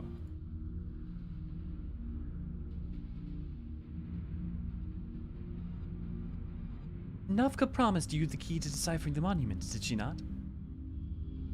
Yes, that's correct. Then you would do well to hold in your mind that which harbors information. Come now, brother, you need to speak plainer than that. To clarify, we shall create the objects you need, but your assistance is required to give them form. Worry not, appearance has no effect on function. Just try to imagine that which in your mind is used to hold information.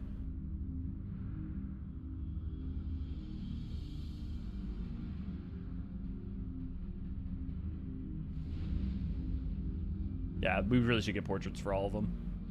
At least we have the symbols for all of them.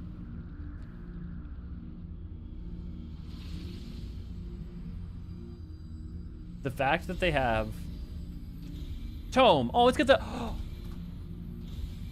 Oh. Okay, one, the fact that they have the audacity to make us a tombstone for us is hysterical. Also, this is what a normal tombstone looks like, not the phone. That the phone is not what tombstones look like. There is a really, I want to point out an element I don't know that I've seen pointed out before. Graha's book has the House Fortom's emblem on it. It's the book that the embodiment of the knowledge is the book that he read that told him the tales of the Warrior of Light that inspired him to do what he did as the Crystal Exarch in the first place. Which is heartbreaking and moving. Also, the fact that Oceans is a treasure map is pretty freaking great. There, these instruments shall be useful in your quest. Rinse out of gear? A little, yeah, I can definitely see it, Mary. Across Eorzea lie eternal stones that hold the information required to complete the words of the monument. The Heavensward book, yep. The Heavensward memoir, yeah.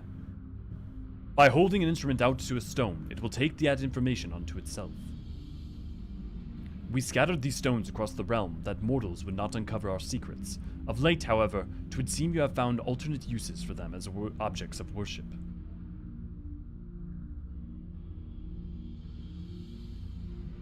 Could they be the marks of the 12?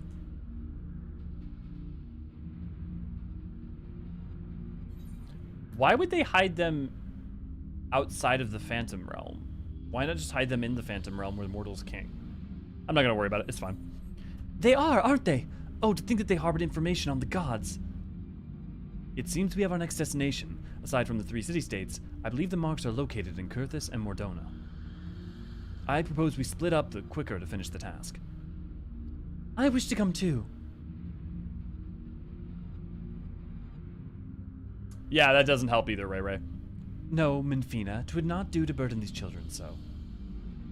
After all this time, we finally have the chance to speak with mortals, to learn about them from up close, and we're not like to have another. Oh. I see what you did there. I must say, I share Minfina's view. Even you, Halone? I'd like to learn about you too, and I believe I speak for all of us so by all means, let us travel together. Music to my ears. We shall watch over you and see that you safely reach your destination without further ado then. Not so fast. Fucking Azim as a meerkat. Did you think you could go frolicking without us? That others have our domain well in hand. So we are coming too. The others have no. Well now, far be it from us to stop you. Let's assume our disguises too, and then each of you choose a mortal to accompany. I love that Nald'thal is a zombie because of his association with the death.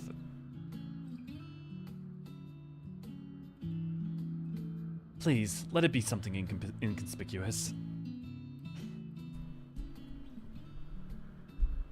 Yes, we are gathering more people again. Ray, I will pass you back the lead. We had 2 people drop, so we will have so Nafka, Halone, Naimia, and Althek. Sorry, that's Nafka, if I'm not mistaken. Minfina is the rabbit, because the bunny on the moon and all that. I believe my destination is Thanalin. Then it's Lenosia for Raha, and the 12's for Kryle. And last but not least, Mordona and Kurthus for Derek and Elio.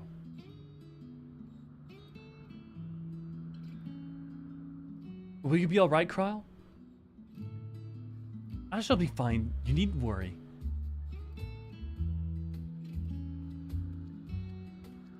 Why is Baragas Spriggan? Possibly to do with the lightning aspected elemental crystal that it takes hold of. Also partially it could be because of its location, his stone's location in the South Shroud. But that in and of itself doesn't necessarily equate to a bunch. But let's pull up entry on Spriggan's in EE1 and see if we can't elucidate some manner of information. If I'm not mistaken, they are actually under Soulkin. Yeah. Spriggans are technically soulkin. Spriggans are neither sprites nor fairies, but share similarities with both. They are known to inhabit rocky regions and deep recesses of mines. Ah, their association with mines because he's the smith, too. These black-furred soulkin are famous for carrying gems or chunks of ore, the smith, about with them at all times. A custom which may explain the popularly held belief within the mining fraternity that they are bringers of good fortune. Their classification as a soulkin is based on a theory expounded in the Codex of Stone, which asserts that the creatures are naught but vessels for the will of the earth. So they actually could still be beastkin. They may not actually be bloodless. There's also snowshoe hair. Yeah. Never before have I traveled with mortals. Ah, it'll be such fun. Others will remain to keep watch over our domain. You needn't worry on our account. I love that she's a Fenrir. That's very good. That's very good. Oh, crap. I'll pass the lead to you in a second, Ray. We abide by the god's selections, but why do you suppose the two of us were grouped together? Why, because you make the most intriguing pair. The god's felling hero and the world-faring explorer.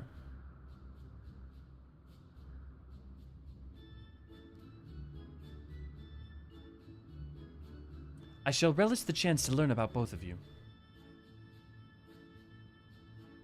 Now then, others have already set forth, so let's do the same. Aside from my own mark, I believe we'll find those of Thaliak and Halone in Mordona and Querthus.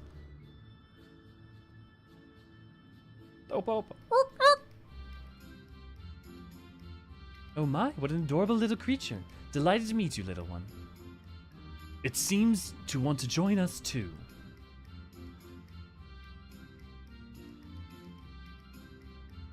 What an unusual company this has become. The gods truly know no inhabitation. Remember, Nevik, it says it in E1, but they actively say that that's not the case. Forgive me, Elio.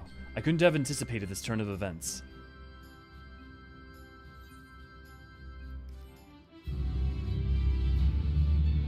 E1 also says that Althik and Aimee are lovers, so... Remember, it's based off of people's faith in their tale rather than... Okay, let me pass this on to Ray Ray. Party members.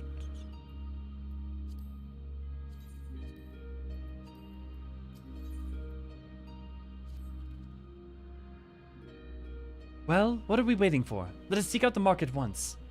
Yes, yes, no need to be so hasty. Shall we then, Elio? The nearest mark is Thaliak's, just outside in Mordona. Memory serves, it overlooks the lake at a place called the Wraithfrost. Where the grass was turned into crystal, and so when people walk on the grass, it breaks and crunches as if it was like frostbitten grass. That's why it's called the Wraithfrost. So you're saying if I fervently believed they were roommates? Well, it seems like there are some facts about them that are immutable. So for instance, Nymean and Althik being siblings because they were the actual beings they were based off of our siblings. So while certain things are mutable about them, it does not necessarily seem like everything is. But that's just my own shit.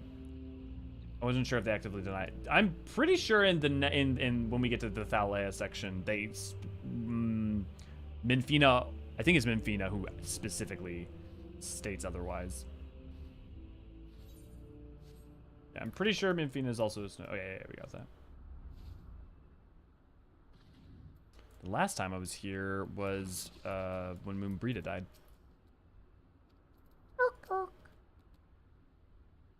This is indeed the place. Do you like traveling, Elio? I adore it, and not simply for its own sake. It's an important way to perform one of our foremost duties, you see, peering into the hearts of mortals.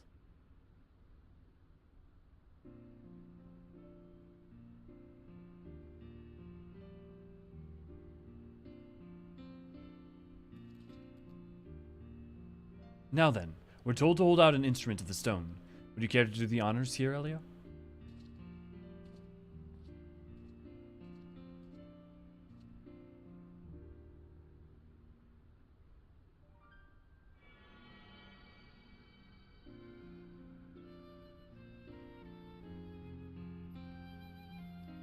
The instrument vibrates rapidly.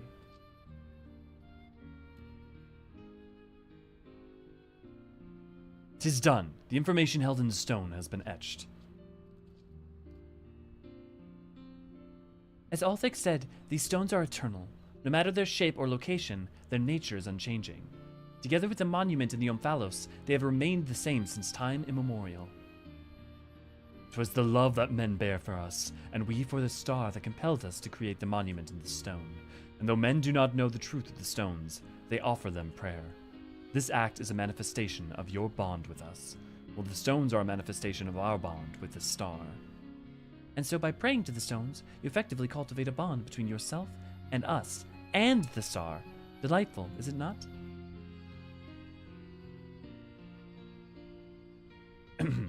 Though we appreciate your eagerness to talk, perhaps we should save some conversation for the destinations to come. If we linger too long in any one place, we're liable to be late to reconvene with the others. Then let us make for the central highlands of Kurthus. Within the Fury's gaze, my own mark awaits. Well, we know for sure that some of them have been moved, Tam, because they were they're in different places from where they were in 1.0. But also, like, a lot of 1.0 lore has been somewhat retconned. A number of things, honestly. Put moon daisies on her grave and a Minfina thing. Moon daisies on her grave. Well, or the Nymean lilies for sure. Levic. What makes you say that, Lynn? Just the fact that it's so rocky?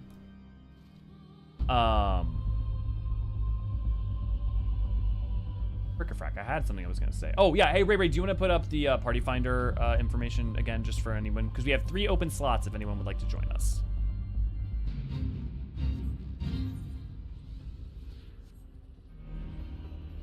All the job quests are the 1.0 quests. The White Mage one is different. Because the White Mage one is quite different. One, because the White Mage one had more to do with the elementals, if I'm not mistaken, and also Amdapor wasn't really a thing. So not all of them are just straight up the 1.0 quests. Some of them, like the Dragoon one, are. Going by the geometry and the bump mapping, a bunch of those edges on the ground are meant to be like 45 degrees. Okay, yeah, that would be pretty bad.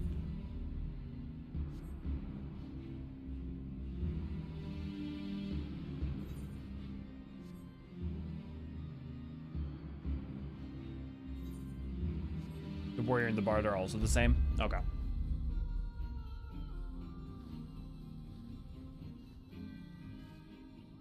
Ray, do you have access to all the footage of the jobs quests?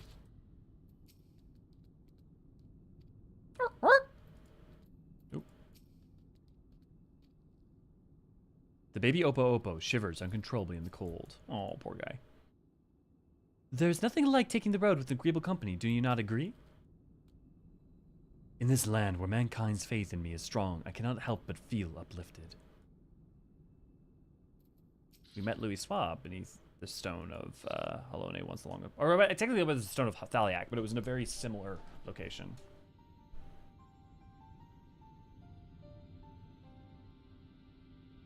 Where it was in Hydaelyn originally. Yeah.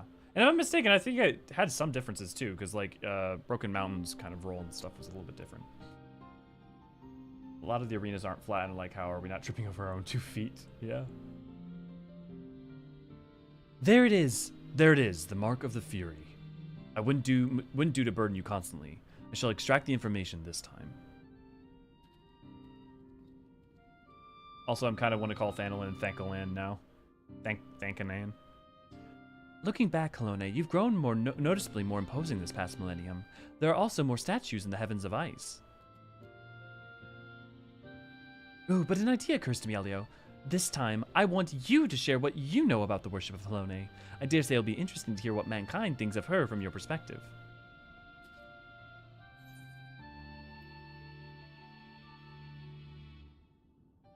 Oh, I didn't do that. Oh, interesting. Okay, so I don't have that.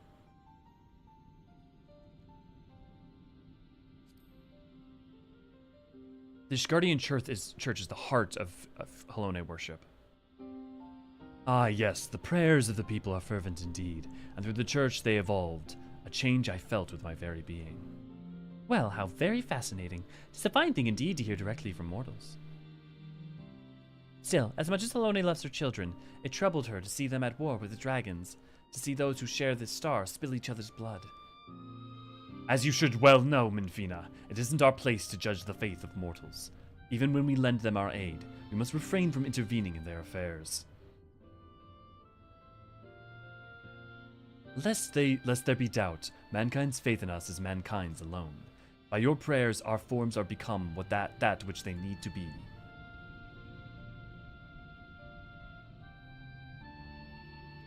Apologies for the wait.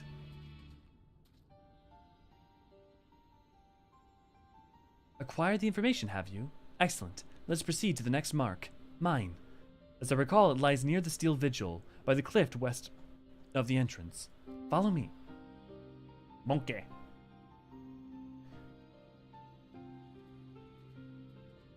Or a la Final Fantasy X-2, Keymon.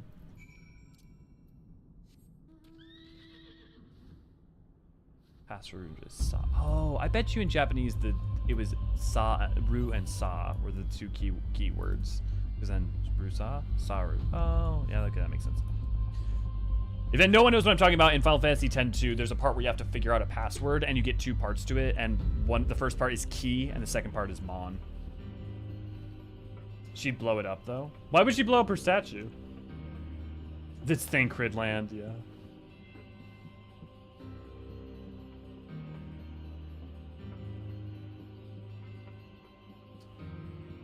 Ray, do you have the party finder up?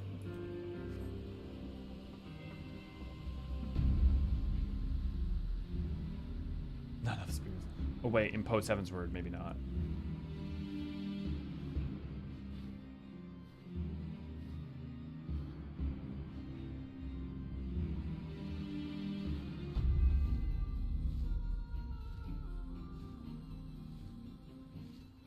It's so funny to think of Kurthus as being an endgame zone. Technically, Mordona was the most endgame zone. Like, Kurthus itself, it was technically... You know, Kurthus would be the Elpis of A Realm Reborn. You ever think about that? Oh, you're still doing the thing. My bad, Ray. Sorry. I should have grabbed the lambs. That'd be really funny if all of you guys just, like, walked up to, like, over here in the, like, Lands of Dalamud robes and just, like... You know, you turn around during the cutscene or something and you just see all of you. Oh, it's further back here. Northern Thanalan is ARR's Ultima Thule. Well, it's where the story goes, but in terms of like the overworld enemy levels, isn't that would be technically Mordona? Like it's the level like Mordona's level 50 zone. Are the enemies level 50 in Northern Thanalan? I thought they were like in the 30s. Well now, aren't we quick? My mark lies just ahead. Let's wait for the others and then continue together. Okay, we got time then.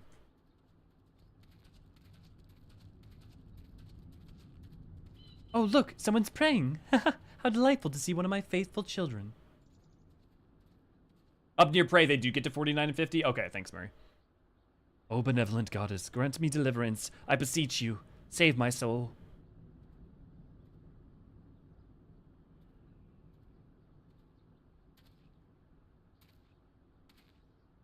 Ah! You're the one who was hunting down the lands of Dalamud.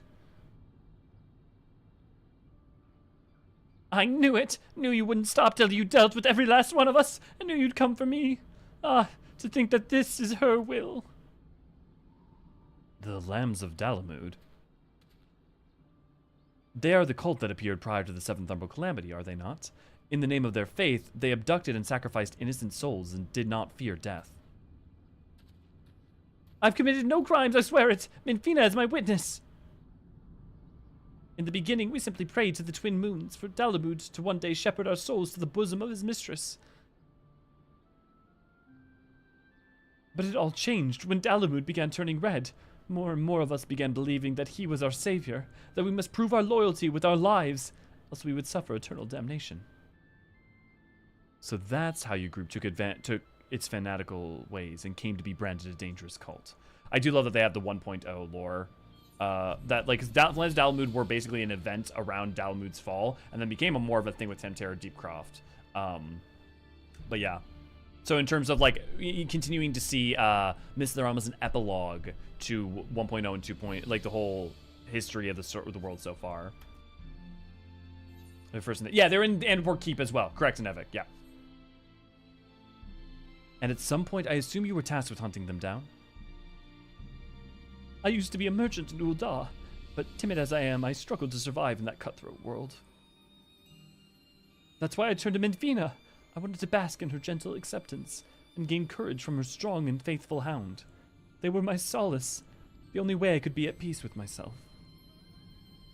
But they took it away from me, my fellows who committed those horrible deeds, and those who reviled me as one of them.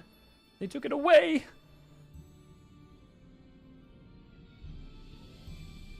You're strong, aren't you? Grant me deliverance, I beg of you. Judge me and show me the way.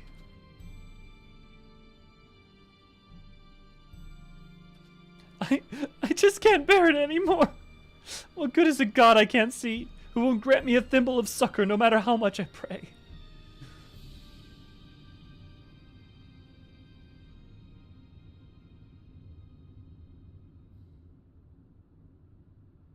You mustn't seek in men what you seek in gods.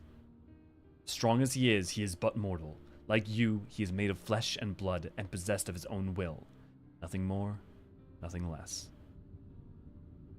It avails you not to raise others up while belittling yourself. You are your own person, with a path of your own to walk. Even should you be taken by despair, that you are here now makes you no different from this man. So believe me when I say all will be well. Keep your faith in Minfina. Believe in her love and grace, and you will surely learn to love others as well as yourself.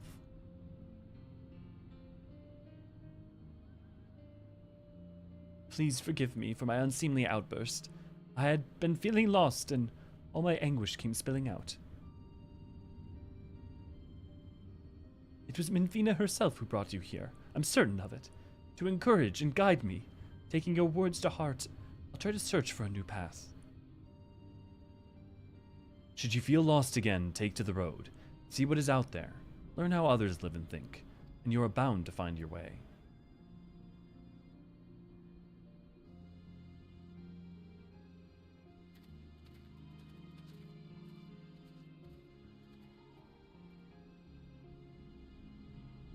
Blessings be upon you on the road ahead, dear child. Did you say something?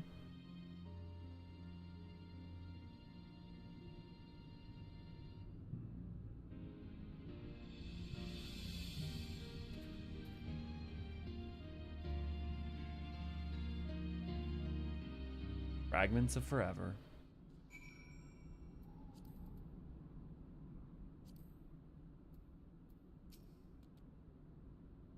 Your faith in faith in us can harm as well as heal, but never forget that faith belongs to mankind, and mankind alone.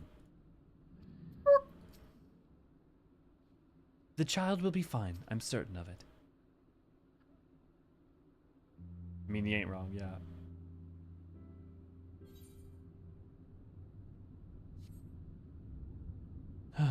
Unsolicited though it was, I don't regret saying those words to him. He needed to hear them. But come, Elio. This time it's your turn to extract the information.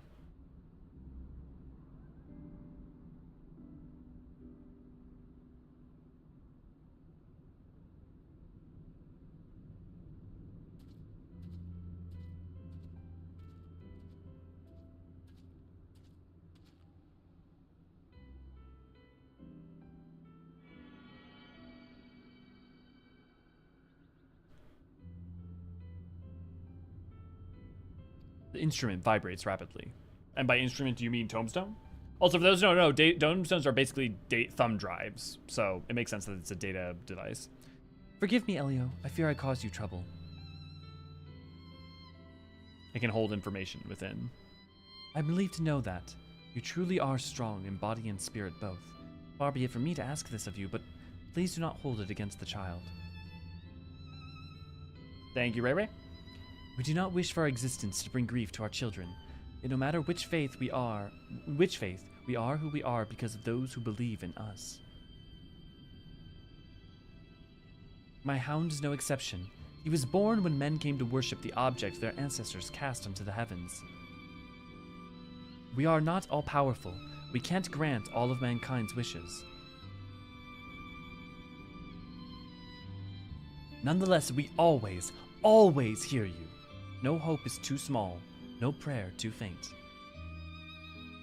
I just wanted to make that clear, lest you forget, we love mankind dearly. But remember, the only way mankind could ever overcome the final days was to be able to find its way itself. If the 12 did do everything for us, we never would have been able to defeat the Endsinger, and the Ascians could never have been stopped.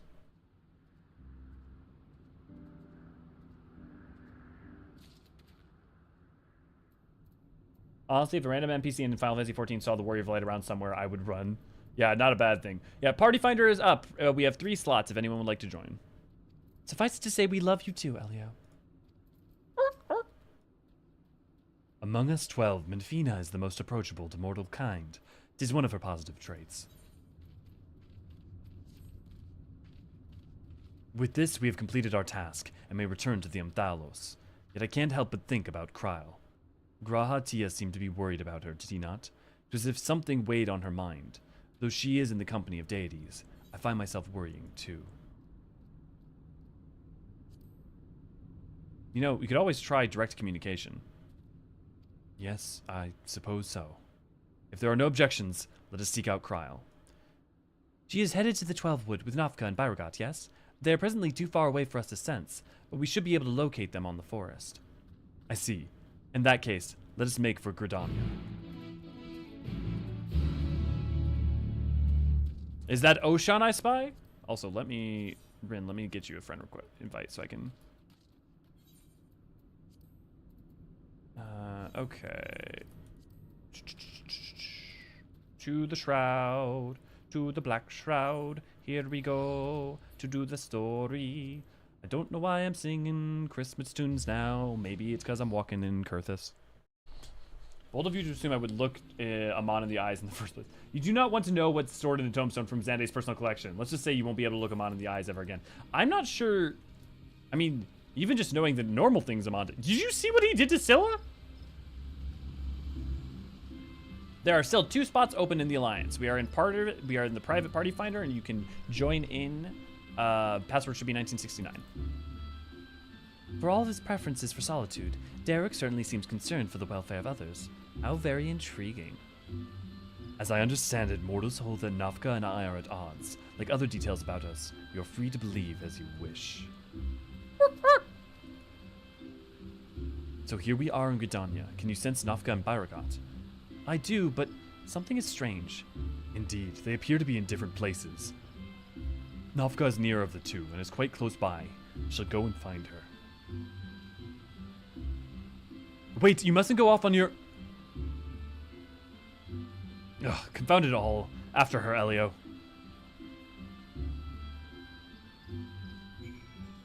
Nafka's outfit's got to be one of my favorite outfits now. To be fair, we got, like, Lisa's outfit eventually. I could imagine getting a version of her outfit. I think the problem is that they would have to make it from scratch because literally her boobs are so much larger than any player model. But yeah, I definitely hope that they put more of the 12's outfits in the game than proper. There she is. Well, now, I wasn't expecting to see you all here. Is aught the matter? You're supposed to be with Kryle and Byragot. Where are they? Oh, we became separated while I was distracted listening to the elementals. The beings are the voice of those who call the wood home. As I'm a patron of this land, they could not help but report me. The beings are the voice of those who call the wood home.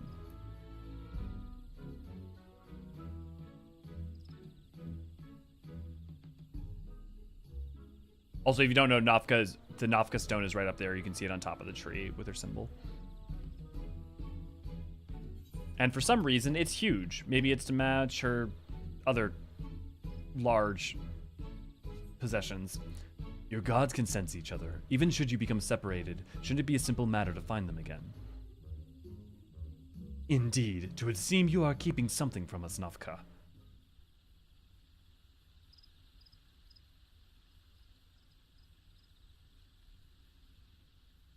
Or were you being male Nafka, Oblivion?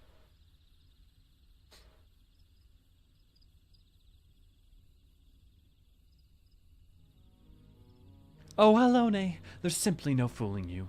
Very well, I shall confess all.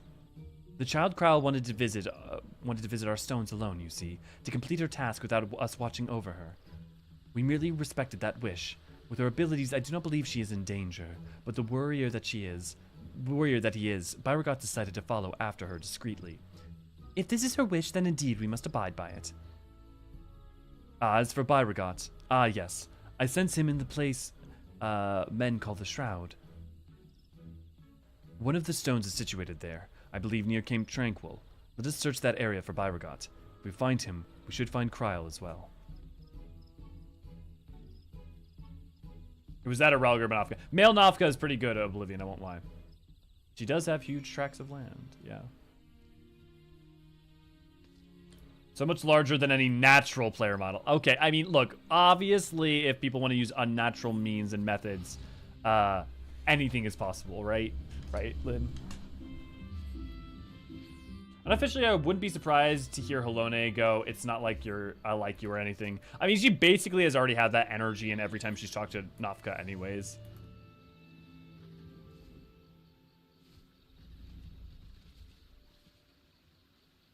I mean, Minfilia. I mean, Minfilia.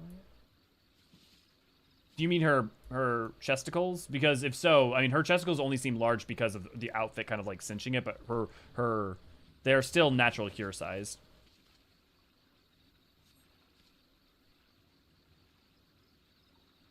She's still a regular player model for all intents and purposes. You scour the undergrowth, but see no signs of Beauregard. It must have simply been the wind.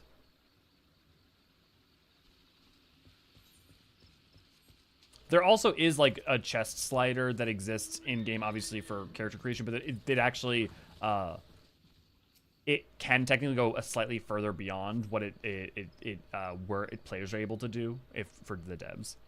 You search the broken barrel, but find no god disguised as an adorable critter. Suspicious Spriggan. How funny would it be if it was just like a regular Spriggan?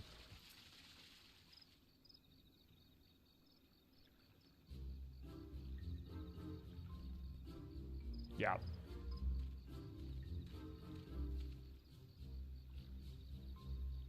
What brings you all here?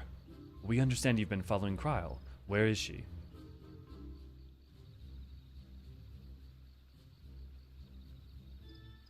Having acquired information from my stone, she now makes for Ulthix. Which is where the Warrior of Light was summoned after the Battle of Cardno. I keep my distance to avoid being seen and was about to continue on when you appeared. Ulthix Stone is her last destination, is it not? Let us all go and meet her there. If everyone so wishes, then very well. Oh, I think I did. To hasten our passage, I shall call upon Master Ralgur's servants to bear the mortals.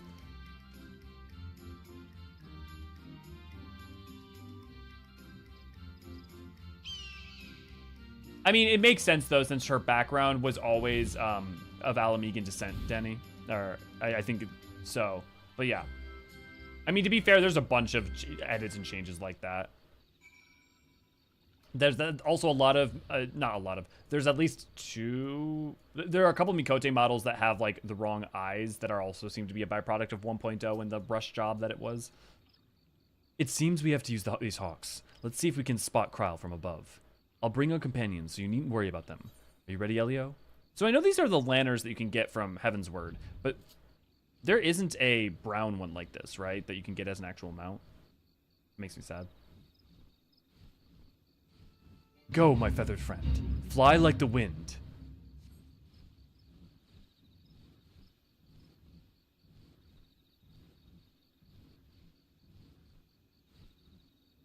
Maybe one day they'll put it in Unreal. I must thank you, Elio. Talking to you helped me find the resolve to seek out Kryle.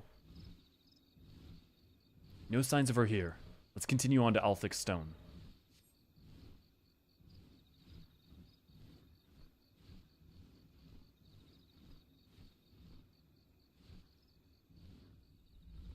Interesting, Mary.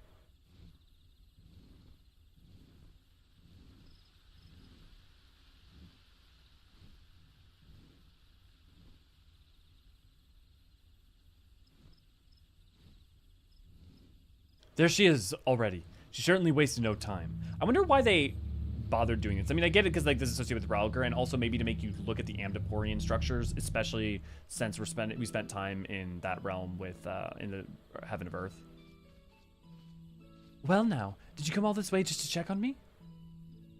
I've been on edge, worrying that I might stumble into Odin, so you gave me a bit of a fright. Navka tells us that you wish to travel alone. What prompted you to send the gods away? It's difficult to explain. I suppose I wanted to seek the answers in my own way. As the gods told us, if we wish to know the truth, we must discover it for ourselves. In spite of this, they've seen fit to not only set us upon the right path, but to accompany us besides. This bespeaks the faith that they have in man's spirit of inquiry, and it gives me heart. After all, it is the selfsame spirit that defines the students of Baldesion. Like everyone, I want to uncover the truth of the 12, to know their aspirations and understand them. And having seen a dear friend of mine embark on countless adventures, I've developed the desire to see and experience the world for myself. Althic stones, yeah. There are dangers out there, of course, but I wanted to prove that I could handle them and perform my task. This kind of fuels into Dawntrail for sure. Dear friends, embark on countless adventures. I've developed the desire to see and experience the world for myself. I see. Indeed, as much as we can learn from others, there's no substitute for seeing with one's own eyes. And in yours, I see the gleam of yearning for exploration and discovery. It reveals to me the love you bear for our star, and it makes me glad. Okay, Derek, really hiding your true nature there. What's this all of a sudden? It's embarrassing when you say such things with a straight face.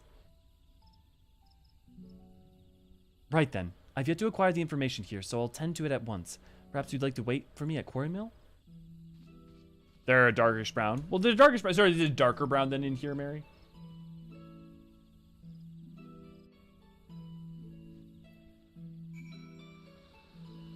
I may have to go fly back there actually because I want to show something. Yeah, okay. We're gonna fly back there real quick.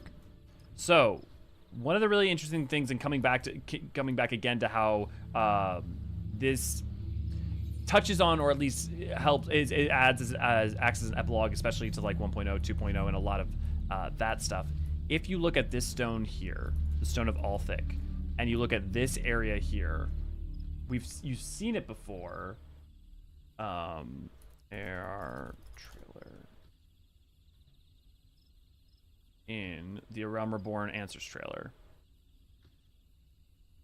So, display camera, there we go. So, if you look at the magics that Louisoix casts, it's Althic symbol. So he casts magics of time and space, right? Temporality. Kind of putting us in stasis, effectively.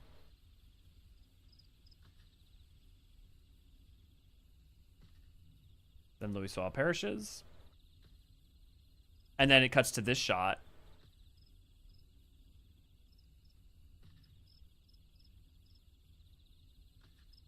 In the Black Shroud. Come on.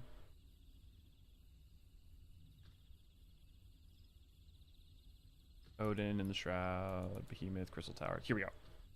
Sorry. Look familiar? This is the same steps.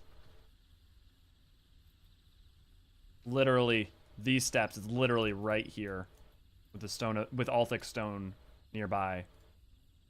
Those steps, tree, the wall, everything is the same. We're the Warrior of Light. If you are a 1.0 player, you also experience you get this cutscene as well. Before you walk into the starting city.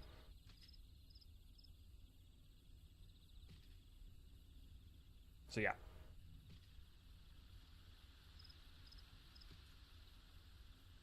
As Alicia, I believe this is where you spawn. Yes, it is as well. Yep, that is correct. About that, so probably just the same model with different ambient lighting. Yeah, it may be the same model. They a lot of times they'll do palette swaps, so it could have been that they also just altered the palette of it a little bit. What happens to Meteor's buddies? Canonically, there aren't any Meteor buddies. Canonically, Meteor was alone. Yeah.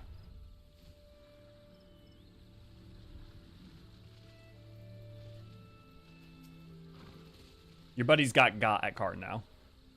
In this land, these voices raised in praise for Nafka are especially strong. Nafka and Byragat are also kind, are they not? We still have 2 slots open if we want 2 more people to join us for Thalea. Let's wait for Kryl here. Nafka and Byragat are with her, so she'll be fine. First the man at Menphena's Mark, and now Kryl. The course of traveling with you and yours, it seems I inevitably end up encroaching upon others' lives. Aye, yours as well. Though nothing binds you to me. You followed me ever since I tended your wounds. You're free to go anywhere, you know. A person's life belongs to that person alone. Others can't be expected to assume responsibility for it, and thus is it wrong to interfere. Alas, once I've glimpsed someone's heart, I find I can't avert my gaze.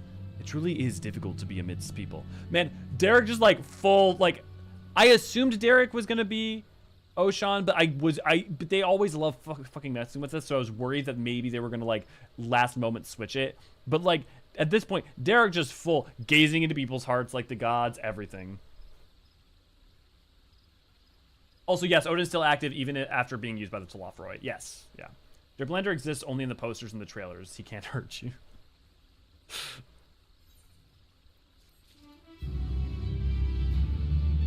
Yeah, Derek did feel like a double bluff, Tam. At least that's like I was like it's too clear, like it's too clearly him.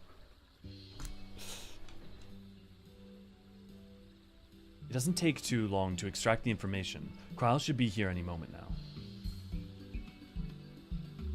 Okay, I kind of hope whoever said it earlier that the reason that the painting entity is because Kryl was spending time with Byragat. I hope you're right. I don't think you're right. I hope you're right.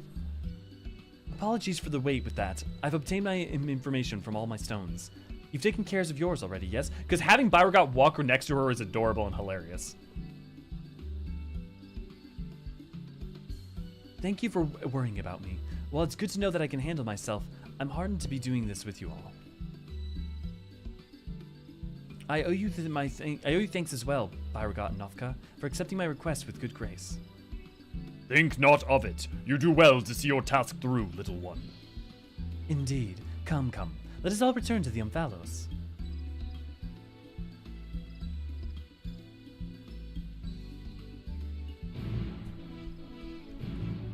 Quest accepted.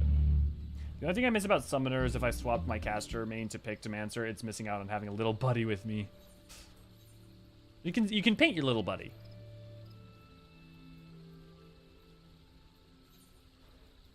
We still got a bit towards Thalia, but is there anyone in chat who would like to join our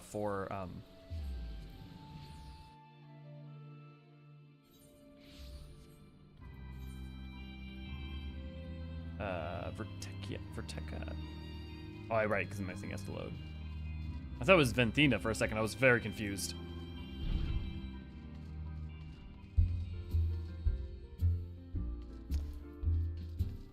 I don't know why I always walk into there.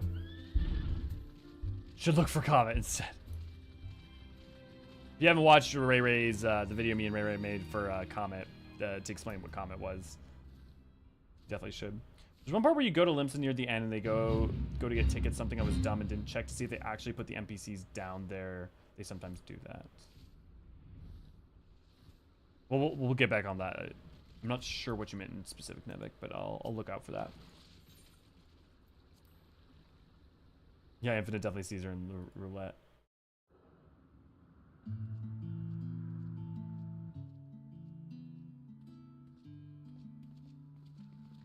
You took your time, Elio. Did something happen? It's past Thalia, okay. Ah, so you rendezvoused with Kryl. How was your experience with the gods, if I may ask? Well, it went okay. We gathered a lot of information and plenty of other things besides.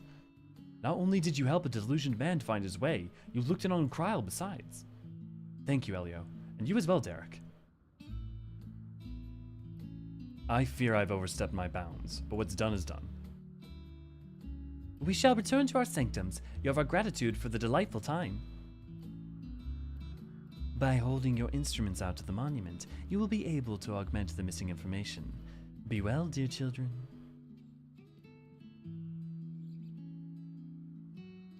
Shall we then?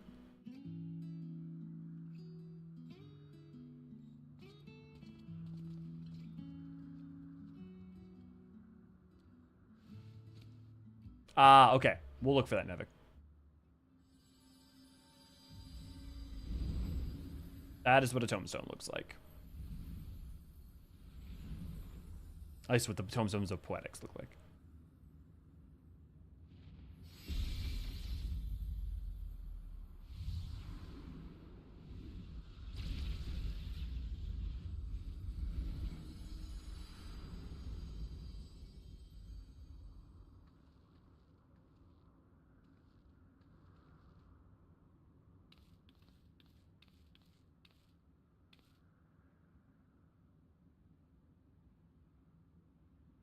Amazing! What was impossible to decipher is now crystal clear.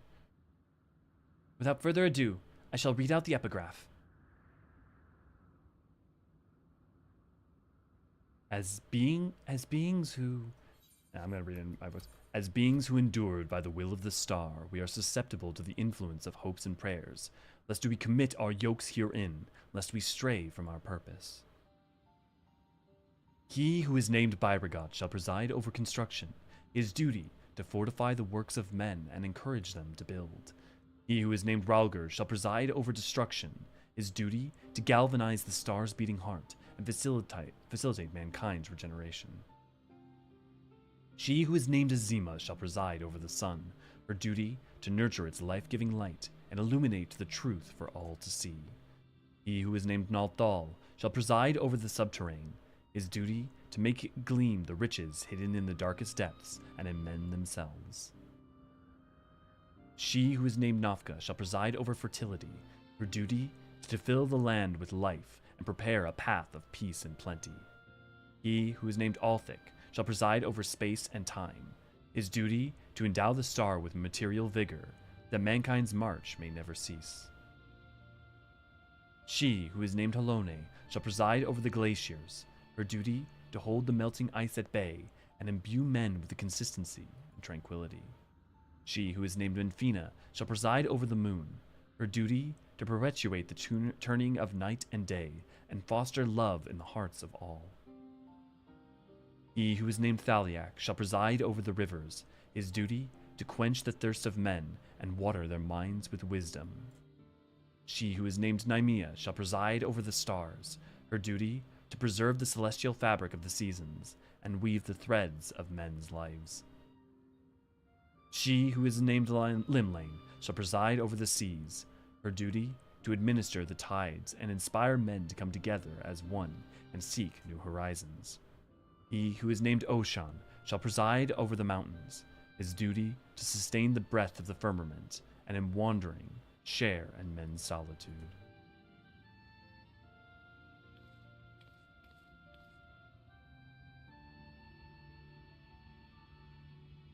He who is unnamed shall watch unflinching, his duty to stand guard over his charge, always and unto the end. The Watcher. Okay, you know what? For Nymea, they could have done something with the stars in the heavens. That would have worked for part of the Heaven of Water. There, the epigraph concludes. We've been given quite a lot to ponder.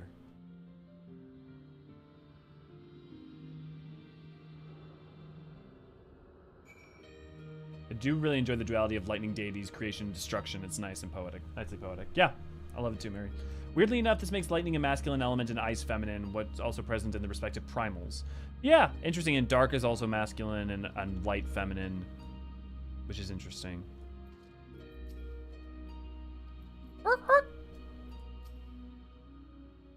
Curiouser and curiouser. Writings about the gods written by the gods themselves. This is utterly unprecedented. Our yokes, lest we stray.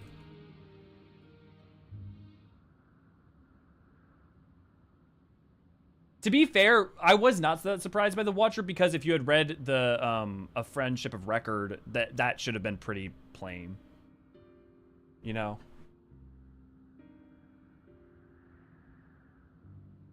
Hopes and prayers influencing their nature. Have you any thoughts on the consonants of the epigraph, Elio?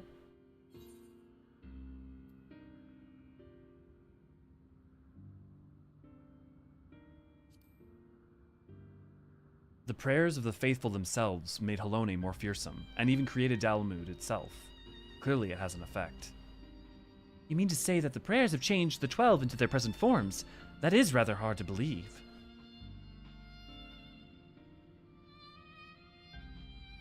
Given what we know of Dynamis, I believe it's entirely possible in the presence of that energy, hopes and prayers have more tangible results than one might expect.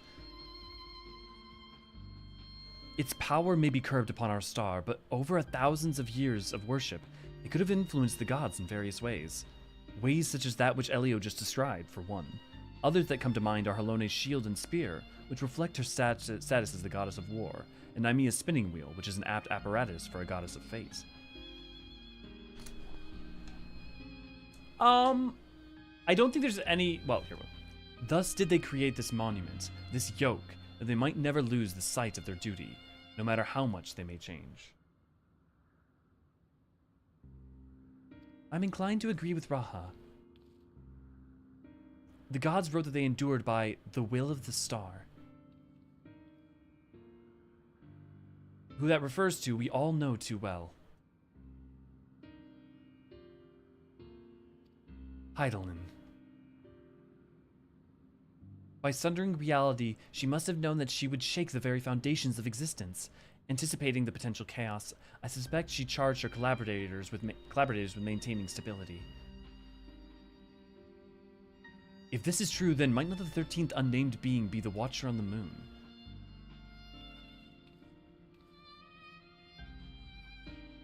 The pieces certainly fall into place.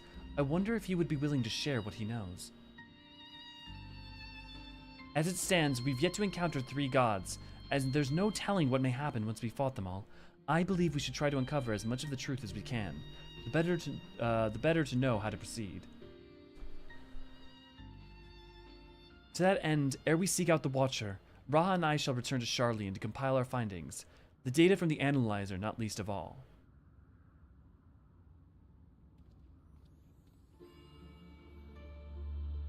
To think that the investigation might lead us to the moon, I eagerly look forward to the next stage of our fieldwork.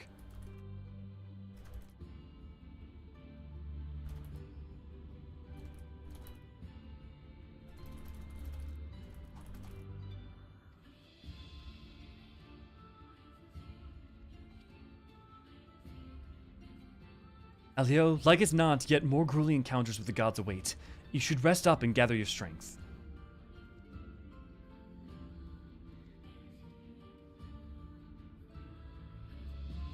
That's definitely an idea, Des, with light and darkness and chromosomes. It's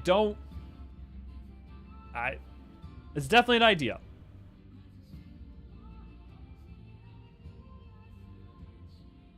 Not long now, ere we arrive at the truth.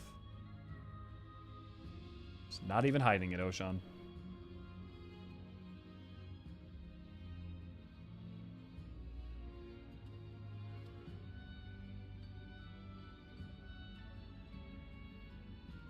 For the longest time I've journeyed alone, not involving myself in the affairs of others. But I've enjoyed our time together. You've undertaken the investigation with all earnestness. It's been a pleasure to be a part of it. When I imagine the moment we must part ways, I can't help but be saddened, and it surprises me that I feel that way. Forgive me. I didn't mean to act sentimental, and if you'll excuse me, I shall head outside from fresh air.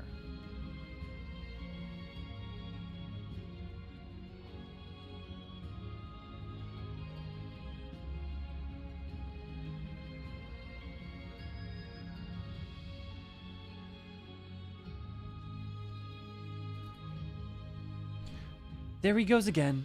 Elio, do you suppose you could follow after him? I can't quite say why, but I feel as though he'll suddenly vanish one day, never to return.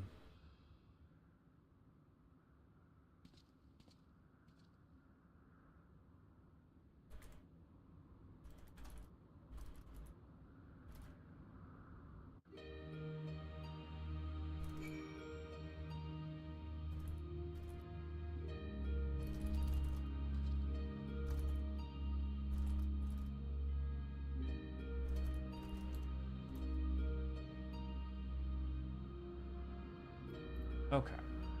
And 9% sure that was just the cosmos, chaos, peril, and not something of genetics. Yeah. Yeah, definitely. I think more than that. And there's the same way that also there's been the idea of like the martial and the magical being like masculine and feminine and having associations.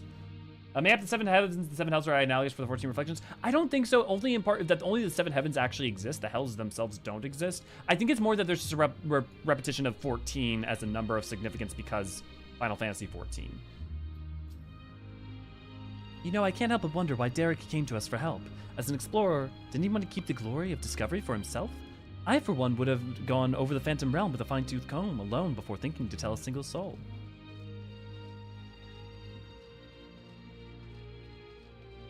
Conspiracy noises. We had elemental calamities and 1 for light and darkness, which is 6 elementals, heaven and the highest. 6 elemental heavens and highest heavens and hells with deepest hells. I'm sorry, Infinite, I don't fully follow on that one. Very important question. I know eating an aether crystal will be lethal, but like, what if you crunched it up and used it as a seasoning on food?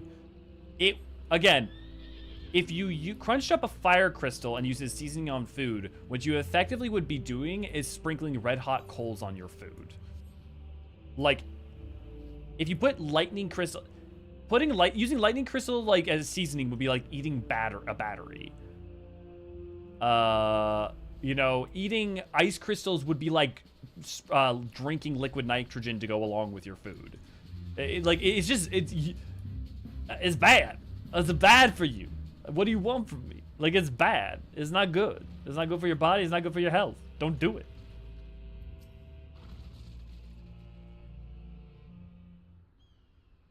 No, putting fire crystals on burger would be like sprinkling red hot coals on it. It's like it wouldn't, and leaving them there and then eating it while they were red hot. But sense of AFK brain direction, yeah, definitely. Oh, 'tis you, Elio. What is it? Snowgame thought I should check on you. Do you plan to leave once and for all after all is said and done? Snowgame's worried that I'll suddenly vanish, you say? Well, as the saying goes, all things must come to an end, whether we will it or no. When our work is finished, we must go our separate ways. Doing so will sadden me, as you know.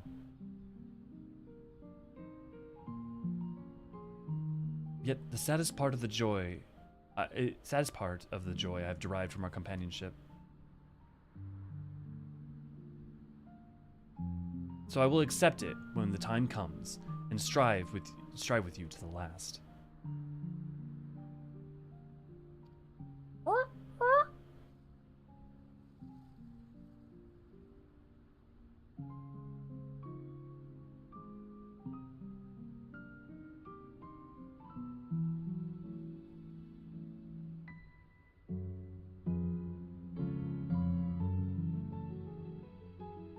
As you know, my friend, I would rather you live your own life, but having helped you, I won't send you away against your will.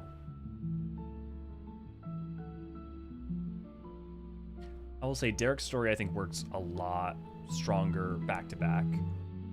Well, you are a busy man, so I won't keep you. As before, rest assured I will share with you any tidings I receive from Cryle.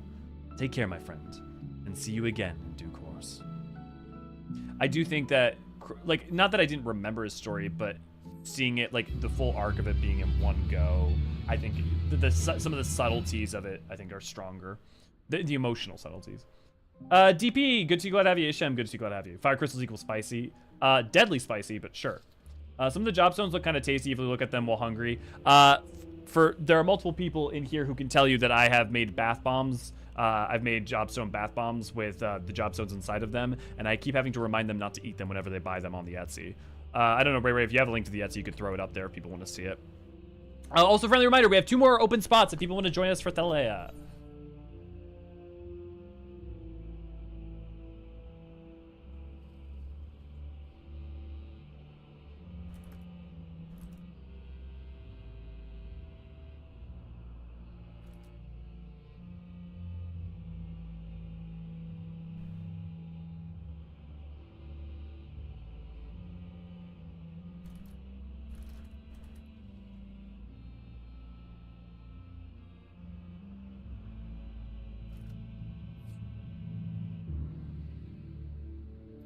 Okay. Thank you, Ray Ray. Oh, Elio, 'tis good of you to come, but I'm afraid there is still no word from Kryle and Grahatia. They're working as fast as they can to compile the findings of our investigation, I shouldn't doubt. But between the Phantom Realm's etheric data and the Monument's epigraph, they've had much and more to review. Now, while awaiting developments, I had a mind to pay Snowgame a visit in the Omphalos. If you aren't otherwise occupied, you should come too. Also, Ray Ray, can you throw up the link, or not the link, but the party finder information for anyone who would like to join us?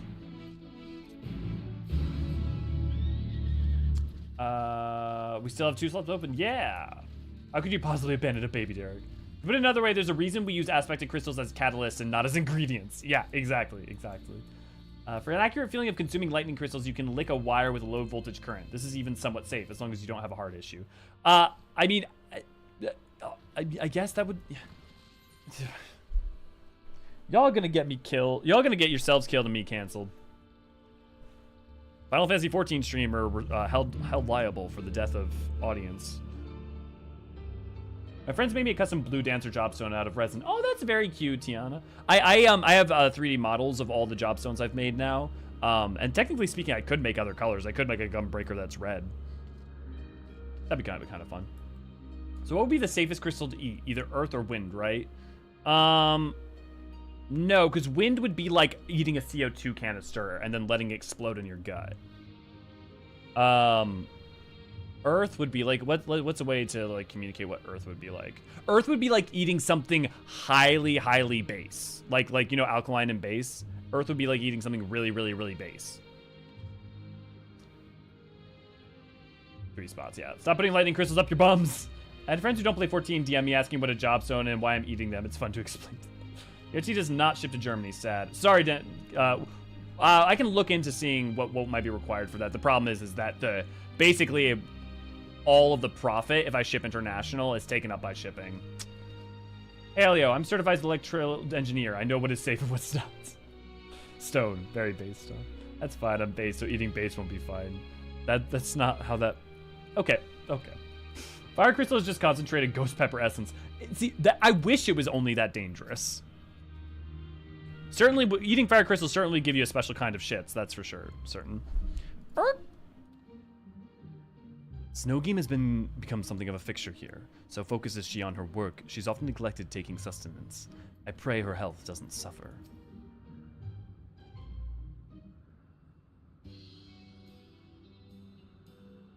That's an interesting question, Oblivion. I have to think about that one. Oh, if it isn't Elio and Derek! But no Kryle or Raha, I see. Unfortunately. Speaking of whom, would you not prefer to be with them in Charlian? You're a researcher too, after all. I find myself more effective in the field, being here giving me inspiration, you see, and of late, I've been mulling over the opening words of the epigraph. As beings who endure by the will of the star, we are susceptible to the influence of hopes and prayers. Thus do we commit our yokes herein, lest we stray from our purpose. The suggestion that faith has shaped the nature of the 12 paints a truly intriguing picture.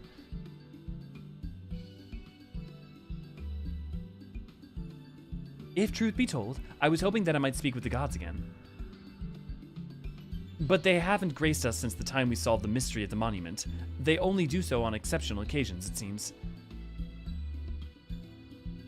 Be that as it may, I believe there might be another way to see them. When we journeyed with the gods, Azima told me that each of them wished to speak with you in private. You, Elio! If you want to call them before their heavens, I have a feeling they'll answer. So won't you give it a try? And afterwards, let us know what they said. I for one see no harm in it. But if you are disinclined, then do not feel pressured. It's entirely your decision.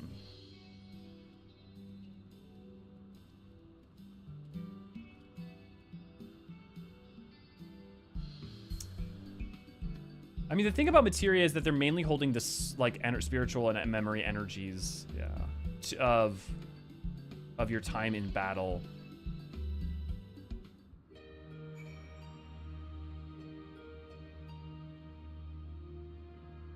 Eating a materia would be like like a highly vigorous pop rock, like it'd be like eating a bath bomb, like a concentrated pop rock or bath bomb. That's what eating a materia would kind of be like.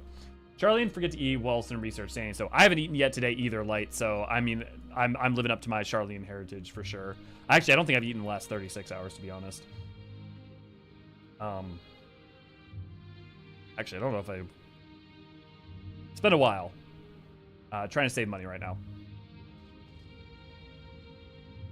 There's been some money stress at home.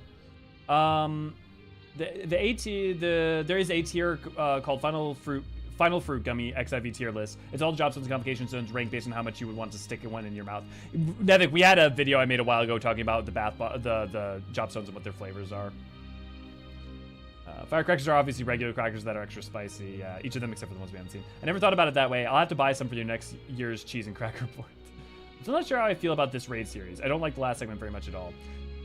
You'll have to give an argument for that one, DP, in terms of why, because I personally adore it very strongly. So, I mean, I'm happy to hear your point, although I will offer my counterpoint to it, but I'm definitely happy to hear if you'd like to share. This is actually how your character rises stats when leveling up. Leftover aether from the battles inside your body from materia glands, which you give stats, yeah. Looks like we've got 6.5 content, so I'm gonna head out for now. Yes, true. Let's talk to gods. Oh my god, Ray! Thank you so much for the $50. That was not me. I was not trying to call out for money, but I appreciate it very, very much, and I will put that towards making sure that things are a little less stressful at home. Thank you very, very, very, very much. Thank you very, very, very, very, very, very much. Whew. Thank you. Okay. And I guess just friendly reminder, if you want to support us, you can support us over on patreon.com/Eorzean Archives. You can also offer a super chat here like Ray just did, or you can also just pay $1 to get archonship. Or you can also pay a couple dollars and give a bunch of other people archonship as well. You know, it'll be, what?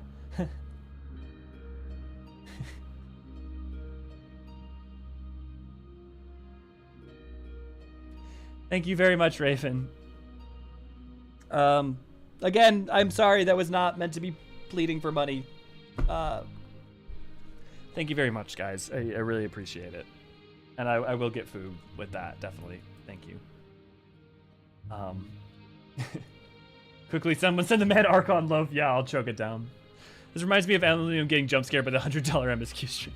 I honestly, if I wasn't more hungry and tired and a little bit emotionally drained, I would have had a much bigger reaction at both of these. I'm a little bit drained today, so no eating 36 hours, bro. I grew up often not getting to eat for a long period of time, so I'm kind of still very used to not eating for long periods. It's not good, but I'm still just quite used to it. Wasn't taking as fleeting. Again, thank you, Ray. Yeah, Ray, want to see Scantlic Archivists? Well, we don't have those yet, but sign up for our Patreon anyway at www.patreon.com/Eorzean Archives. Thank you, Ray. The best way of getting jump scared, honestly. Yeah. But yeah, that's actually more of an argument to eat some. I haven't been eating much because of stress, and I'm 120 pounds. Yeah, Des, make sure to take care of yourself, man. I know that work and life has been hard for you. Okay, let's talk to Byrogot, shall we? Thank you, Ray. Thank you, Raven. Thank you. Hey, Infinite! Thank you for the Eorzean Archive membership. Someone enjoy your emotes. Nevik, enjoy your emotes. Double Burms!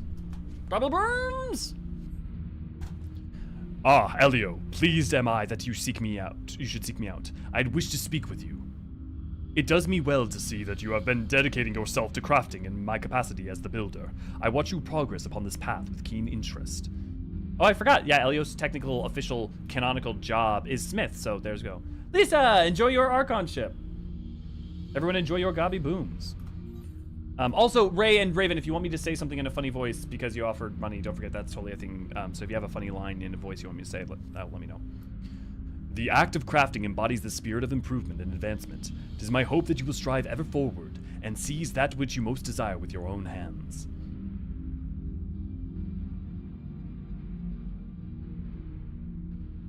Good, Des. I'm glad you're getting some good stuff. I'm poor. No worries, Infinite. Like, dude, guys, I know what financial insecurity is super like. So no one has to. Please don't spend money if you don't have it. I beseech you.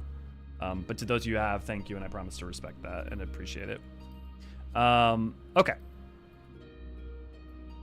And again, P9, I would, if you do have like a specific way feelings on on why you dislike it as much, I would enjoy talking about it, because I know Mists of the Realm, it's not that it's been divisive, I would say, but for some people it's been either some parts have been somewhat lackluster, or to them the 12's plight and their story just doesn't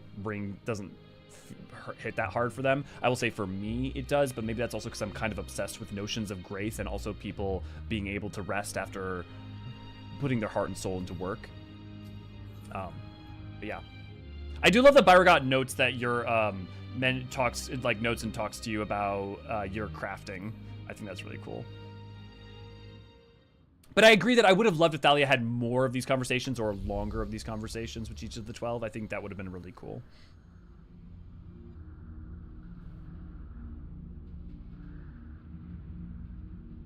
Well, well, if it isn't the dauntless Elio, full glad am I that you would thus call to me. When you and yours investigated the origins of the Fist of Ralgar, you posited some interesting theories. The connection between myself and the Sylph's divinity in particular. You did well to draw that conclusion.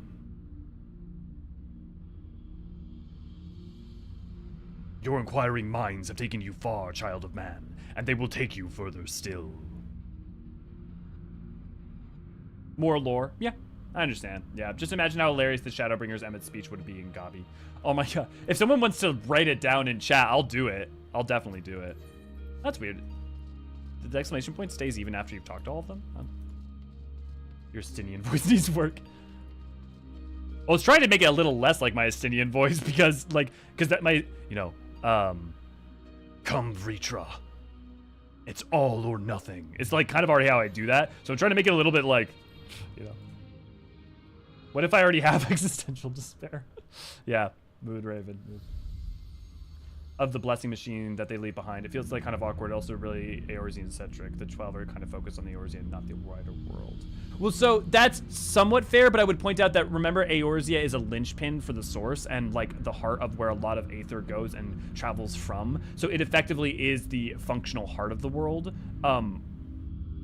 And that 12 worship came as a byproduct, not of an intentional desire for us to worship them, but from the people becoming aware of them. Remember that the pillars of the heavens are spread wide to the far corners of Eorzea, but they are when calamities happen, they often are, not singularly, but often are in Eorzea, but also where the Phantom Zone becomes apparent. So that's why 12 worship is centered around that.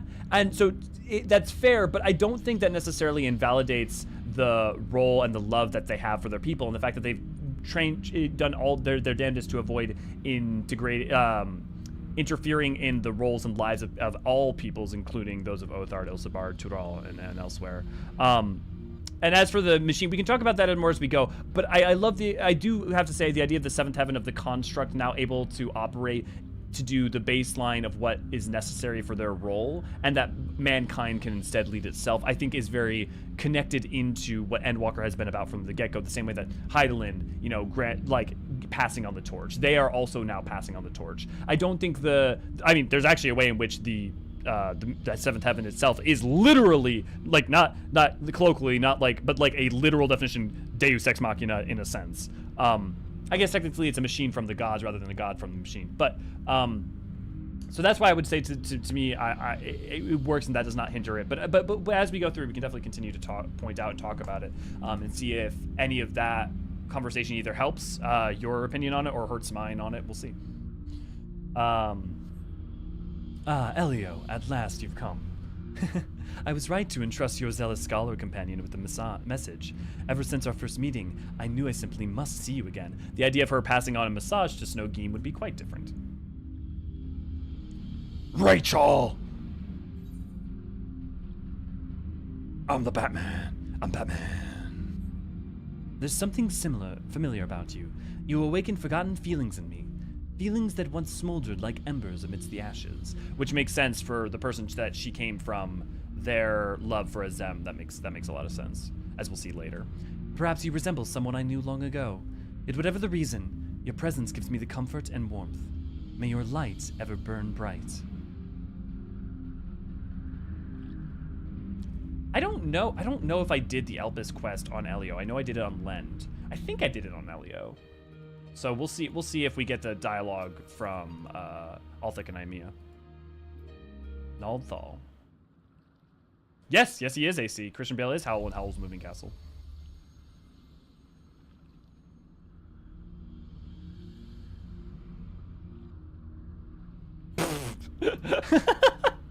I'm sorry, I gotta read that out loud, Ryan. That's pretty good. Existential dread? Well, I had a solipsist phase about 5 years ago. I realized I was just being an asshole. That's pretty good. Yeah, to be fair, other places have their own gods. Yeah, like Kami worship in Othard. And there are gods for the Korvosi and the Thavnari as well. Garlemald is in every way attempts to be a atheistic group, though its nationalism became its faith. Elio, we bid you welcome. Know that though we appear to be two beings, a dual-aspected divinity, 'twas not always so. Man's hopes harbor power. 'Twas his faith offered over millennia that shaped us into our present form. In answer to your faith, we, the traitors, shall watch over mankind as he strives for that which he desires. Everyone knows Rygo, the Rygo mount, right? These look a lot like the Rygo mounts, like tail feather things. The Amaterasu TT card is terrifying. I'll have to look it up. If I need to get Gaius, are the 12 otherwise engaged right as I watch stream?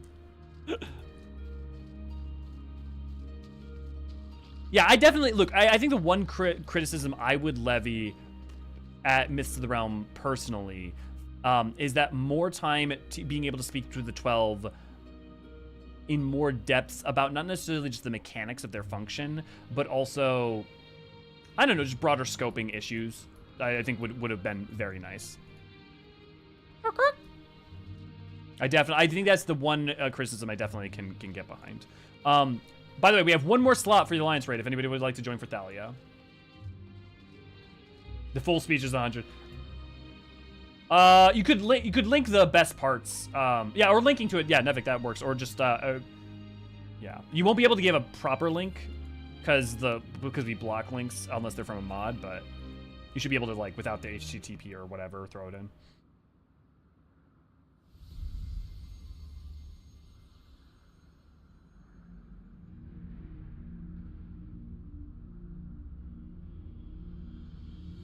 How bold you are to summon me, Elio.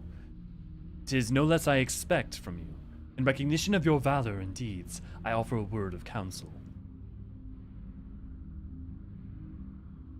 Well do I know the power of men's hope, of mortal faith, and there is no faith that I reject. Yet in every age there are those who invoke the name of the divine for their own ends. Be not misled by them.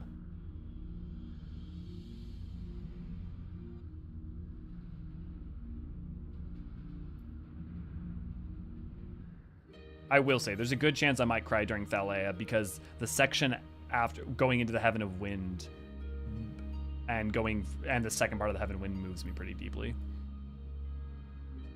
She disowned the Inquisition. Yeah, 100%.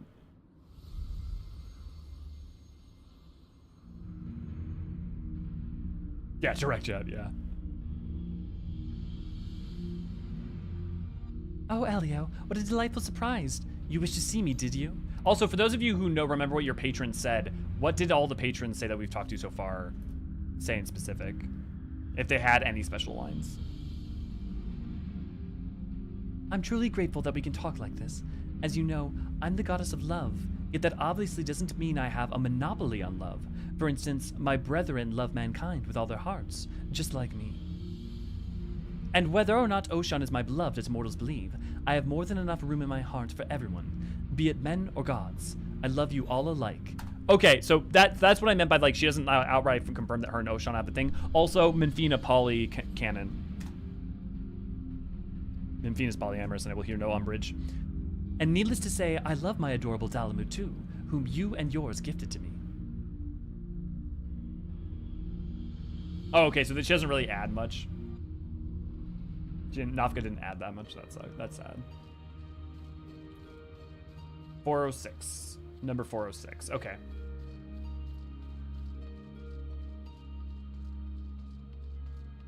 She acknowledges you before you forget the rest.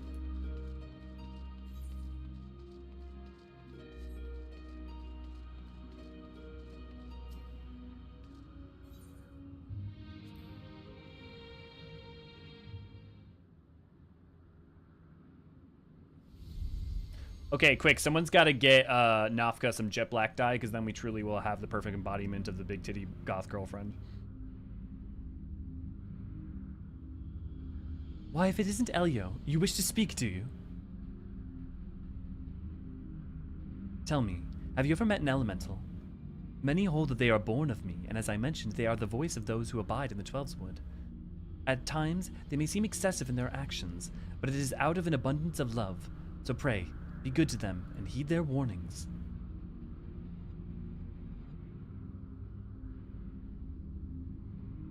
Y'all are having some conversations about linguists. I see that a bunch of you guys are in voice over the Discord. I like that. Okay, sorry. I've been watching a lot of Jimmy here lately, and I just have a question. Like, do you think I can fit this in my mouth? Like, if I like, can you guys even see it? Because now I'm curious.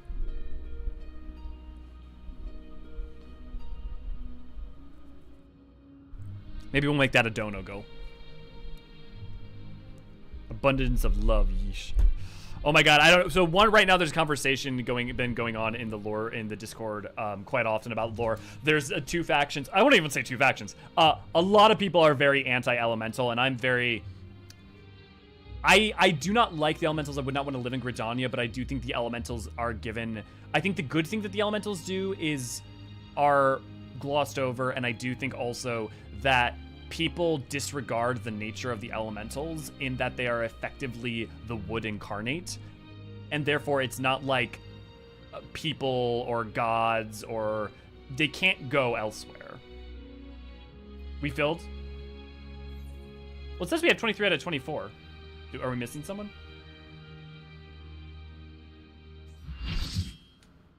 Oh, there we go. Hey, Luminar. There we go. Okay, I'll think.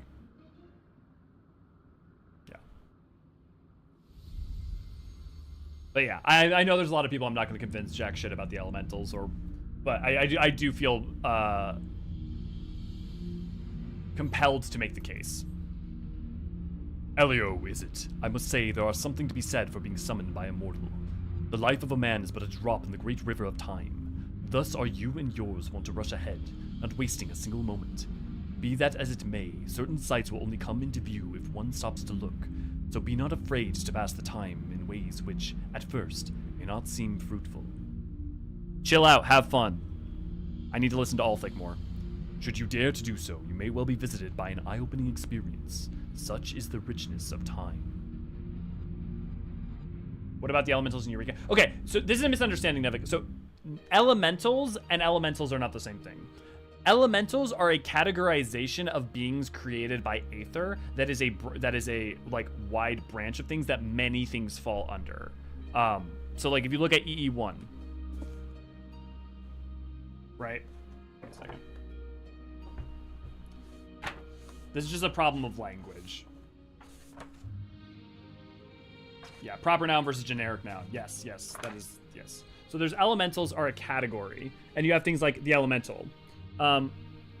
Elementals here. So there's elementals, and then there's the elemental. Guardians of the 12 Wood and creators of the hedge, the protective barrier which wards the forest from evil. The people of Gridania see these beings of pure aether, spiritual fragments of Nafka, the matron herself. It says that the elementals can communicate with man, but have chosen to only do so through the Pagel, intermediaries chosen by the woods to serve as its voice. The elementals will suffer man's presence in the 12 Wood unless they are angered, at which time they will resort to violence to see the perpetrators cast out.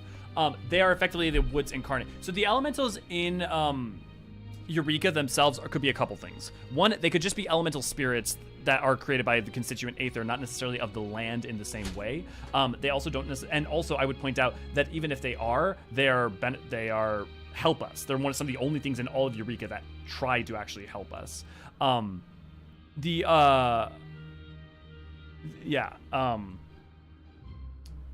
there was another point I was going to make, but I forget it.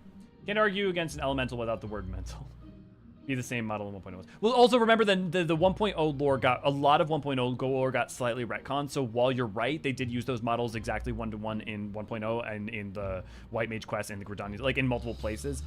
They have not since. And notice that the one time that they do show elementals in the Lotuswood, or with the trees or stuff, they always use a different model now. They haven't been using the elemental models since 2.0.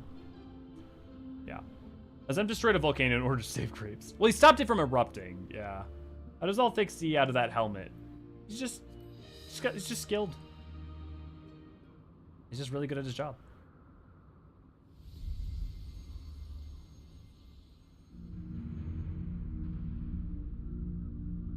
Oh, I know what I was going to point out. I was going to point out that the elements choose to only communicate with some people. The elementals communicate like through aether and through emotion and feeling, as shown in the Heaven's Word mainly MSQ.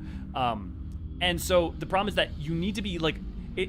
You have to be attuned to the wood and conjury in order to even be a hearer.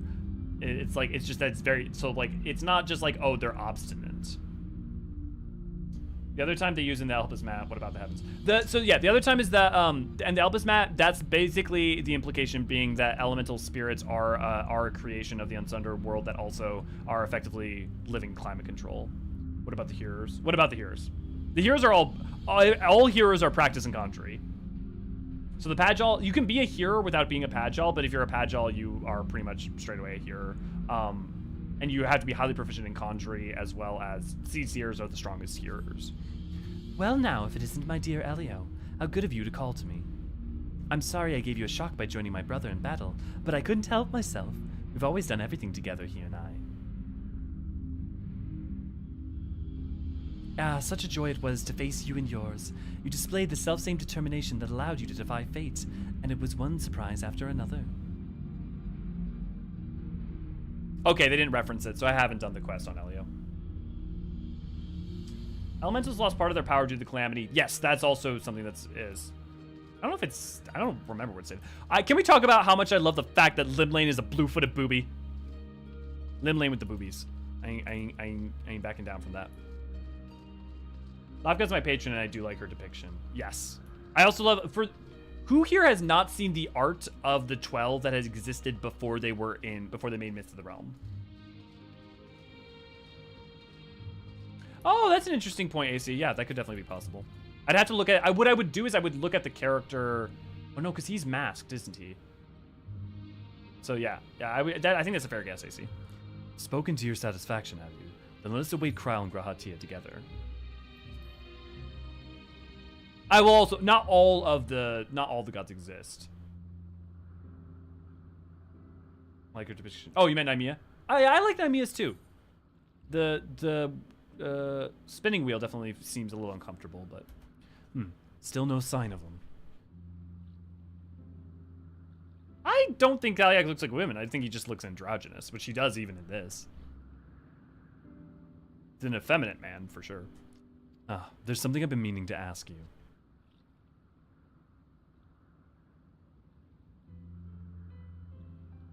As an adventurer, are you better traveled than most? Of the places you've seen, what kind do you like best? Ooh.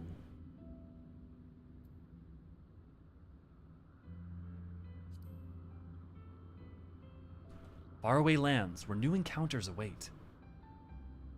Ah, yes, I can imagine you being given to such. The thrill of visiting unknown places is something I can understand. I myself am partial to wandering Eorzea, so rich in aether this land, and possessed of so many aspects. Like, Eorzea is, like, one of the linchpins at the start. It's like, it is famed for having more aether in it naturally than any other place. 'Twas when I was traveling through the Twelveswood that I encountered this fellow. I know not how he came to be injured and alone. I couldn't turn a blind eye. He has long since recovered, and I probably should have returned him to his forest home. When I see him here, undaunted in the presence of gods, I can't help but feel 'twas a fate that delivered him to me.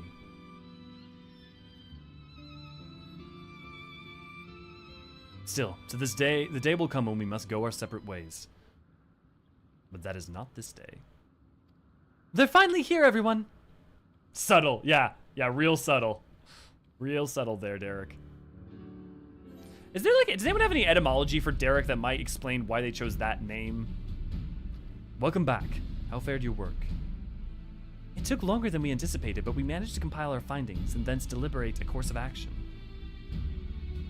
Indeed, herein we would do well to tread with caution.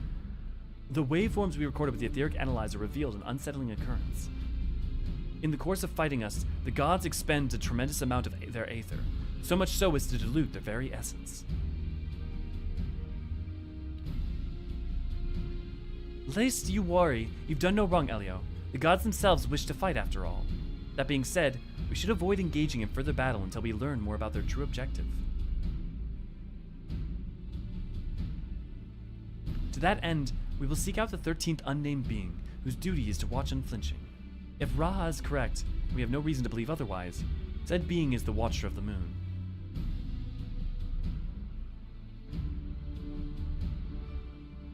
You'll be pleased to know I've already acquired permission to use the Tower of Babel from the Ilsibardian contingent, who oversees the structure with the Garlean people's leave. We're rarely going, then? To the moon? Huzzah!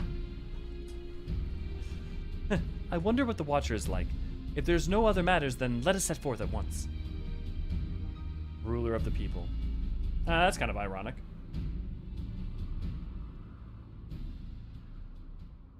Of Theodric. Oh, interesting.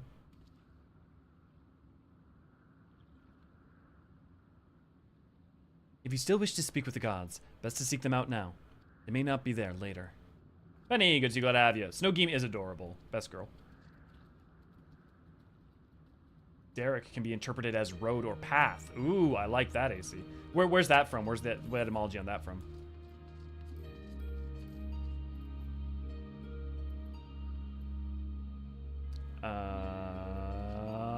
Freak out.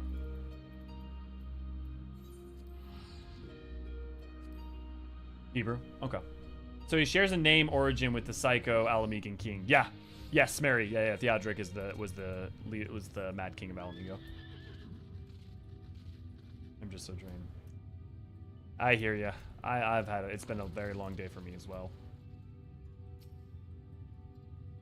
Yeah. Name your computer. I thought Thaliak was the math one. But I've been having a good time with you guys, and I've been excited to go through all of them for all this final time.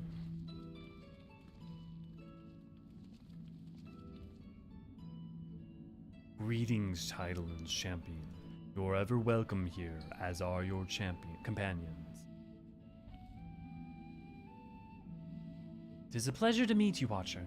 We are come hoping that you would answer some questions for us. Questions about Hydaelyn. We've deciphered a monument at the heart of the Phantom Realm, in addition to the names and duties of the 12.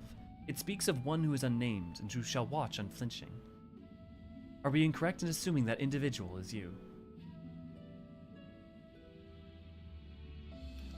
The 12 have existed for eras. If you know aught about them, will you not share your knowledge with us?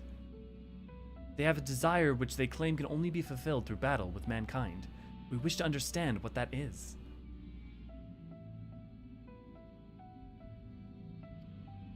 Please. It's only once Derek asks that the Watcher. So man has managed to come this far. Very well. You have earned the right to know. Remember, however, that I am but a creation. Though I have been imbued with some memories of the past, they are far from complete.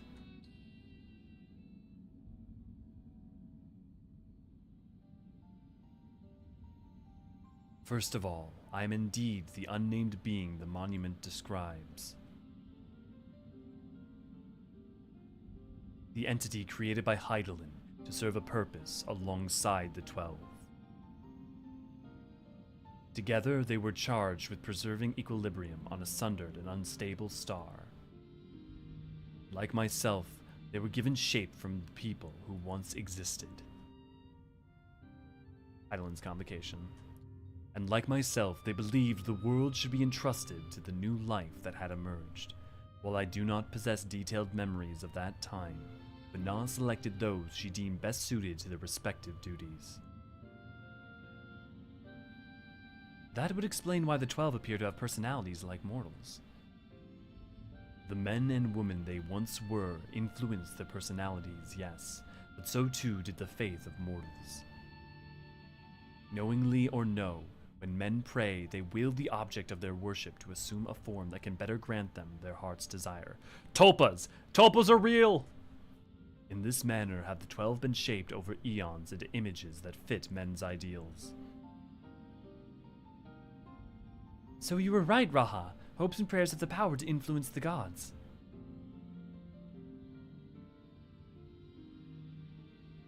Yet, even as they thus changed, at Venan's behest they would have refrained from intervening in mortals' affairs. As a result, there will have been times when they acted in ways that are contrary to your expectations. But now that Hydaelyn is no more, and the final days averted, the 12 have arrived at a decision regarding their fate all their own. 'Tis not for me to reveal the truth of their desire. I can, however, guarantee that it will not visit harm upon mankind. Nay, far from it. Well, I for one never felt that the gods meant us ill. To have your guarantees as well, we couldn't possibly doubt them anymore. It is most assuring to confirm the connection between you and the 12. With this, we may proceed in our quest with easier hearts. Thank you for sharing your knowledge with us. We shall return to the Omphalos and continue engaging with your brethren. That is well. As I watch on, I shall pray that the tale comes to a happy conclusion, for gods and men alike.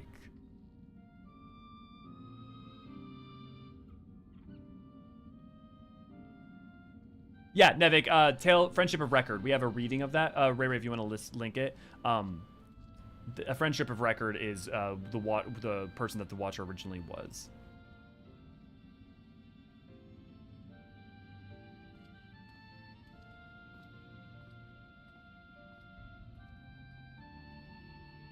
Oh, that's an interesting theory, Dallas. May your journey be a fulfilling one. Not primals. So affected by prayer and faith is different than they are byproducts of normal creation magics. They're very alike to primals, but it's the difference between like Orosite and Crystal, right? It's like, yeah, technically they're very similar in nature, but they do have distinctions.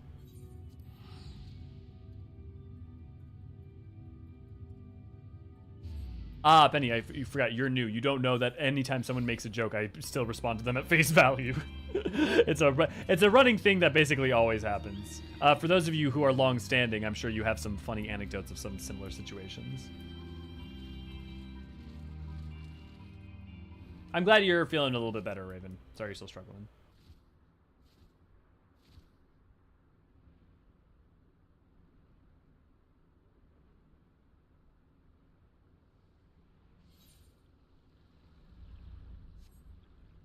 Almost went to the Keeper of the Lake. Stop singing! I'm all alone. No one here beside me. But you gotta have friends. I don't know why, but I've always had that part of Shrek stuck in my head.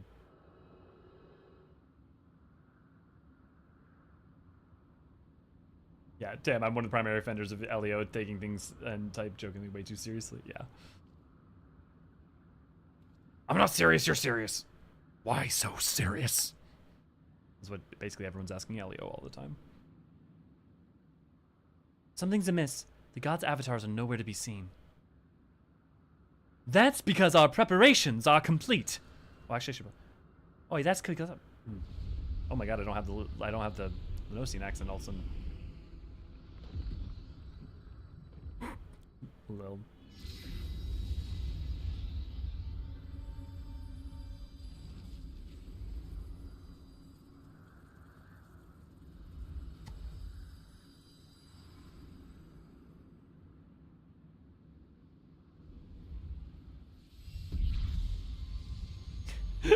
Infinite. Ah, the days of the porn bots. Oh, Limlane's design's so good. Oh, Thaliak's design's so good.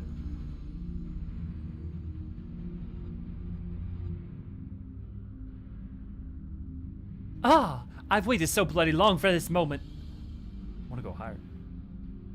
Fuck it, I'm giving her the accent. Tisk tisk, Limlane, are such uncouth words the first you would speak unto our guests? Oh, leave off, Thaliak. You can't tell me you're not as excited as I am. I would be the first to admit my joy, but on such a momentous occasion, I would act with due propriety. Well met, children of man. 'Tis our understanding that you have spoken with the Watcher and ascertained our true nature. Indeed, we were created by Hydaelyn to tend to the star. Having built the Omphalos at its heart and our sanctums throughout aether-rich Eorzea, we labored to preserve the balance of reality. So see, further explanation that the heavens exist in physical space out amongst in the different places of Eorzea where, because it's so deeply aether-rich and a linchpin for it all. So the gates are taking us to those points in space. So it's likely that, for instance, the Heaven of Lightning does exist over top of Girabanya.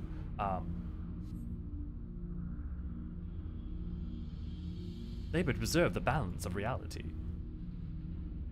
All of this we have learned, but there is still one thing we do not understand. Our analysis of the Phantom Realm revealed that you and yours dilute your very selves by fighting us. Would this not impede your ability to carry out your duty?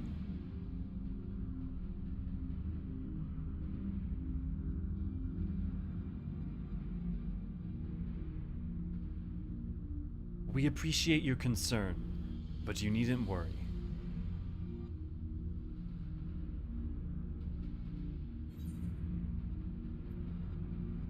I love that you can answer this.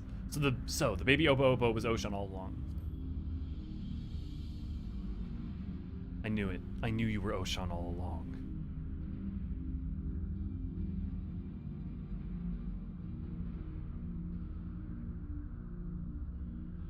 Likewise, I knew that you harbored suspicions as to my true identity.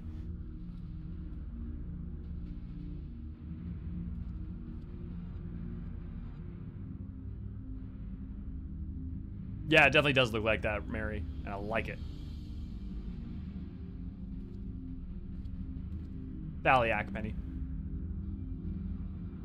While my brethren used various creatures as their avatars, I choose the form of the man, the better to share in your solitude. And it fell to me.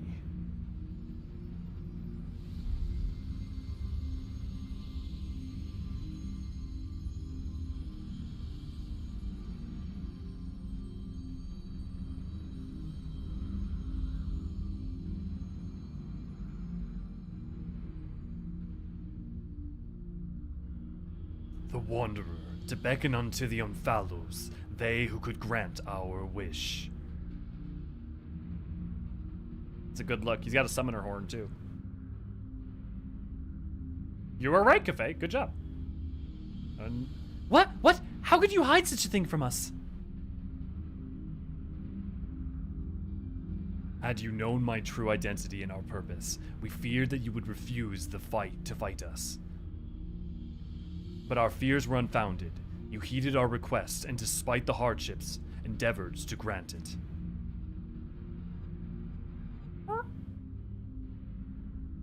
Forgive me, Elio, but I must leave the little fellow in your care. In the innermost part of our realm, we shall reveal the truth in its entirety. I await your coming with bated breath. Why, this is our grandest moment, mortal. Gird your loins and have at us. As your patron deity, I shall receive you with all my all. Be as a raging torrent, child of man. Ah, that's what he said. Wood. Wood. I mean, who we talking about? Wood with who, Crave? But also, yes, agreed.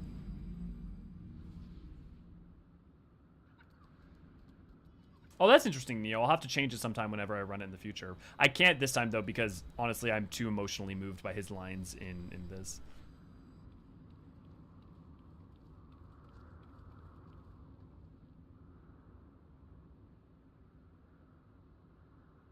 Infinite. But you're complaining. We should be grateful that he enlarged and took off his shirt. He also got horny, okay? He got horny he got real big and real horny.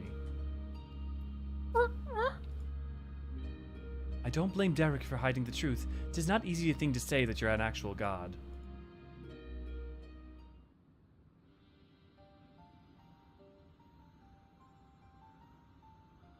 Poor Obo Obo, yeah. So Derek is a wanderer, the deity who shares in men's solitude.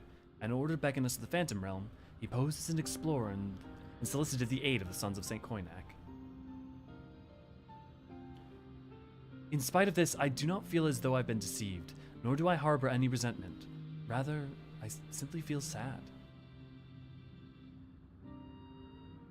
I understand. 'Tis as if a dear friend were suddenly spirited far away. In hindsight, perhaps it was an expectation of the coming battle that he kept men at arm's length. Oshan used arm's length? Is he a tank?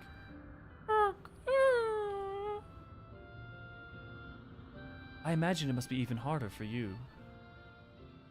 But to know that one of the 12 walked among us, it makes me want to do the best we can by them.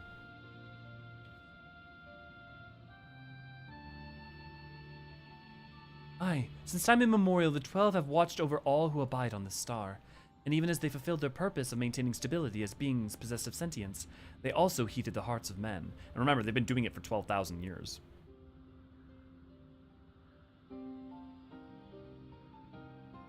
So, let us likewise heed their hearts, and do our utmost to grant them their desire. It was more than true.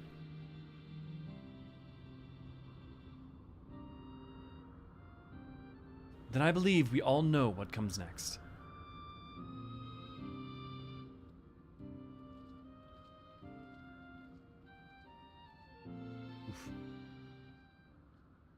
Has Ocean's view. See, well, I don't think that's ironic. I think that's very intentional, AC. I think it's actually, I would say, definitionally the opposite of ironic. By all indications, this will be the final foray into the God's Sanctum. This task we entrust to you and your adventurer friends once more, Elio. As there's no telling what may happen afterwards, I shall remain on guard here. Twice now you have triumphed, and I have faith that you will do so yet again. Go well, Elio. I do like that he was right to stay there because he does need to be there for the last part, so they actually did make a reason why he doesn't join us in the fight. Auspicious? Yeah, definitely auspicious. Yeah, I definitely would say auspicious would be fair.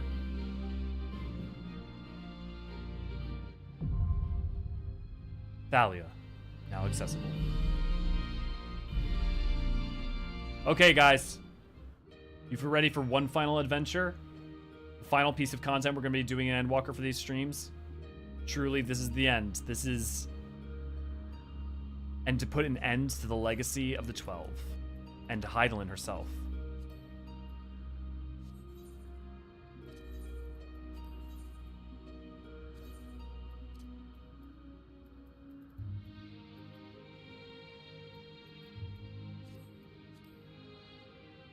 Okay.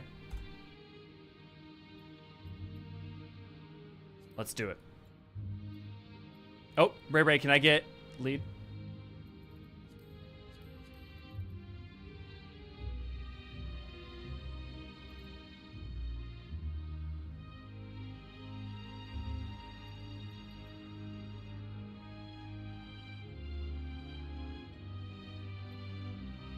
You pass me the lead, Ray.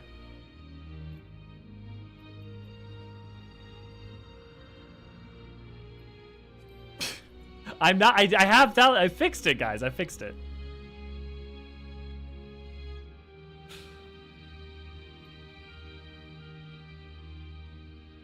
Welcome to Eorzean Archives after dark. Yeah, definitely, David.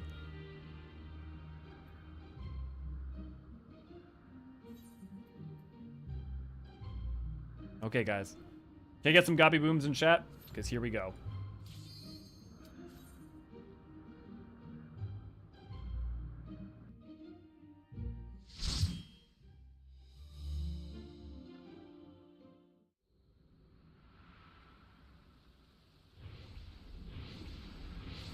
Oh god, the music's gonna hit me so hard.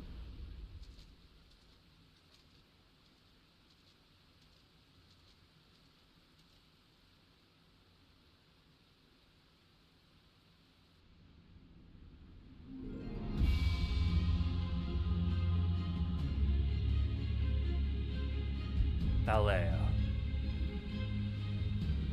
Oh, it is that you can see the stars up above for Nymeia.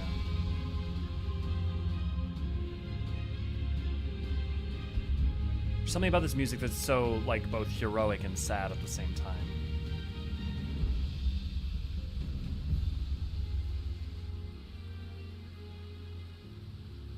Okay, guys, one final adventure. Let's do it.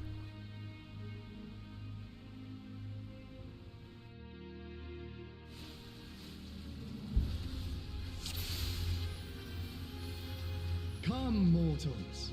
Make your way through our watery sanctum.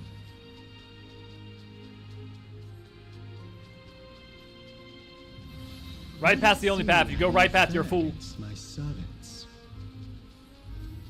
They are literally identical.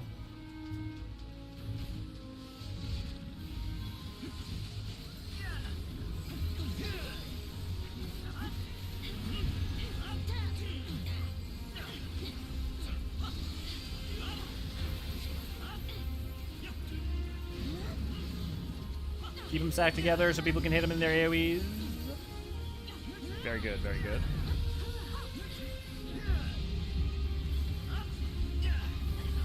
Oh.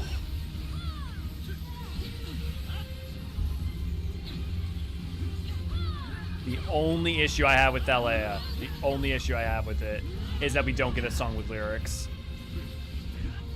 Because if we had gotten like a sea shanty of some kind for Rose, that would have made it perfection.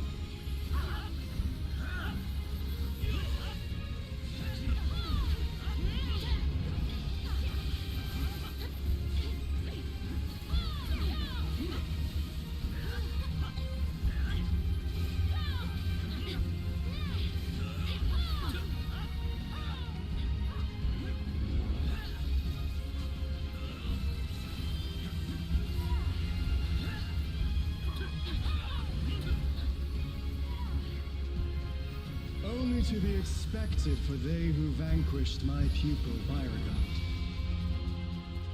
It Oh shall my be god, I'm so glad they pleasure said Beauregard to out loud. welcome you personally.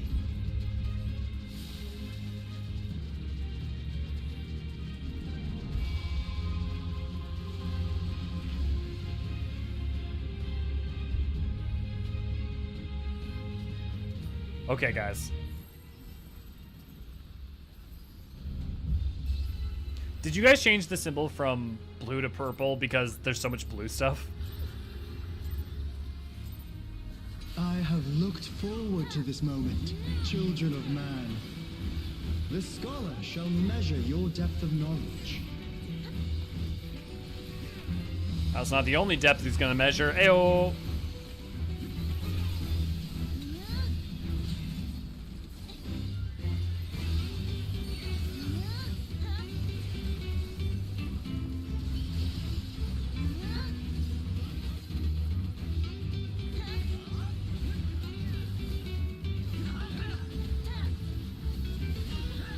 The rivers rage at my behest. There's no orcs the first round, I don't think. Not all knowledge is wisdom.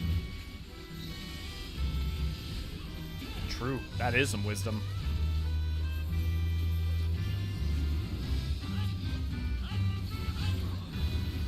At what answer will you arrive, I wonder?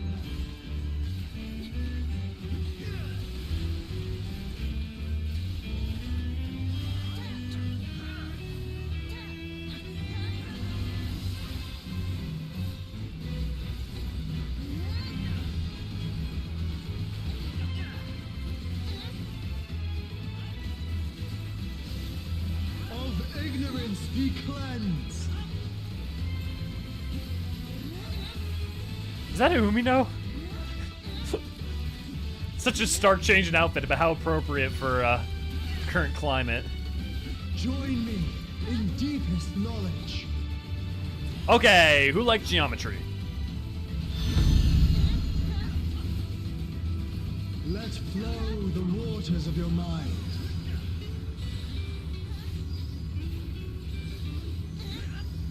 Oh, that's bullshit.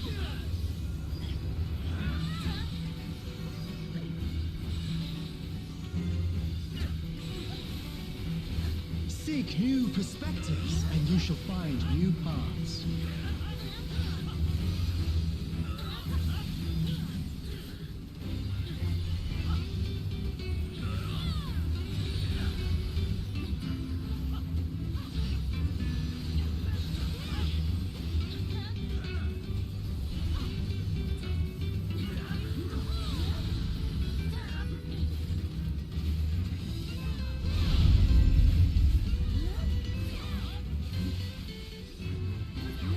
Small wonder the others have exalted so.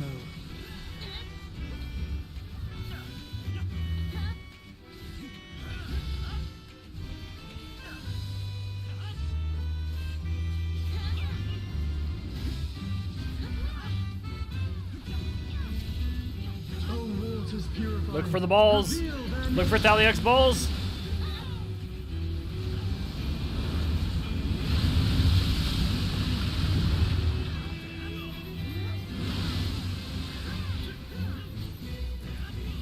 Tis time for a test.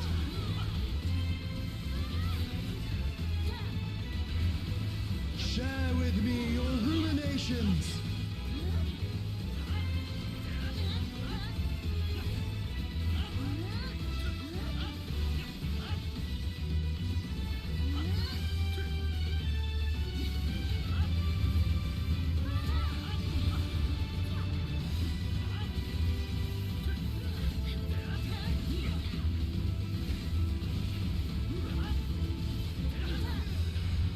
Not all answers can be obtained through might.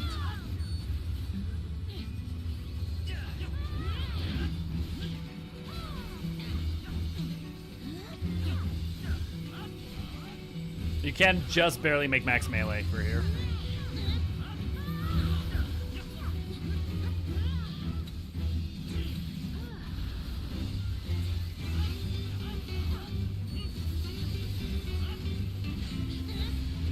Prove to me the wisdom of man.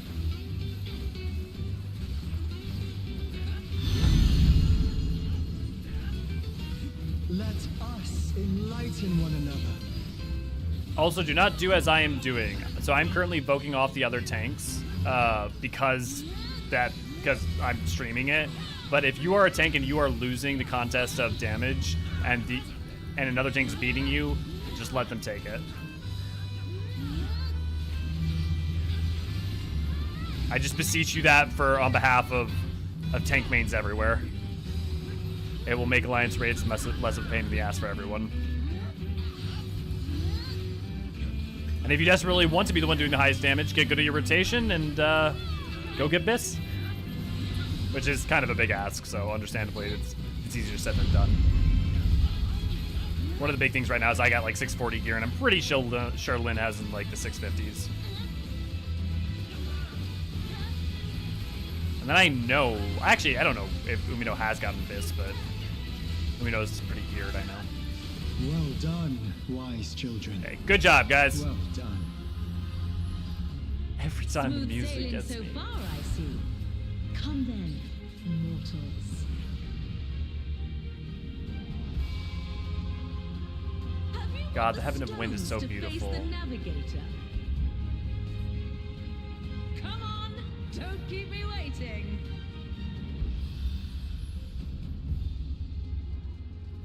Oh, the Let Heavens me of Wind is so prepare a suitable stage for our union.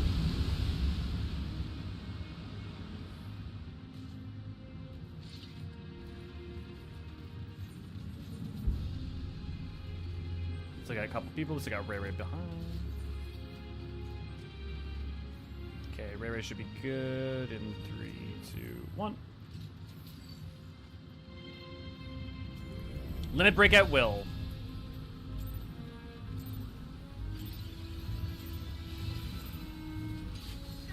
I'll teach you the ways of navigation. This is a good fight. This is such a good, and the fucking we even get a fucking Thalios reference, which is so good.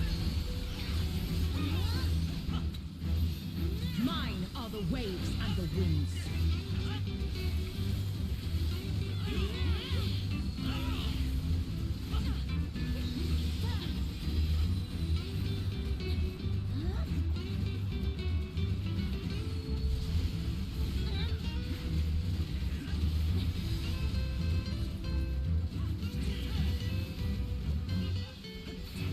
Can you contend with she who rules the tides?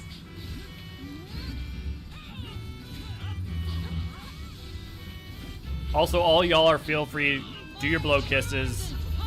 Do whatever you gotta in order to get your cutscenes. Uh-oh. Oh, Raven might be trying. Oh, okay. Raven might be trying to get some footage. You must make an ally of the wind.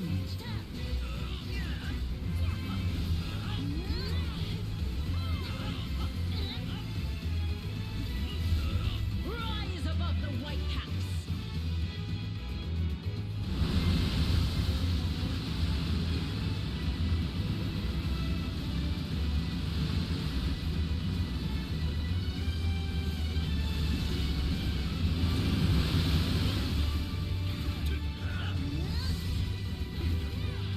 Ah, you don't have a voice.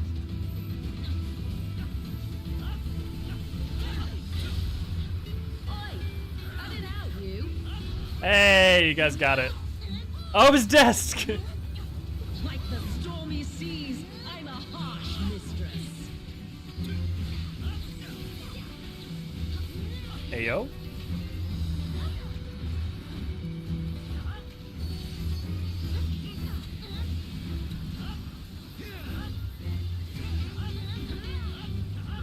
Oop, that was a little too early. Oi, cut it out, you. Ooh, that's not gonna get. That's not good. I trust you don't mind if they play too. Come, Pericles, Valios. Ah, God, it makes me so happy that we got a fucking Thalios reference. It's so good. In the excitement.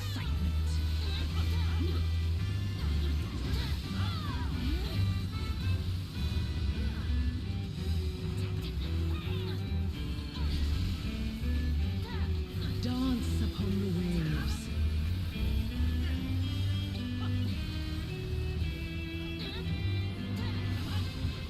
Nope.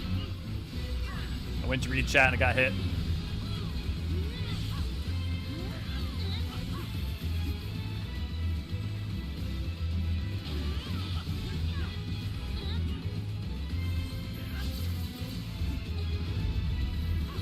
That's the way, my clever serpents.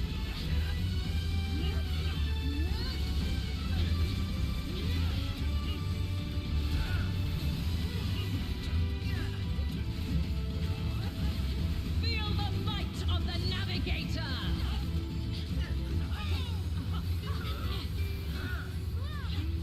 Go on, my pets. Don't be shy. Oh.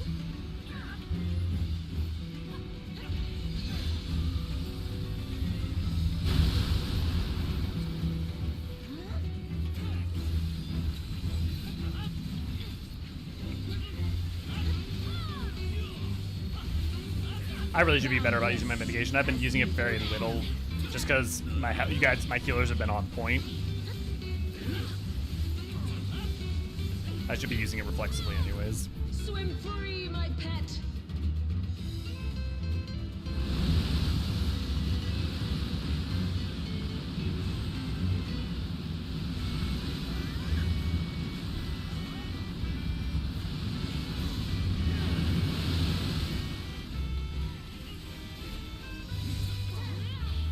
Oh, such a cool arena. I hope they do more things with arenas for You Dawn can Trail. surely do better than that.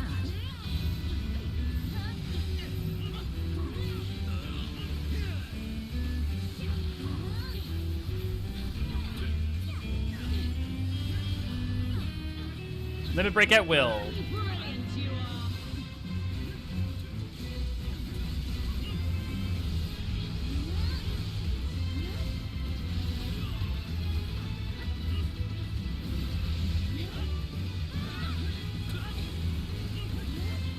Oi, cut it out, you.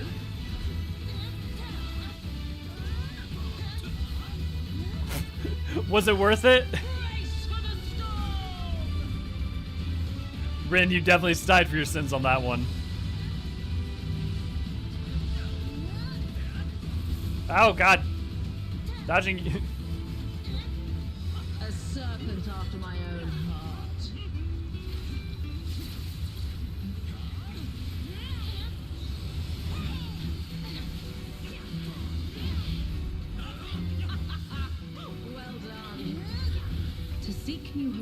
means you must come together as one. It falls to you and yours to navigate the seas ahead. There's something about that line and this next line that After really all hits this me hard. time, it feels strange calling to you thus. And the fact that they make Oshan's voice actor Ardbur is just...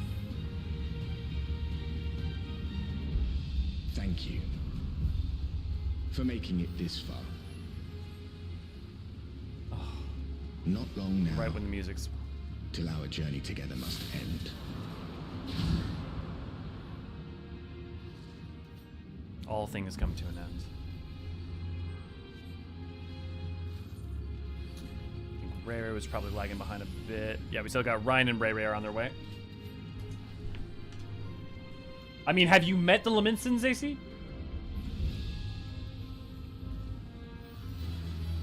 Yeah, I don't know what it's like for you, DP, but honestly, Alliance raids are a ton of fun here. I don't know what materia is like. Almost got Ray Ray. Okay. Hitting the countdown.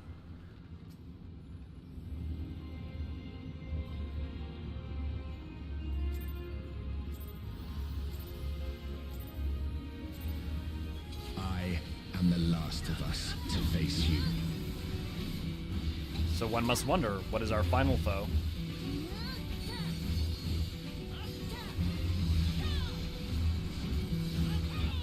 Also, seeing as if they were ever, if it wasn't just going to be the 12 that we fought, there was always going to have to be one of the 12 that's going to have to double up. So it makes sense that it was Nymea, right? For all the reasons I said before, mixed with the fact that she has Althic as a brother, so to pair her with him. Or if it had been a lover, that would have worked too. But either way.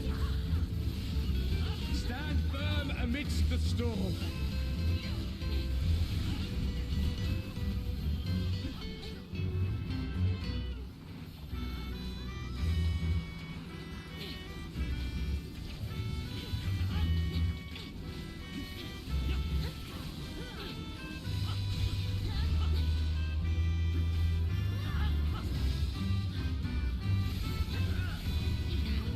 Like, I like the mechanics in this fight, but the thing is, I wish there was like an EX version of it. Mist of the Realm makes me wish there was an EX version of Alliance raids more than anything in the world.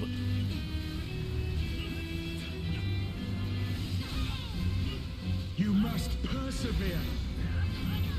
I think there's so many reasons why there shouldn't be EX Alliance raids in terms of the amount of coordination it would take to get that many people together to do that, and yeah. But I still want it.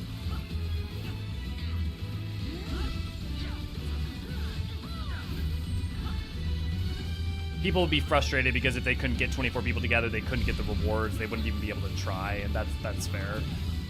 It's definitely a frustrating thing to have happen. I've been there.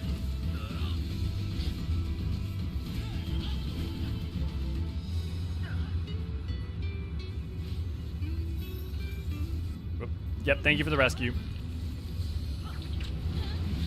Wind, guide my arrow.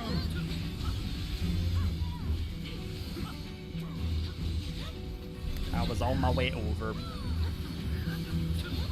My Go back to the bowstring center. sings.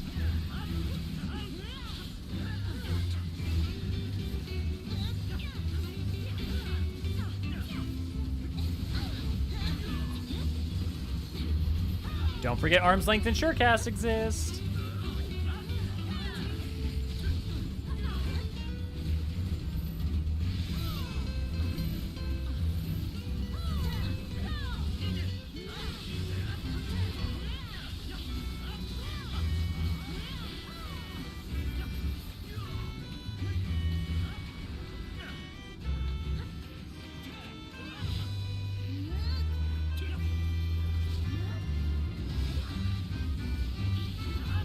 You can overcome this.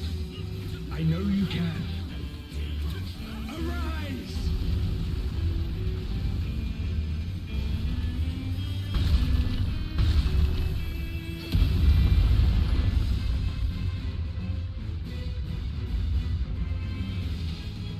Your prayers have given us strength. By fighting you, that strength shall be returned to the star. Who we know? Come, grant us our heart's desire. Stay not your steps.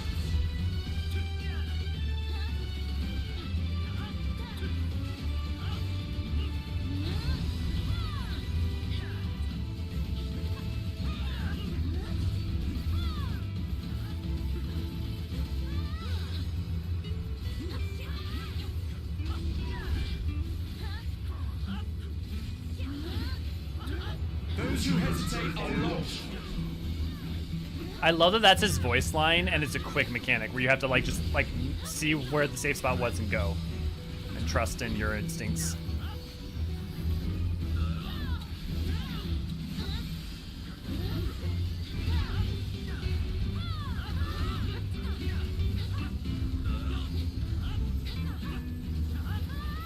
Behold the wanderer's arrow.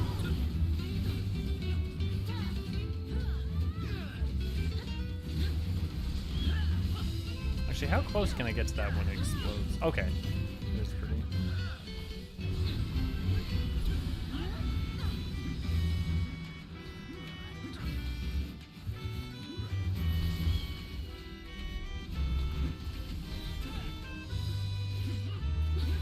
I'm glad that it was you who came to us.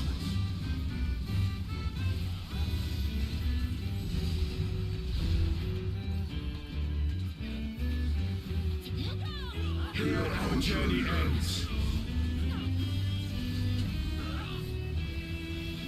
Oh God, he's strafing.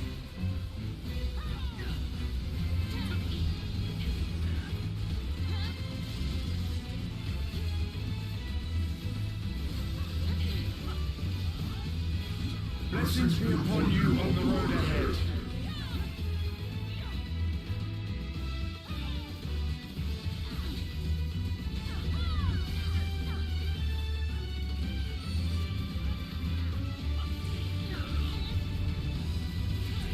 Yeah, the true challenge would be coordination.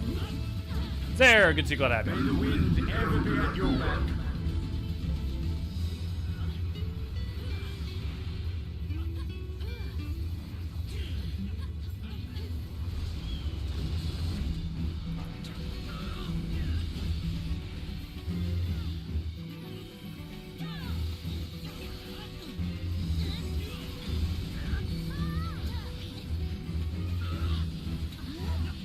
Yes, mankind has indeed grown strong.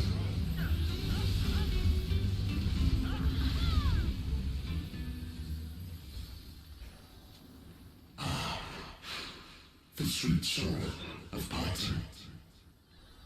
I beg you, stay the course to the end.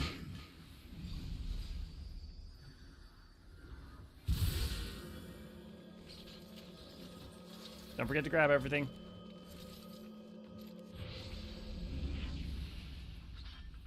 Yeah, getting 24 adults, yeah, honestly, the coordination would be the thing. Yeah, I think the thing is you'd have to make the difficulty still not quite the same as EX. Oh, it's still one a week right now. Okay.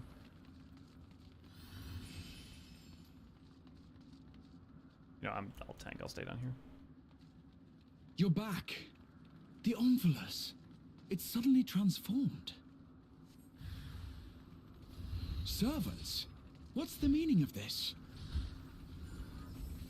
Those ones, I leave to you.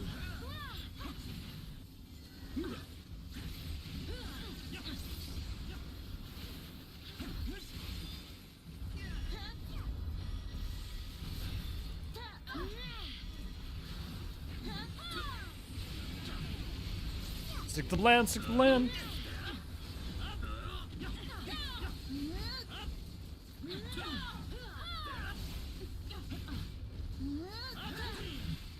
Yeah. Interjects on cooldown, thank you. Angelos. Also, y'all can feel free to go ham on DPS too. Just in case anyone's worried about that still.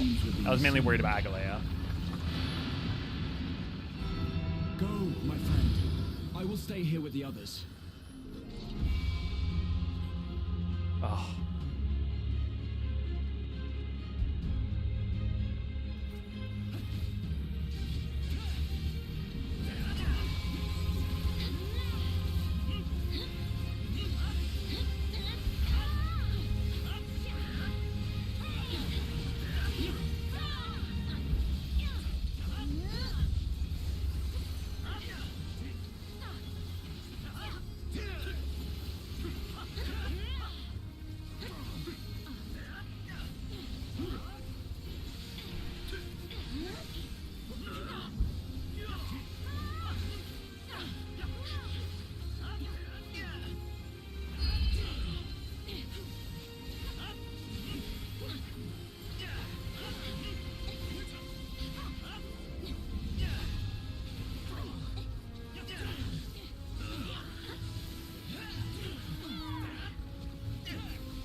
one final boss.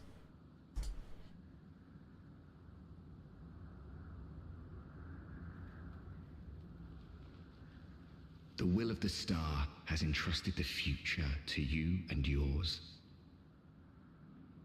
As entities charged with ensuring life on Aetheris, we rejoice in this outcome with all our hearts.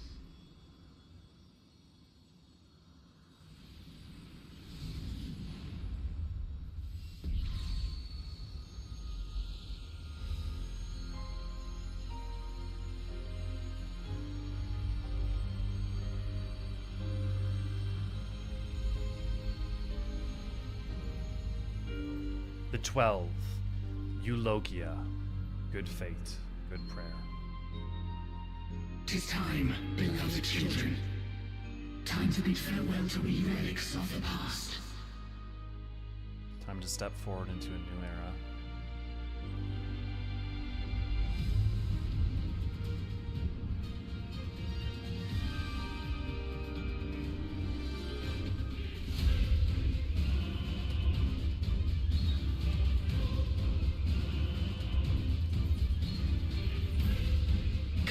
Children, fulfill our final wish.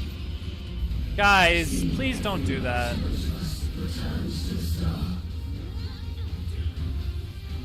That was really rude, Conga.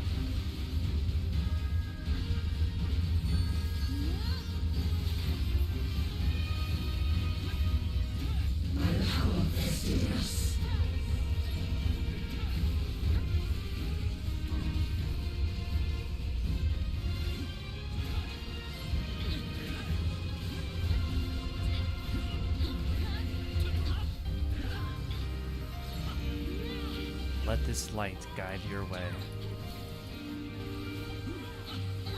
Fight with all your being.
You just, to understand the mechanics, you just look at which side of line.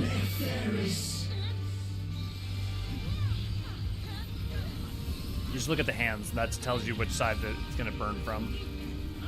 Circle hands means it's an AoE, left means the left side will get hit, right means right side gets hit. The whirl. So the whirl is also referenced multiple times as where things came from in E1 as part of Myth.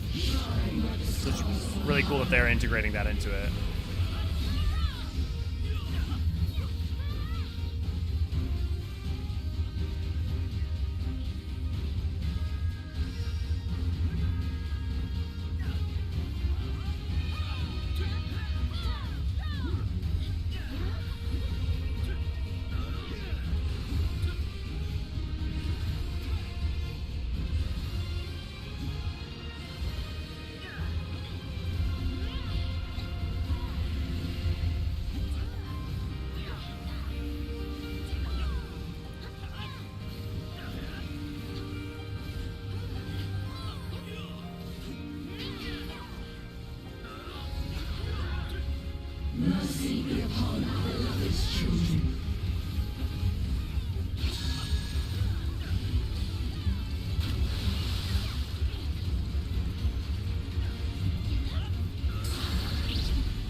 I'm gonna get this wrong, but I'm committing to it.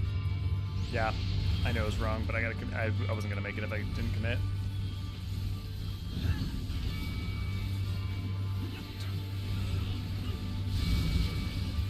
In unity lies resilience.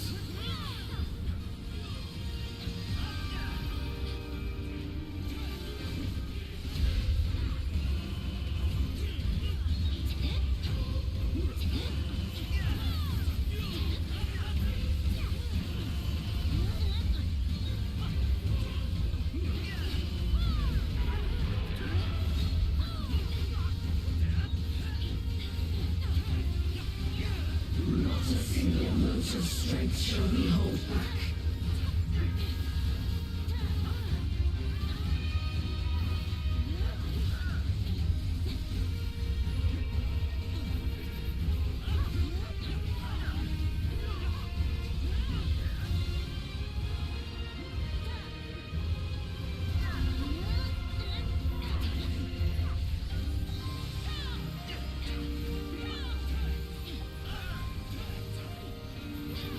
The only way is forward.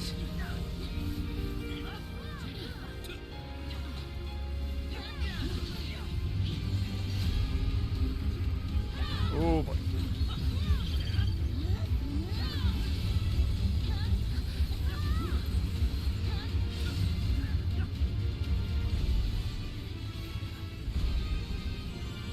Overcome our final test.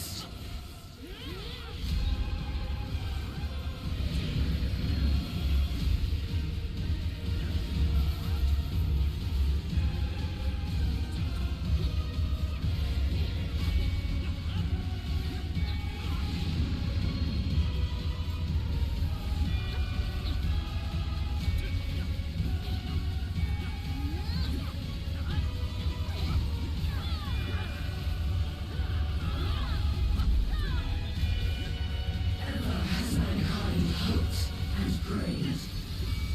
Good Damon Eorzea. Good fate Eorzea. And with hopes and prayers hear us fall.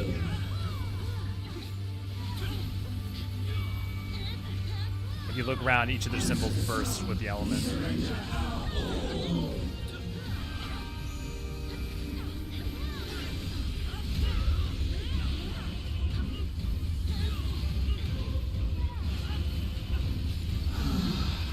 Good limit break.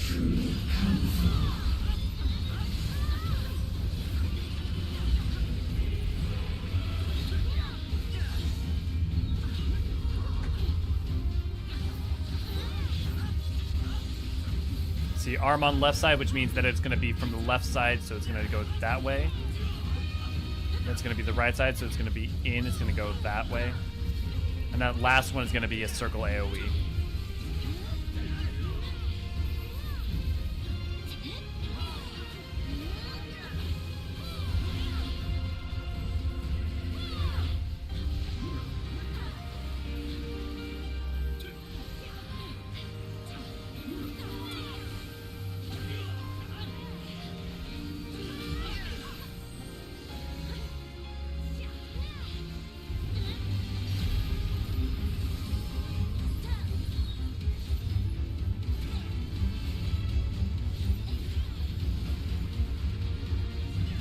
Was your faith that gave rise to this radiance?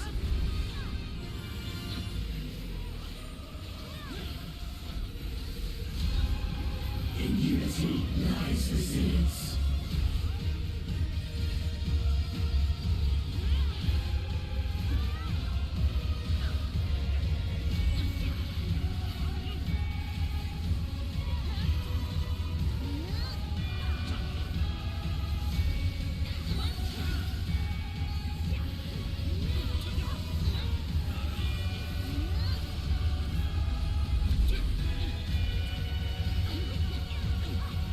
Shine like the sun.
And it's over. Good job, guys. Oh.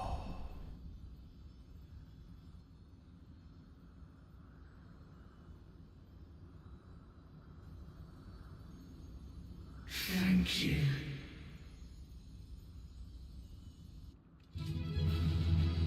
Woo! Good job. Let's get a photo. Also, Ray, did you get the footage you need, or do you still need more footage?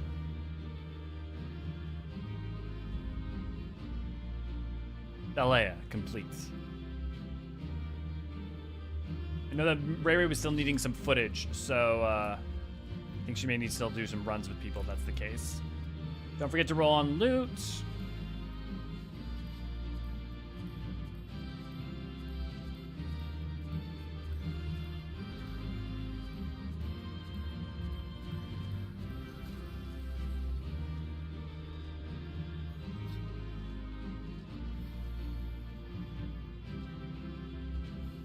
And let's all get close up and why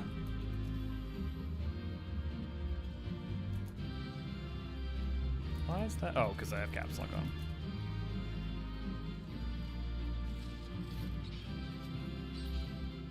Umino's still down. Umino, do you need a res or you? Imagine all the mats needed for cosplay. It's got a massive halo and stuff. I don't doubt someone would cosplay Eulogia, but I heard Diane's so busy it's gonna be hard. Yeah, as someone who does cosplay, that's not. You're gonna be making some sacrifices there, because otherwise, that is gonna be the most. Eulogia is the biggest nightmare cosplay in existence. Like that. Just like, oh my god, no.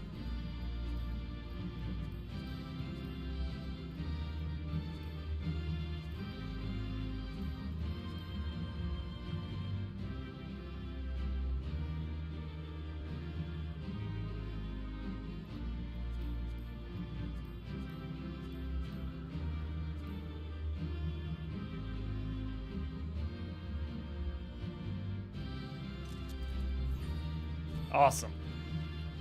Good job, everybody. Feel free to take more photos, but otherwise... And then Umino's down. Umino may be AFK or something. Please make sure to roll for all loot.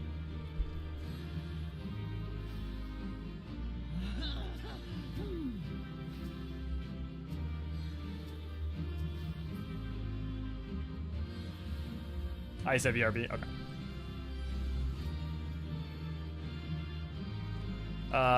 Okay, well, I guess I'll just have to roll on the loot later for then, because I gotta finish stories. We're already running late, so y'all can feel free to roll for that. Ah, he must have had some IRL stuff. I know he's got stuff going on with his partner. Elio, are you all right? Thanks for clearing the way, Elio. That being, I presume, is the 12? You have done well, children of man, and as promised, we shall reveal the truth in its entirety. Our desire is simply thus, to give ourselves unto the star as a blessing. To let their aether return so that the star can flourish even more. In the 12 millennia we have existed, we have come to harbor tremendous power through prayer. Through battle, our essence shall unravel and return to the star, where it might give rise to new life. Such is our final gift to you. They can rest, and their aether will help bring new life to the world. You mean you'll disappear? Yes. The fragments of our former souls, which serve as the core of our existence, shall rejoin the life stream, and they'll be able to be born into new lives as well. Yet though we may fade from sight, our individuality lost, our stabilizing influence shall endure. The only thing to change is where your prayers find their way. Henceforth, it shall be this, the instrument of blessing, that receives of mortal hopes, hopes that shall be given back to the star. But your presence brings comfort to mankind. Everyone would wish for you to remain. Must you truly fade away? Such gladdening things you say, child. We must confess, what we do, we also do for ourselves. When mankind overcame the final days, it so moved us that even we who are but constructs knew the greatest joy. You have shown your unfaltering love for the world. In return, we would show our undying love for you.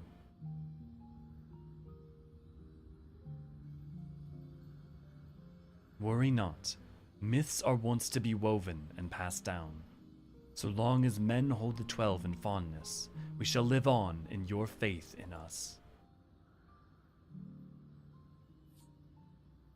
When you say such things,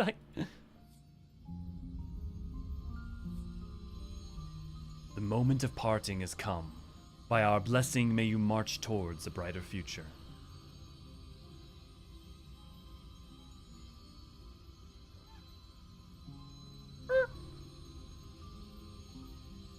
Farewell, beloved children.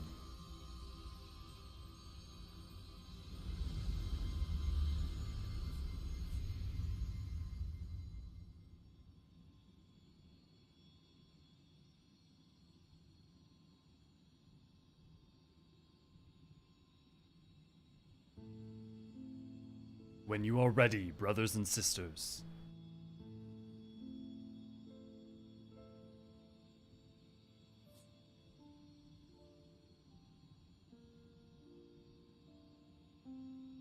May the font of your ingenuity ever flow. Yours is the strength to destroy all obstacles. Abide in virtue and hold fast to the truth. There is meaning in your deeds. Celebrate life and embrace death. May you flourish and reap a bountiful harvest.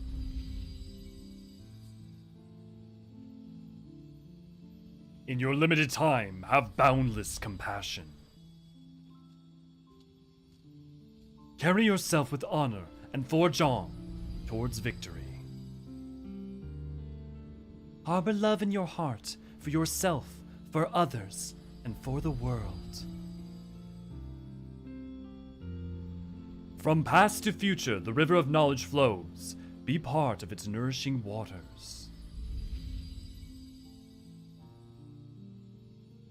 May a wonderful new world greet you beyond destiny's horizon. Be as calm as the ocean, and you shall weather any storm.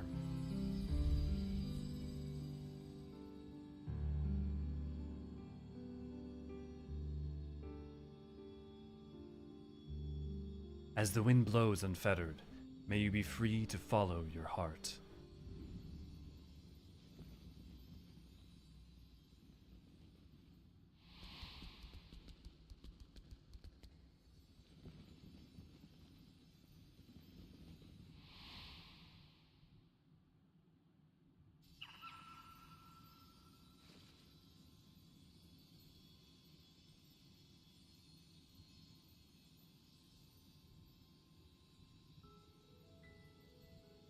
You needn't agonize so, Eorzean.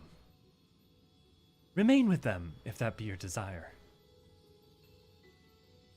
But this is what we've dreamed of, to return to the star together. I never imagined that I would grow so fond of them. That parting would be so hard.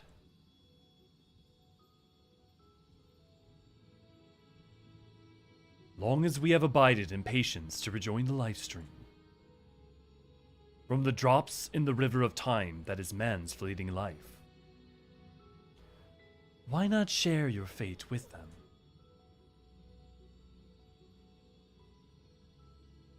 Follow your heart, as you ever have. And when the time comes, we shall meet again.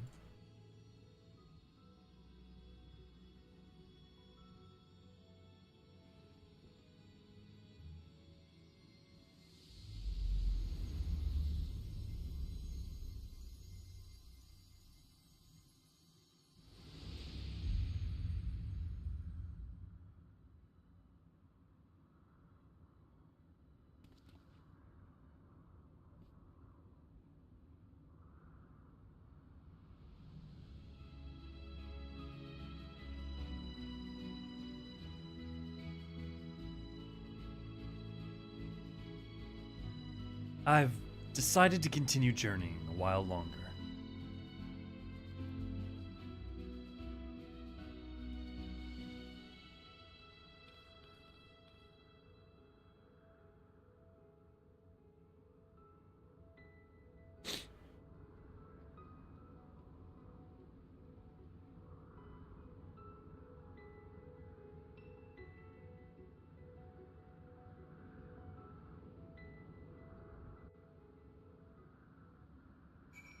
That's beautiful. They fought for so long, they did so much for the world. They deserve their rest. But also the grace that they could offer each other, that one day they'll meet again. One day, after living as a man, he'll return to the ethereal sea.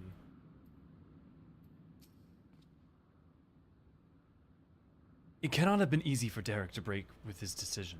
I should be like to hear what you thought, what went through his mind. He's back! He's really back! I'm still here. I can scarce believe it myself. Words can't well express my surprise when I opened my eyes to see Derek standing there. I'm naturally curious as to what happened, but above all, I rejoice for a dear friend returned.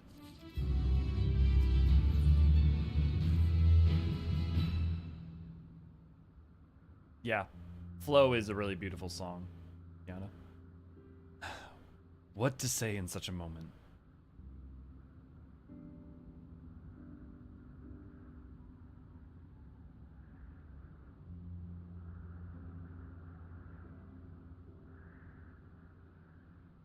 Best to speak from the heart, I suppose.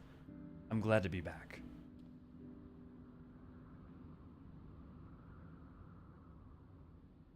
And we're glad to have you back. Glad hardly suffices to describe it. We're over the moon that you're still here, Derek. Or should we call you Oshan? I no longer have Oshan's powers. Derek will do. I was remade from the portion of my essence that was returned to the star, and I will live out my days as a man. May I ask what happened? No sooner have the 12 vanished than you appeared before us.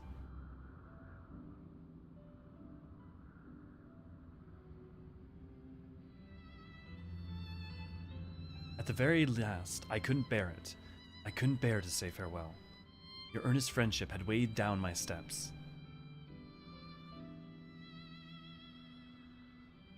And the little fellow's fervent call halted them. I was overwhelmed by the keenest longing to remain among you, see more of the world I love. Upon seeing me torn, my brethren bade me follow my heart. I need no further urging.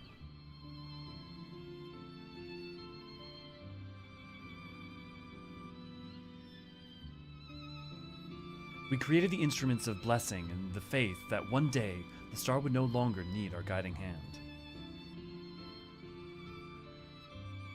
Thanks to you, that day has finally come.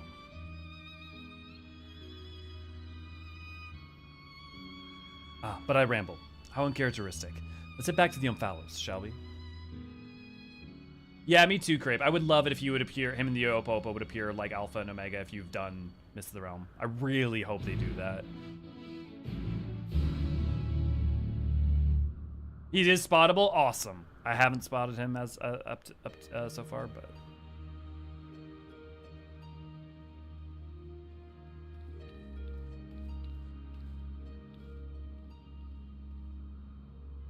Well, we must return to Charlian. The Forum will be expecting a report. Yet, if the entire truth were to be revealed to the public, it would shake the very foundation of the worship of the 12. Aye, in penning our report, we would do well to consult the Forum on what details are safe to disclose. Much pertaining to the field of mythology will need to be obfuscated, I fear. Worry not, on my account. Inspired by our findings, I have a mind to examine the 12 in the context of a reception theory.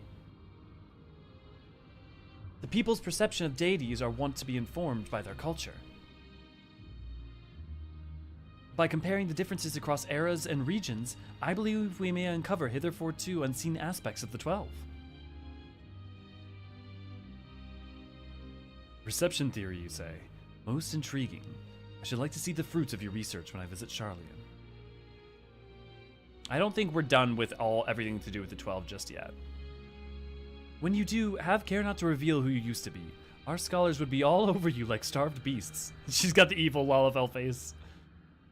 I see. Perhaps I shall wait a while before I come calling. Before I come to you, I simply roamed the world. I had no objective, nothing I wished to find. With the second chance I have, I mean to undertake my travels with a renewed perspective.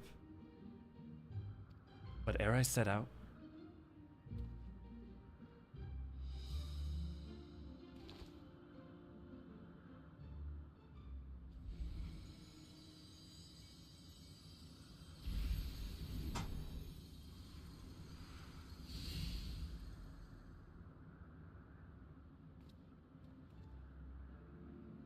I would move my brethren's hopes elsewhere, to a place in men's midst. Oh, what a wonderful idea. If you don't mind, we should like to accompany you. By all means, we make for the Sanctum of the 12 in the East Shroud.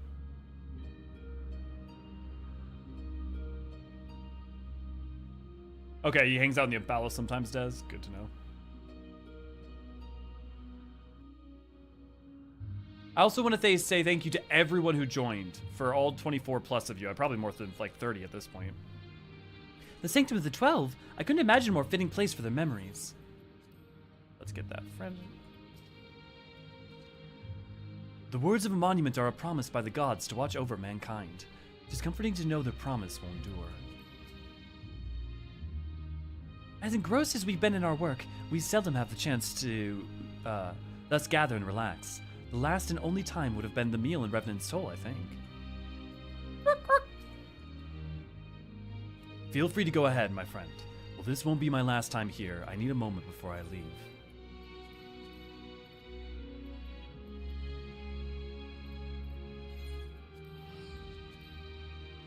Thank you for the stream. It feels so nice to be in Nald'thal. Yeah, definitely, Raven. Also, there's still a little bit left of the story, so don't go on leaving. But also, friendly reminder, if you want to join in for things like this, as well as other community events, such as doing Bosnia, Zadnor, Eureka, Blue Mage, EX farming, all sorts of stuff, you can join us at discord.gg/Eorzean Archives. You can also talk with us there about lore and other Final Fantasy goodness, especially with going into Dawn Trail. That's going to be important. We also have a FC on Crystal Curl, and if you'd like to join, you can let any of the mods know, and we'll make sure to get you in. Big recommend on that. Yeah, and Ray-Ray's passing in the links now. Getting through the story again. Feels coherent doing it one go. Yeah, Tiana, it's really interesting the level to which the raids and alliance raids, I think, are vastly improved by playing them in one run-through as opposed to the 8 months between each part. Turns out that when you spend almost a year between sections, it feels much more disjointed.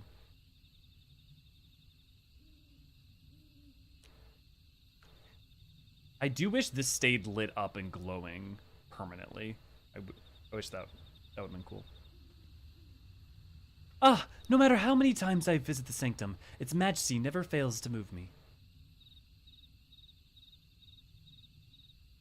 And the rich history, originally built during the dawn of the Fifth Astral Era, it was reclaimed by the wood before being restored in the wake of the Calamity. Truly, it stands as a testament to the influence that magical civilizations and city-states have had upon Eorzean culture. The Sanctum harbors the hopes of men, and now those of my brethren shall join them. If you are not adverse, I would speak a little of my brethren, that is, those individuals whose essence lent them form. As it pertains to another age, some concepts may be foreign to you. Would you be interested nonetheless?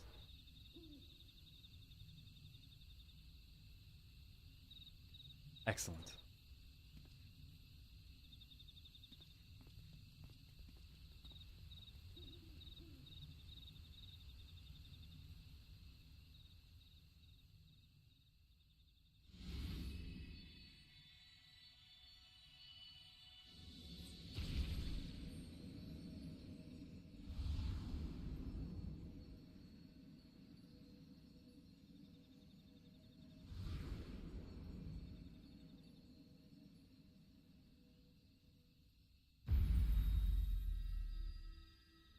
That was cool.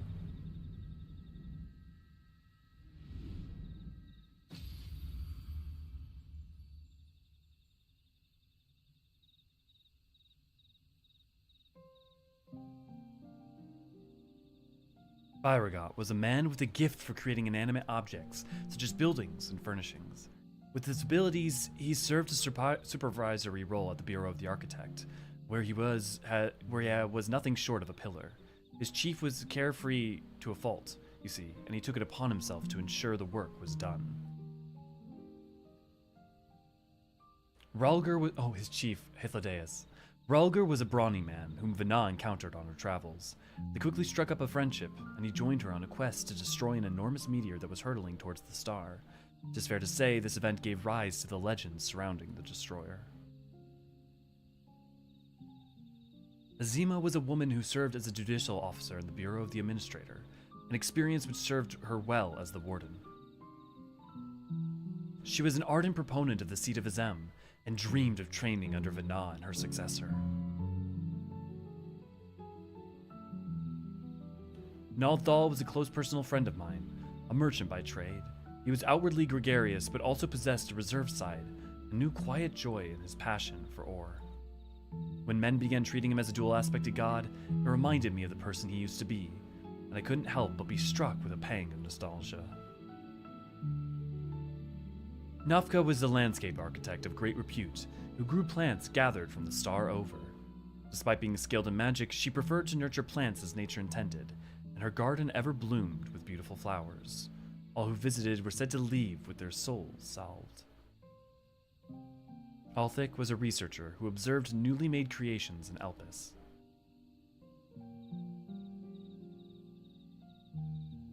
Although it was his sister's urging that he first joined our faction, he soon became a stalwart believer in the cause, and always took the initiative in discussion. Halone was a formidable warrior, tasked with hunting creations that were deemed detrimental to the star. For her prowess, she had been regarded as a leading candidate for the seat of Pastorat, preserver of discipline and order. Minfina was the youngest among us, a student affiliated with the Words of La Habrea at the Academia Aniter. Even within the prestigious institution, she was considered a prodigy, and hers were the hands that created the magic to isolate and seal Zodiark. Daliak was the headmaster of Academia Aniter. A man of learning and leadership both, he presided over the institution's myriad facilities. No known phenomenon existed in which he wasn't versed. Words do not do justice to express the remarkable scholar that he was. Naimia was an observer in Elpis, like her older brother, Althik. She possessed a caring and inquisitive nature, and was liked and trusted by her peers. Limlane was a researcher at Metabasios Thalassae, a facility for the observation and evaluation of sea life. So passionate was she about her work that she once threw a knife at someone who inadvertently came too close at her observation subject.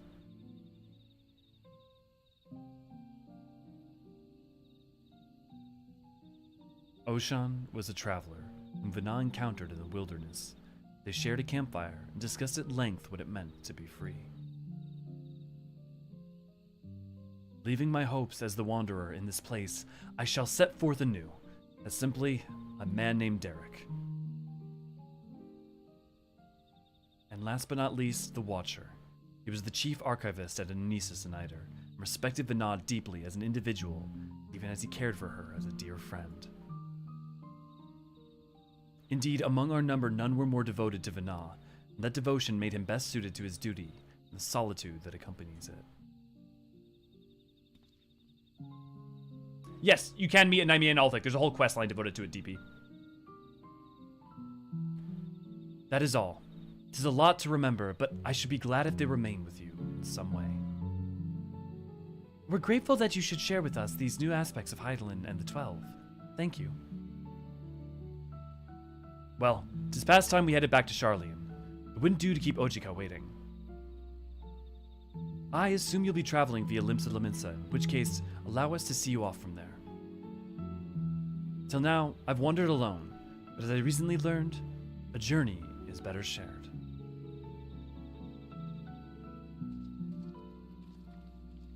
The first part of that quest is actually a blue quest you need to get Flight, and it continues on. You also are responsible for the creation of Behemoth in that quest line. It's a whole thing. You can talk to me or Ray, Penny, or V. Yeah, honestly, sometimes you just need good company to talk to. Sometimes that's all you need, like you guys. Yeah, the male and female there, the brother and sister, and that hopefully it's a new game. It's a yellow quest, so probably not. Ray, have you done an archived for that? Because if not, you really should, especially since you're doing Myths of the Realm.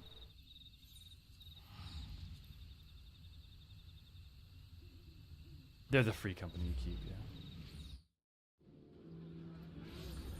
Getting all the friend requests today.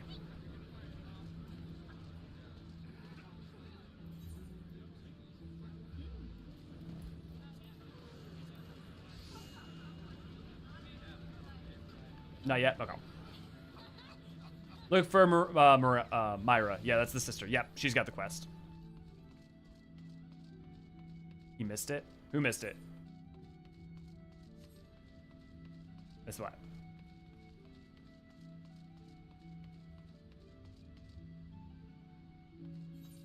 Oh, down by the ticket booth? Okay. Oh, you're standing in the middle of the ring. Sorry, Lil.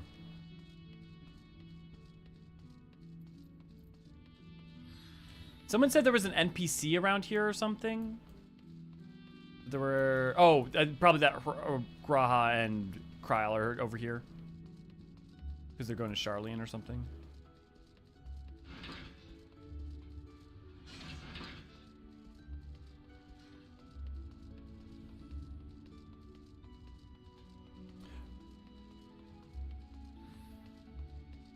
But yeah, DP, there's a bunch of stuff that are references in that quest line that hint towards them being Ulthik and Imea, including the creatures you deal with being the ads in the first part of the Heaven of Earth.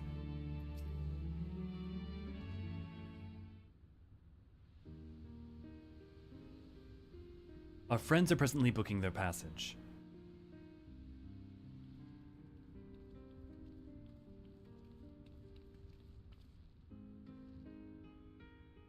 That's where you were. There's room aboard the next ship, so we'll be setting sail shortly. Oh, Derek, no sooner did we arrive in a crowded place than you up and disappear. Ah, 'tis a force of habit in order to avoid people.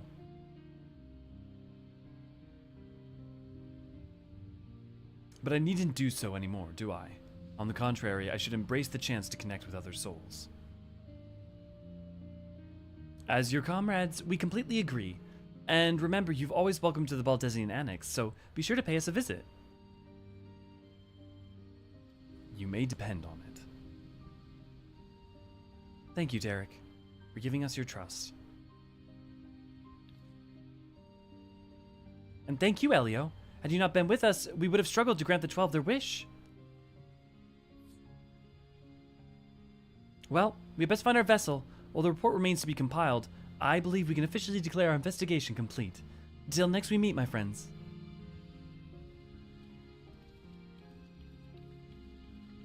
I'm curious, for any of you guys, do you enjoy Myths of the Realms?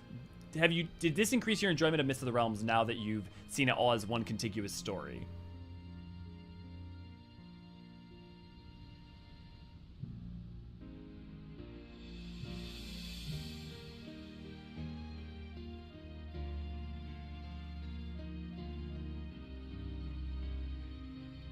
Do you still have time, Elio?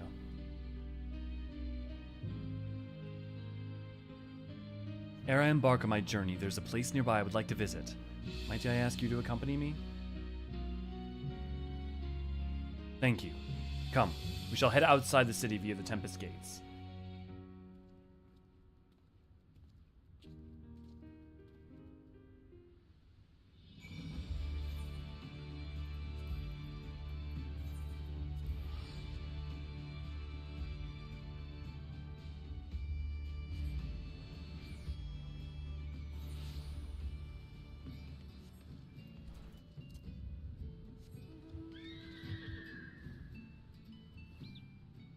The same, so like the story. I wonder if we're gonna get custom lines from Kryl, Graha, and Dawn Trail for having done this quest line. Maybe. I think the answer is just completely dependent on if there makes sense for there to be a reference to it. The same way that it made sense, for instance, to reference the Warring Triad in 6.x. Basically what I would say is if there's ever a point where like nodding towards it makes sense, they will probably hint towards it. It's better at one piece. Only doing it in parts and waiting dead and the emotional impact, in my opinion. Yeah.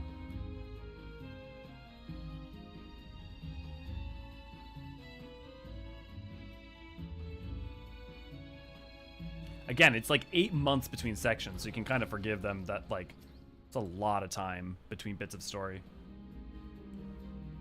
Here the wind whips in from the sea like a storm, but I've always found the sensation quite invigorating.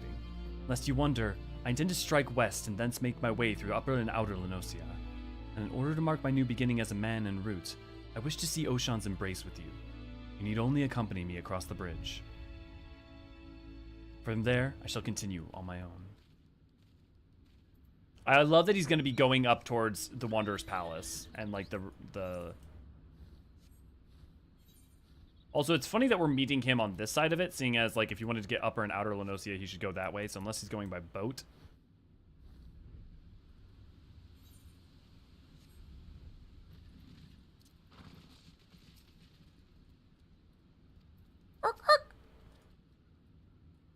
Such a great wave that ripped the god's grip from the mainland. In the wake of the calamity, my brethren and I were all occupied with our respective duties. This is my very first time seeing this bridge. For those who don't know, this used to be connected to the mainland, but after the calamity it was wrecked. Shall we then?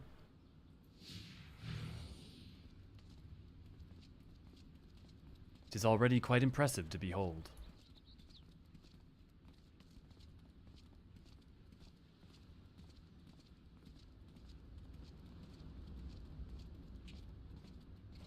So it's temporarily constructed with wood.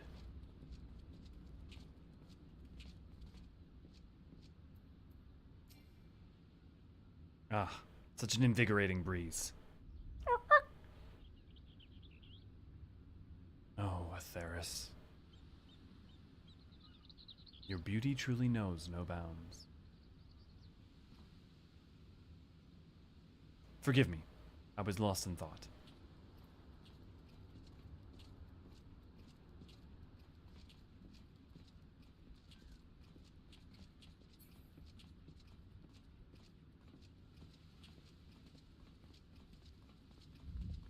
I look forward to the bridge's completion. Don't we all?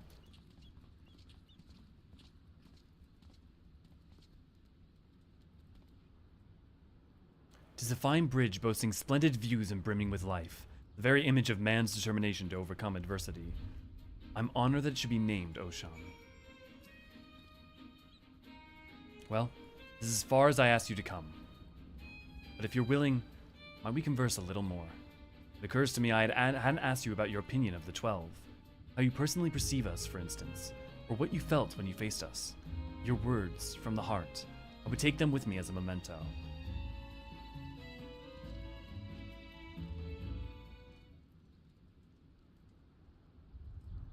Yeah, but my point alone is it could be on the... If he was on the opposite side, it would then be towards his path.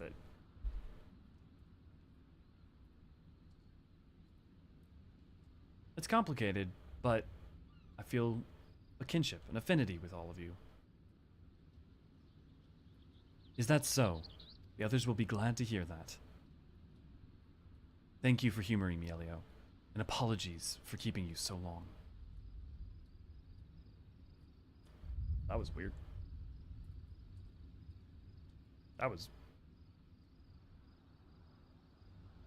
I'm ready now to set forth, to witness the world filled with our blessings.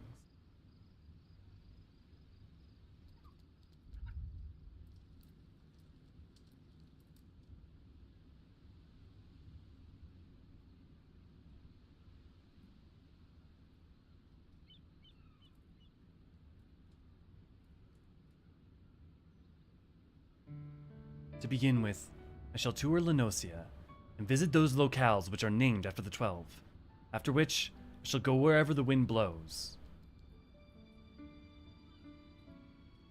Together with this fellow, of course, till such time as he retires of my company.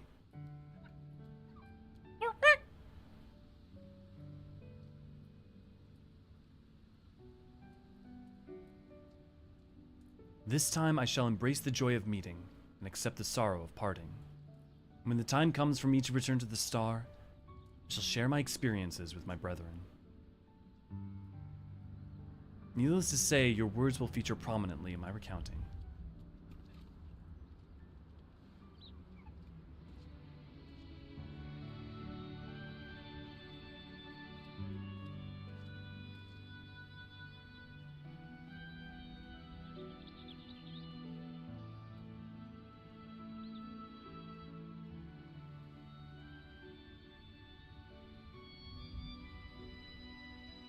It is a great song.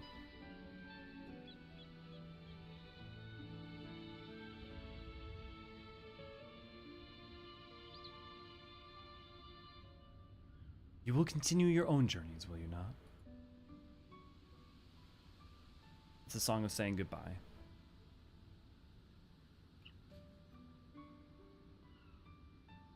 Then I shall look for you out there. Fare you well, my friend, and may the 12 bless you and keep you.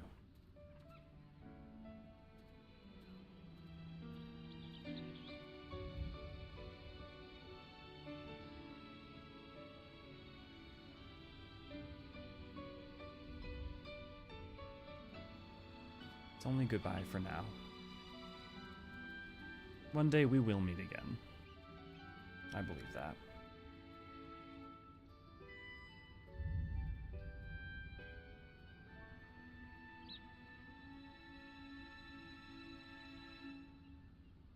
Myths of the Realm.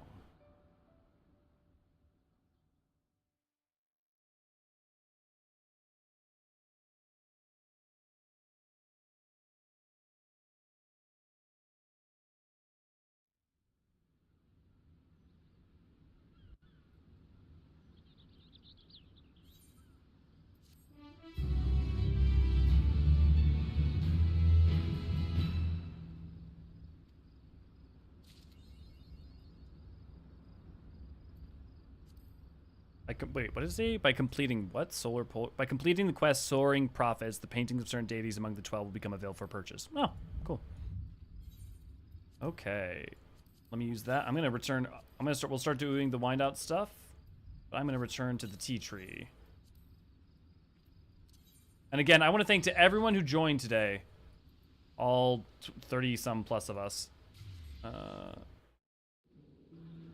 I want to say thank you from the bottom of my heart. I genuinely thought I did not think we were going to be, I didn't think we were going to have 24 people. Not only did we have 24 people once, we had it for each and everything, and I appreciate you guys for doing that so much. For those who don't know, this is the tea tree. This is where we all tend to, like, hang out and meet up before we do stuff. So that was Myths of the Realm, guys. That was the story of the final story of the 12, although there's still many things that we may yet learn about them, from Snowgeem, from Derek, any number of things. I definitely think I like the story just as much, if not slightly more, in having it all in parallel. Yeah, I definitely, I hope you guys enjoyed it. That should wrap up Endwalker, because most of the other side stuff I'm either have done alone or will probably do over on T Live, or like for fun. I won't do them as formally as we have been doing for these, so probably won't be back on the main channel streaming 14 until Dawn Trail, which is wild to think about. But I just want to say thank you again for all of that, for this road that we've gone down so far, for the patch content, and for the past couple of years of streaming, all this good jazz. I'd also like to say, if you want to join us for future content, for all the future stuff that we do together, you can join us at discord.gg/Eorzean Archives. If you want to support us, you can support us at patreon.com/Eorzean Archives. That money goes a long way towards helping you support things and make it so I can eat. But yeah, definitely would love to hear what you guys think. And I love seeing how all of you guys over here. Oh, Infinite, what are you? Is it gonna be Coke? Oh, Thaliac Crab. That's cute. Thank you. That's much more appropriate than cocaine. I hope that was not Infinite laughing, because if so, that his Lalafell has a deeper voice than Elio. But yeah, do all the good jazz. If you could hit the like button if you haven't already, I'd appreciate it. Don't forget to check out the main channel itself, with all that's going on there. There should be videos coming out in the relative near future. There's just a lot of things that I'm currently figuring out. Thank you for the coffee biscuit. Ray, did you get the footage you needed? Because I tried to call for that earlier and I didn't get a confirmation on that. Because if not, we can do a call out for that to try and get people for you, before I head out. But yeah, let me.